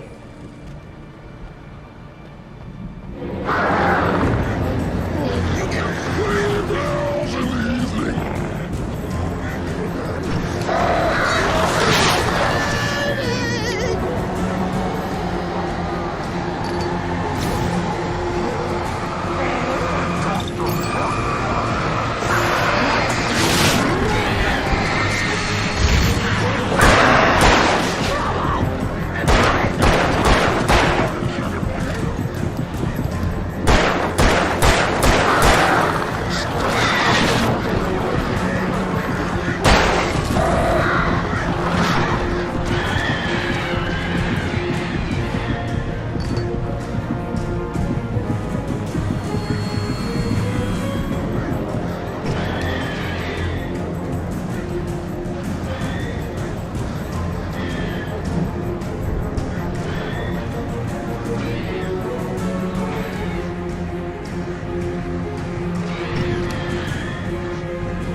Mott knew that Wake was smarter than him. Wake had more money, a beautiful wife, everything. And Hartman said Wake was important. That made him better than Mott. But Mott was calling the shots now. He'd expected Wake to whimper and grovel, but instead, he seemed willing to fight. Mott knew he'd gotten under Wake's skin. If only Mott actually had his wife. The thought made him shiver.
For the moment, Barry was just glad he had survived the fall. He had been separated from Al, and there was no easy way to climb back up. He told himself he'd be okay in the gloomy forest at night. He would just have to wait for a while for Al to find his way down. Barry turned when he heard the heavy footsteps and saw the movement. The man-shaped shadow lunged at him from the bushes, an axe held high. Barry screamed and threw up his hand. The world exploded.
Hartman watched as Wake's features slackened.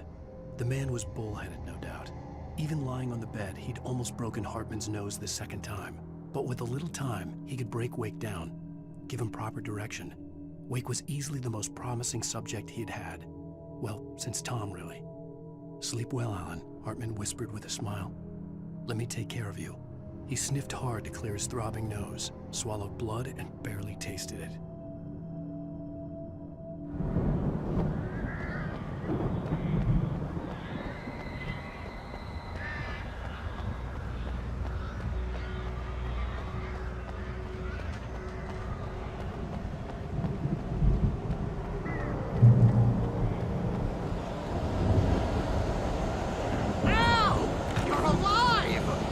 Let's get out of here. Can you open this gate?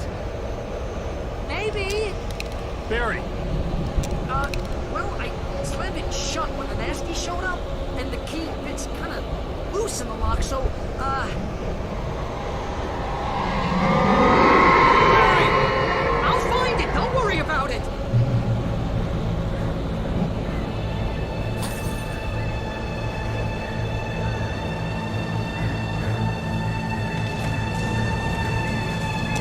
Hurry up, Barry!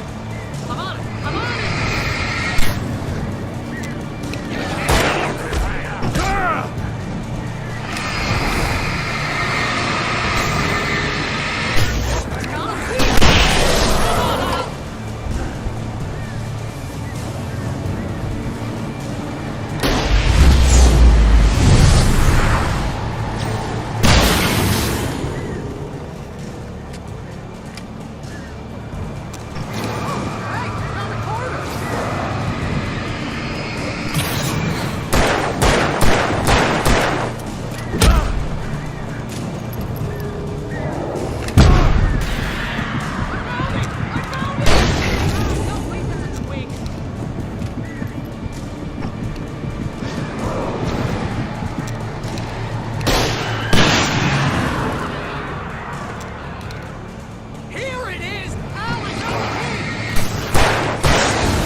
We're headed for the nearest "You're now leaving Bright Falls. Come back soon" sign. We're going to the Anderson farm. I knew you were gonna say something like that. You know what? You owe me big time for this. When this is through, if we make it, I don't care what anybody says, I'm done with darkness. You're gonna buy me a tanning bed as a gift, and I'm gonna live in it.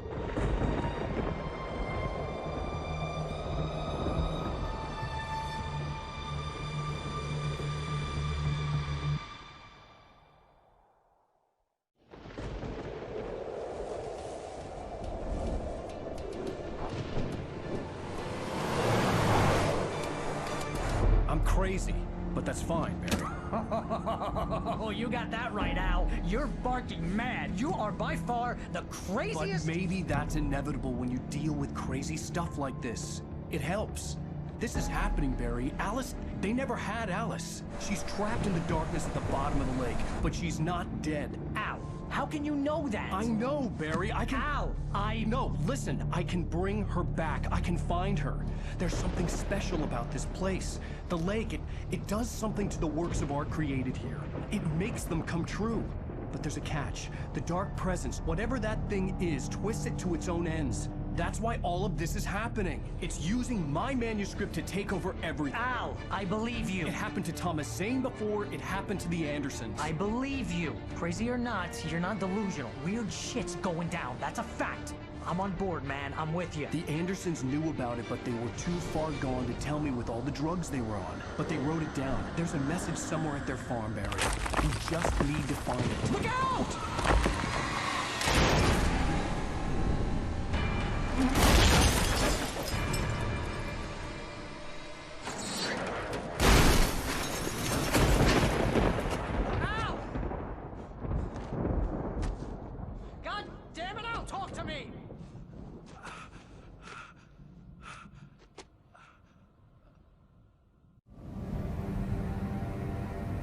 I had lost my gun in the crash. Barry was nowhere to be seen. Barry! Barry! Oh, man, you're okay! Jeez, it's good to hear your voice! I was trying to get out of the car, but the ground gave way. Man, what a drop! is fine. Forget that! Are you okay? I hit some bushes, didn't get a scratch. There's no way you can climb down, though. It's like a sheer wall. Ah! Al! There's something moving down here! Barry, it's a taken! Use a flare, Barry! Ah! Yeah! Barry, are you alright? I'm good, Al! I'm great! Guess you never messed with anyone from New York City before, huh?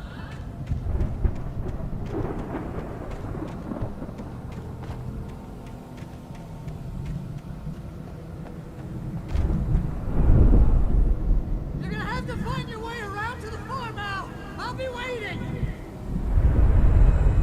Barry, just wait for me, okay? Al! I'm not staying here! It's suicide! I'm going to the farm! I'm gonna go ahead and secure the area. You can catch up. Don't worry about it. I'm on the case. Now he's Rambo. This would turn into a disaster if I didn't catch up with Barry.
When he stopped the car at the Anderson farm, Walter felt relieved. Oblivion was close at hand. The brothers wouldn't miss a jar of moonshine or two in the booby hatch. But then he saw the man on the porch, and he knew who it was. Driving for his life and knowing it was useless, he didn't realize he was crying until he couldn't see the road for the tears.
Agent Nightingale stared at the passed-out rider. The man was sleeping off one hell of a night. Nightingale felt a stab of envy at Wake's oblivion, but he had a job to do. He put the gun to Wake's head and almost became a murderer. His hand shook and his throat felt tight and dry. Biting his teeth, he tried again to pull the trigger. He lost the nerve. Wake stirred. Nightingale would have to settle for an arrest.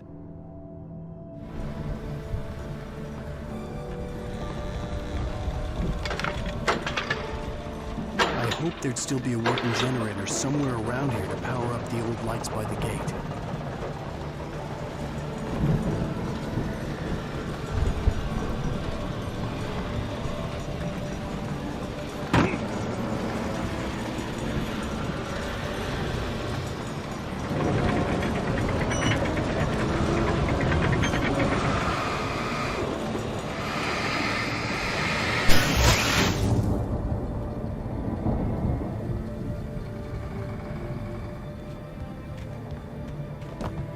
I could sense the movement in the woods ahead.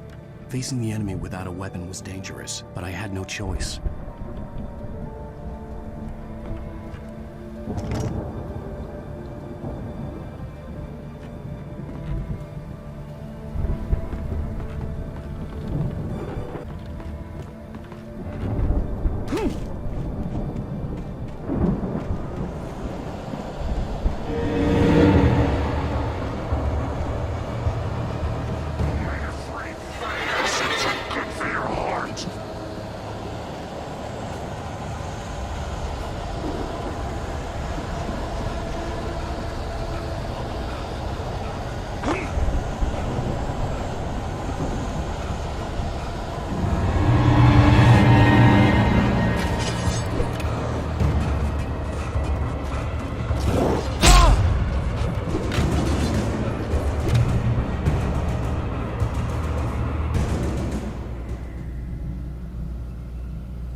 Was driving away from the farm, headed in the same general direction as I was.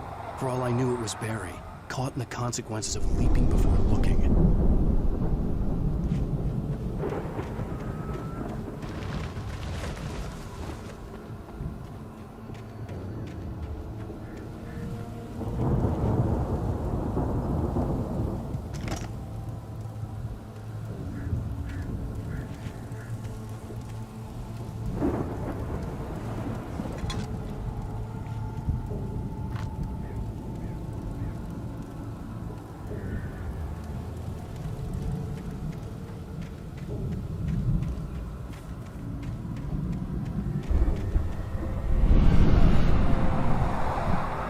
The car was heading for the cabin up ahead. It wasn't far. If it was Barry, I would see the damage soon.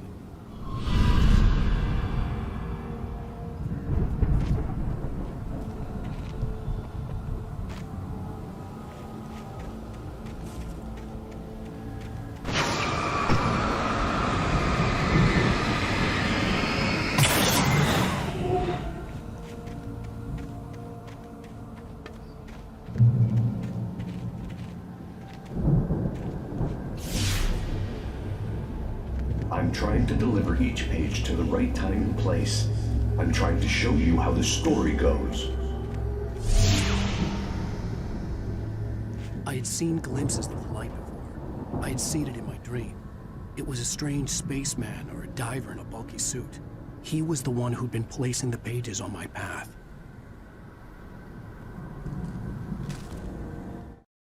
The dark presence followed the choreography laid out to it in the manuscript, growing stronger and stronger, moving like a storm from one scene of destruction to the next. But it was still bound to follow the story and chained to the dark place it came from. When the story reached the end it longed for, it would finally be free.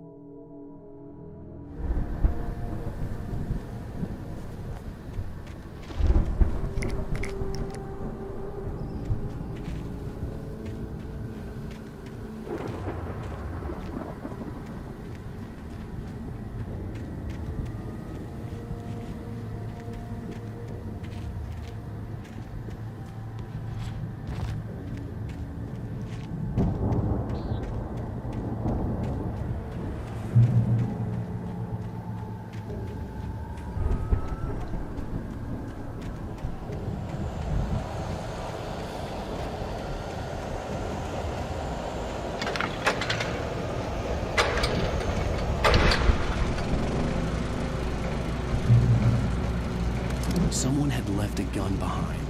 Now I had a fighting chance of reaching the farm.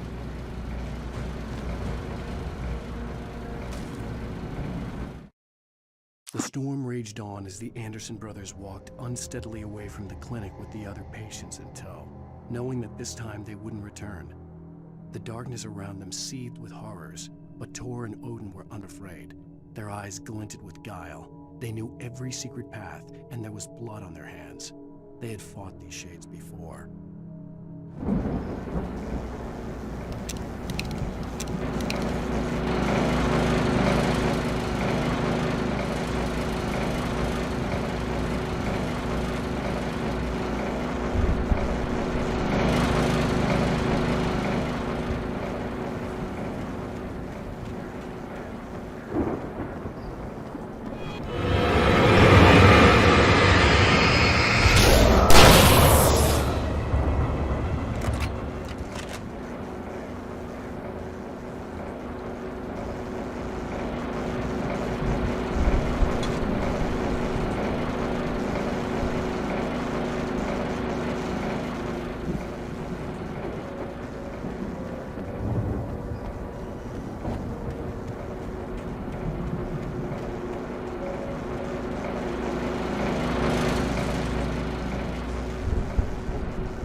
I could see the car, but there was no sight of the driver.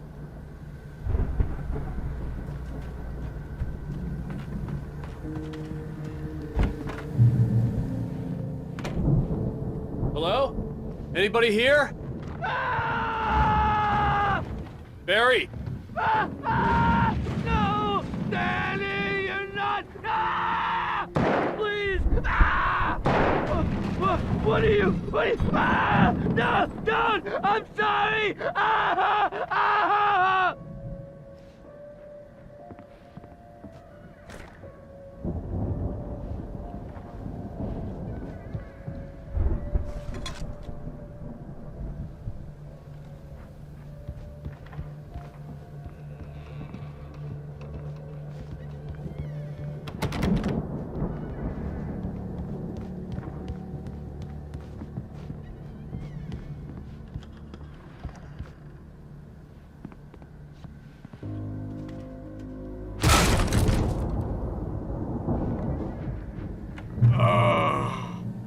I know you. You were in jail the other day. I went to the farm again for the moonshine, you know? It makes you see. They're not gonna miss it. They're in the loony bin. But my buddy, Danny, I lost him. Something's gone wrong with him. It's not him. Like a real bad follow-up to a real good movie. The best friend's suddenly the bad guy. Who wrote this crap anyway?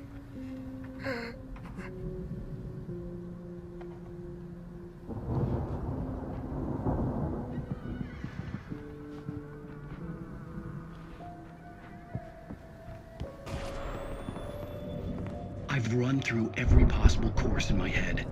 If I continue like the Dark Presence wants me to, the story I'm writing won't save Alice. It's a horror story, and it's going to kill her, and me, and everybody in this town. No one will survive. Darkness will consume everything. This is what it's wanted all along. It will be free, unstoppable. It used Alice to get to me, dangled her in front of me to keep me going. It was never going to release her. I'm going to change this. I'll escape. I've written myself into the story. I'm now the protagonist. This feels like a terrible risk, but it's the only way to save Alice. I'll be bound by the events of the story just as much as anyone else who's been woven into it. The story must stay true for this to work. There have to be victims along the way, near escapes, cliffhangers. In a horror story, it can't be certain that the hero will succeed or even survive. He almost has to die. I'll write my own escape into the story next. I need help. Zane's going to be the one who'll help me. I'll make it happen.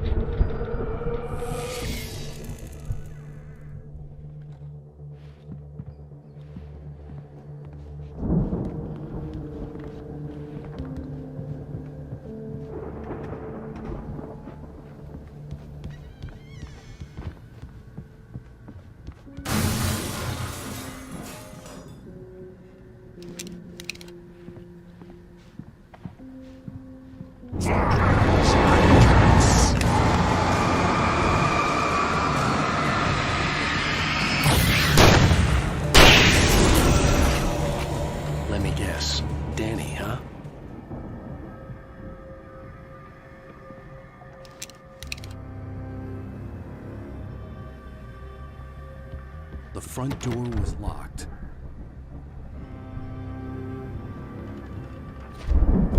The farm was still a good distance away. I'd need a car to get there fast.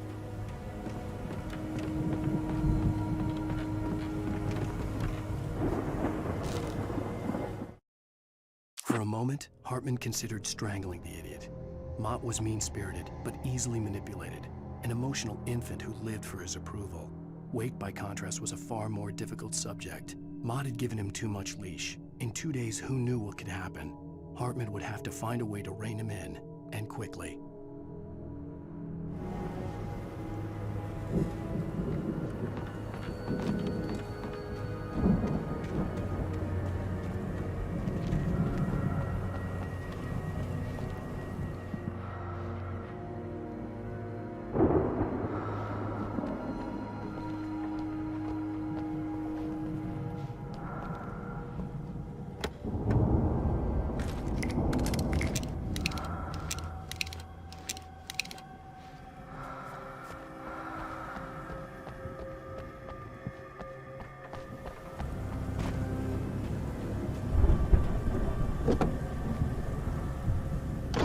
Barry wasn't up here, he was probably in trouble down at the farm.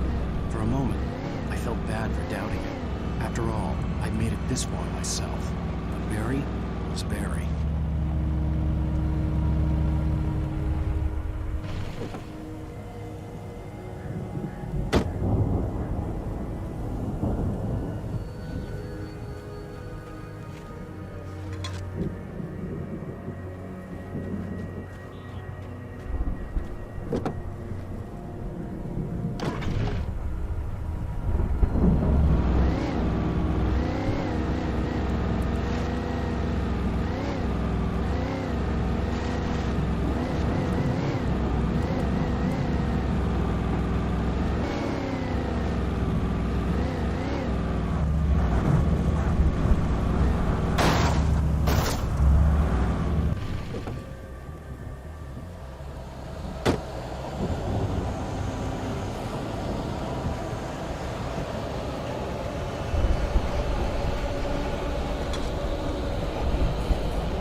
Well, as I'm sure everyone's noticed, that storm we all felt coming is finally here.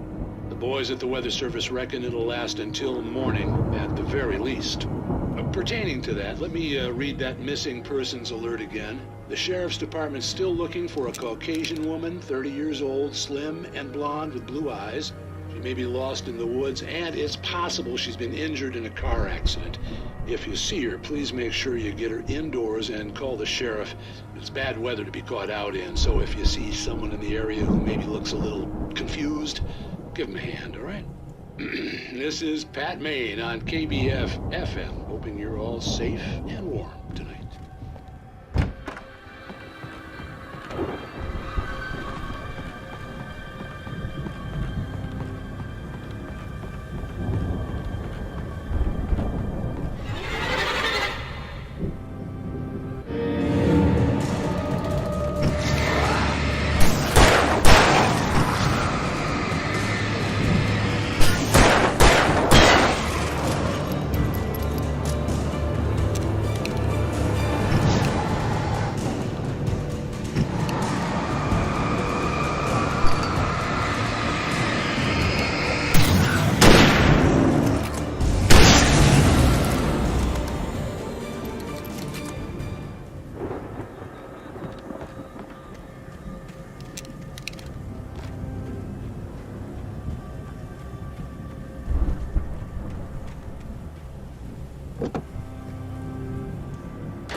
I'd known the brothers used to be some kind of rock stars, but it hadn't really sunk in until I saw the stage.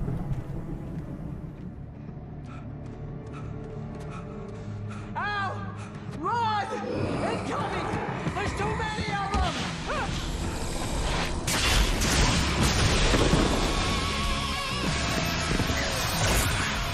God damn.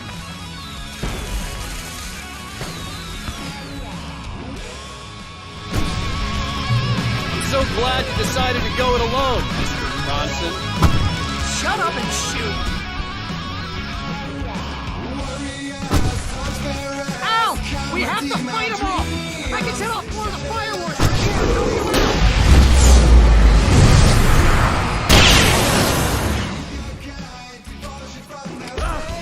Hey, Al!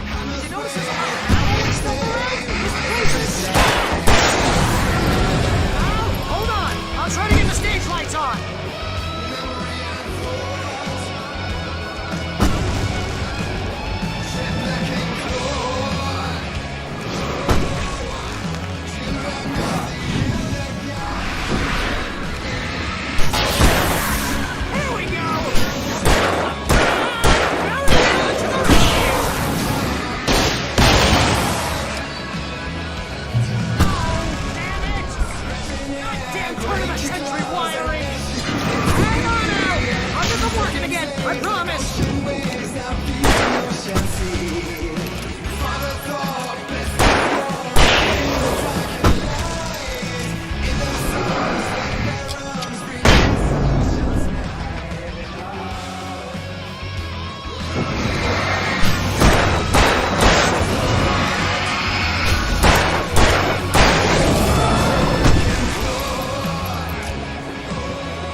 Bright Falls, rock and roll capital of America.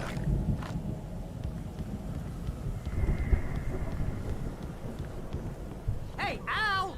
This way to the farm!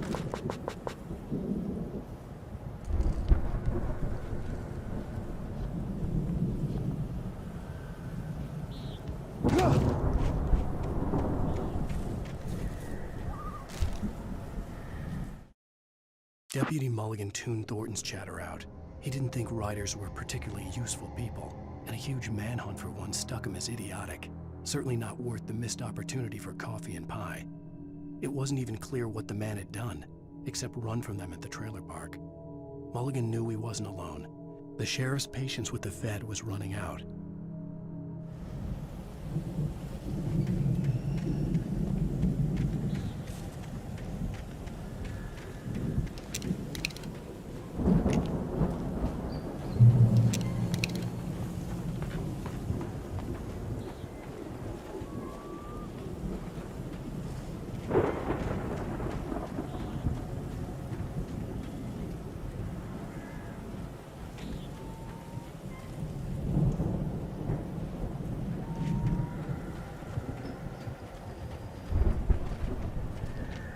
See, bestseller, no reason to worry. Your cutout's good as new, right where I left it. I'll come back for it once we have the place secured. Yeah, that's been my biggest worry all this time. We need to get this thing moved out of the way. This is as far as I got before they ambushed me.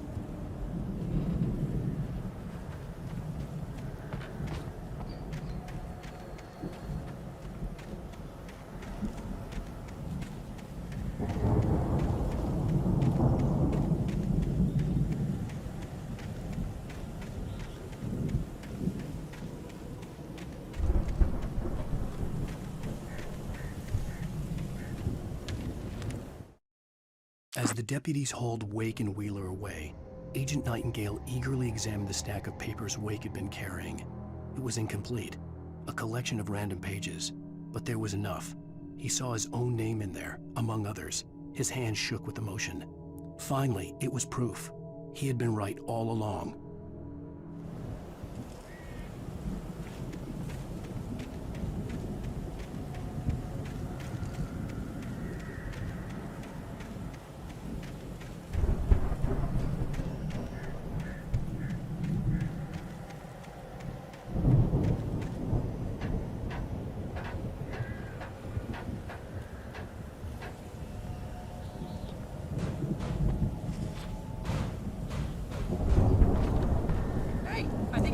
Here has something to say. What's that, Al? Ooh, I'm Alan Wake. I'm always right about everything. And if I don't get my way, I'll sulk all day long. I'm always intense and moody. It makes me very attractive and mysterious. Right now, I'm just standing here because I need my best friend Barry to carry me. But that's okay. I can just take him for granted. I think I see what you did there. It was pretty good. You want me to do my imitation of Barry Wheeler? No? Thought so.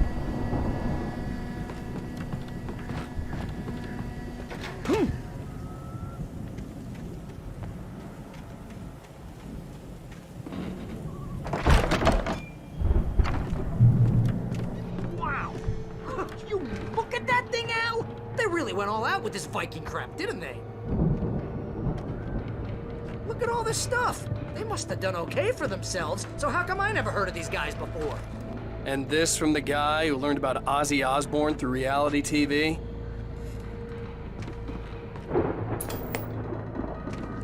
Sleep.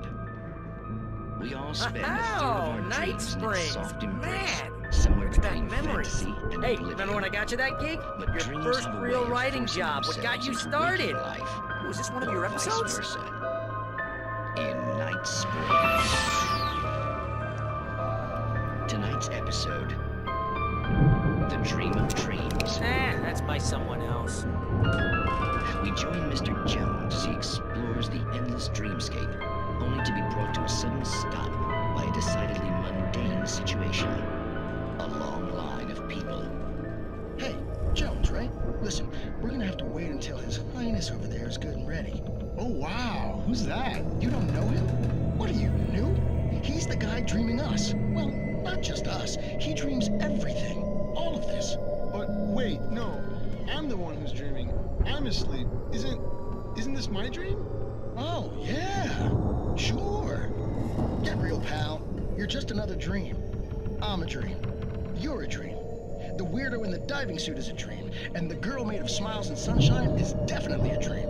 But I'm pretty sure I'm dreaming this. Well, maybe you're a really confused dream. What am I, a shrink? All I know is I'm going with the smart guys, and they say that's the guy doing the dreaming. Right there. I don't know what that means. It means we keep him happy. No sudden falls. We make sure he has his clothes on when he goes out in public. No chases where the monster is nipping at his heels and he runs like crazy, but his legs don't seem to get him anywhere. None of that. Because if he wakes up in a cold sweat... Yeah, precisely. So we wait till he wants to move on. Keep things nice and calm. Hey, something's happening here. Yeah? What's that? What? Can't you hear that? Oh, God help us, it's an alarm clock. Oh, it's you, isn't it? Please, man, I got a wife and kids. Please don't wait.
It's 1976. Madness reigns at the Anderson farm.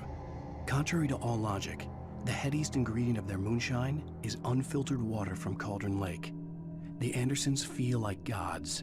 Odin can't stop laughing. He contemplates cutting his eye out.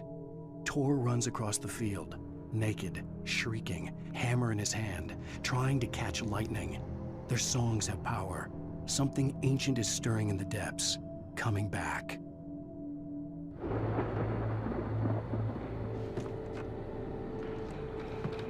The Viking boat looked imposing, almost like a battering ram.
Those geezers had quite a production going on.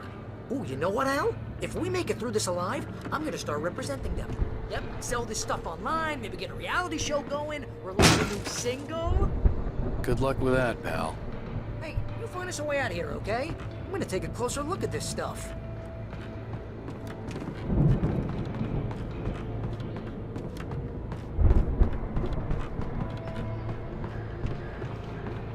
Be careful, Al!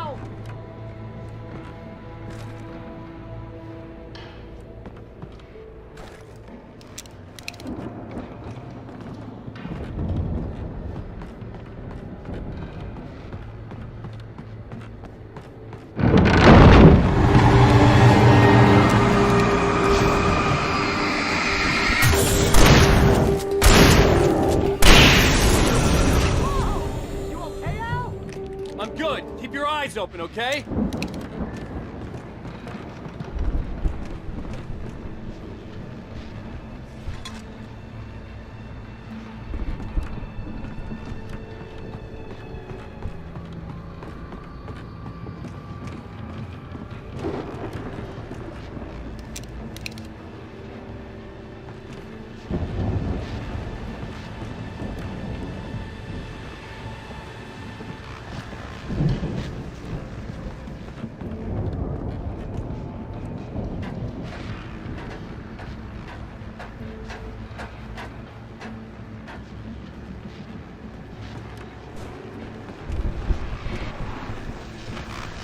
As you regular listeners know, I tend to work through the night, but I'm not the only one. Deputies Mulligan and Thornton are taking a couple of moments off their busy schedule to join me here in the studio. Boys, how busy are you now? Deerfest is almost here, isn't it? I bet that keeps you in business. Pretty busy, yeah.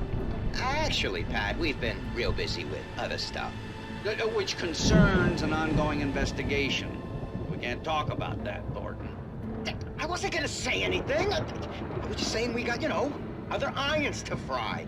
And how would you compare your workload to last year's? Things have seemed relatively peaceful to me, but people do tend to get a little wild this time of year. Oh, it's wild, Pat. It's pretty wild. There's been all sorts of trouble this year. Vandalism, fighting, public disturbances. A lot of people gone missing, too. Yeah, it's pretty much the usual stuff, Pat. Just, a lot more of it. Now, is it just me, or does Deerfest get wilder every year? People seem to be more drunk, at least, or they start earlier and younger. Oh, it's definitely not just you, Pat, but... Definitely, Pat. Hey, I'm talking here, Thornton. Oh, shoot, I lost my train of thought. Not just me.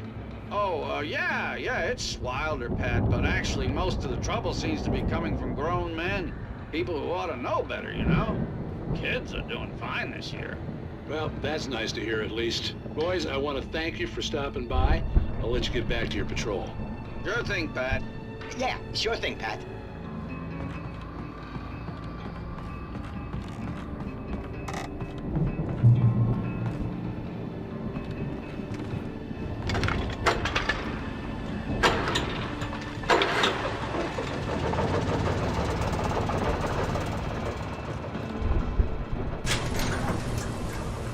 See the building that had to be the Andersons' home on the other side of the field. It wasn't far now. I wasn't worried about trusting the ramblings of two burned-out geriatric wrecks. They had the goods.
are 65 billion cows and pigs in the world.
Al?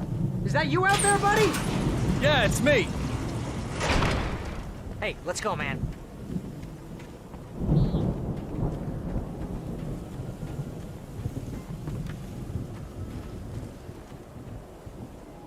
I think we're gonna have to work together to open this gate, Al. Looks pretty heavy. Ah! Hey, I think that's the farm on the other side of the field. We're almost there. This farm is a crazy place for crazy people. We should feel right at home then.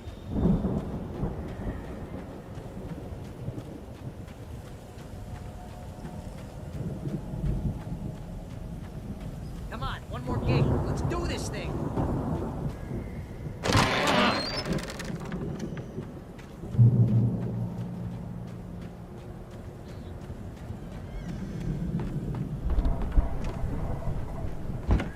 The lights are out. I guess we better check the fuse box.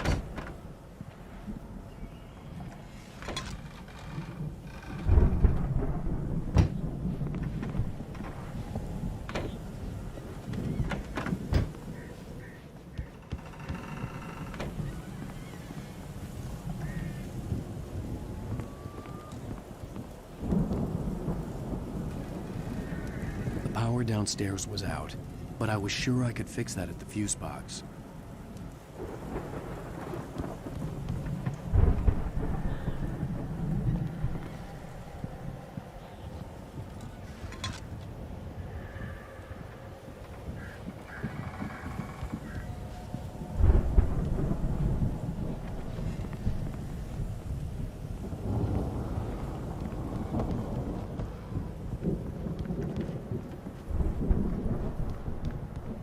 You know, this place looks kind of lived in. I thought the Andersons were in the booby hatch.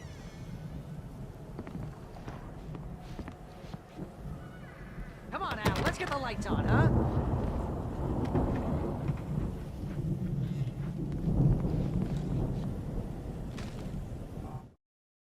Again, Alice's screams rang in the stillness of the night. I saw myself run toward the cabin, flashlight in my hand. I followed my past self. I was an out-of-body observer, a time traveler in a crazy drunken dream. This was the beginning. The night Alice had disappeared. The mystery of what had happened during the missing week was about to reveal itself.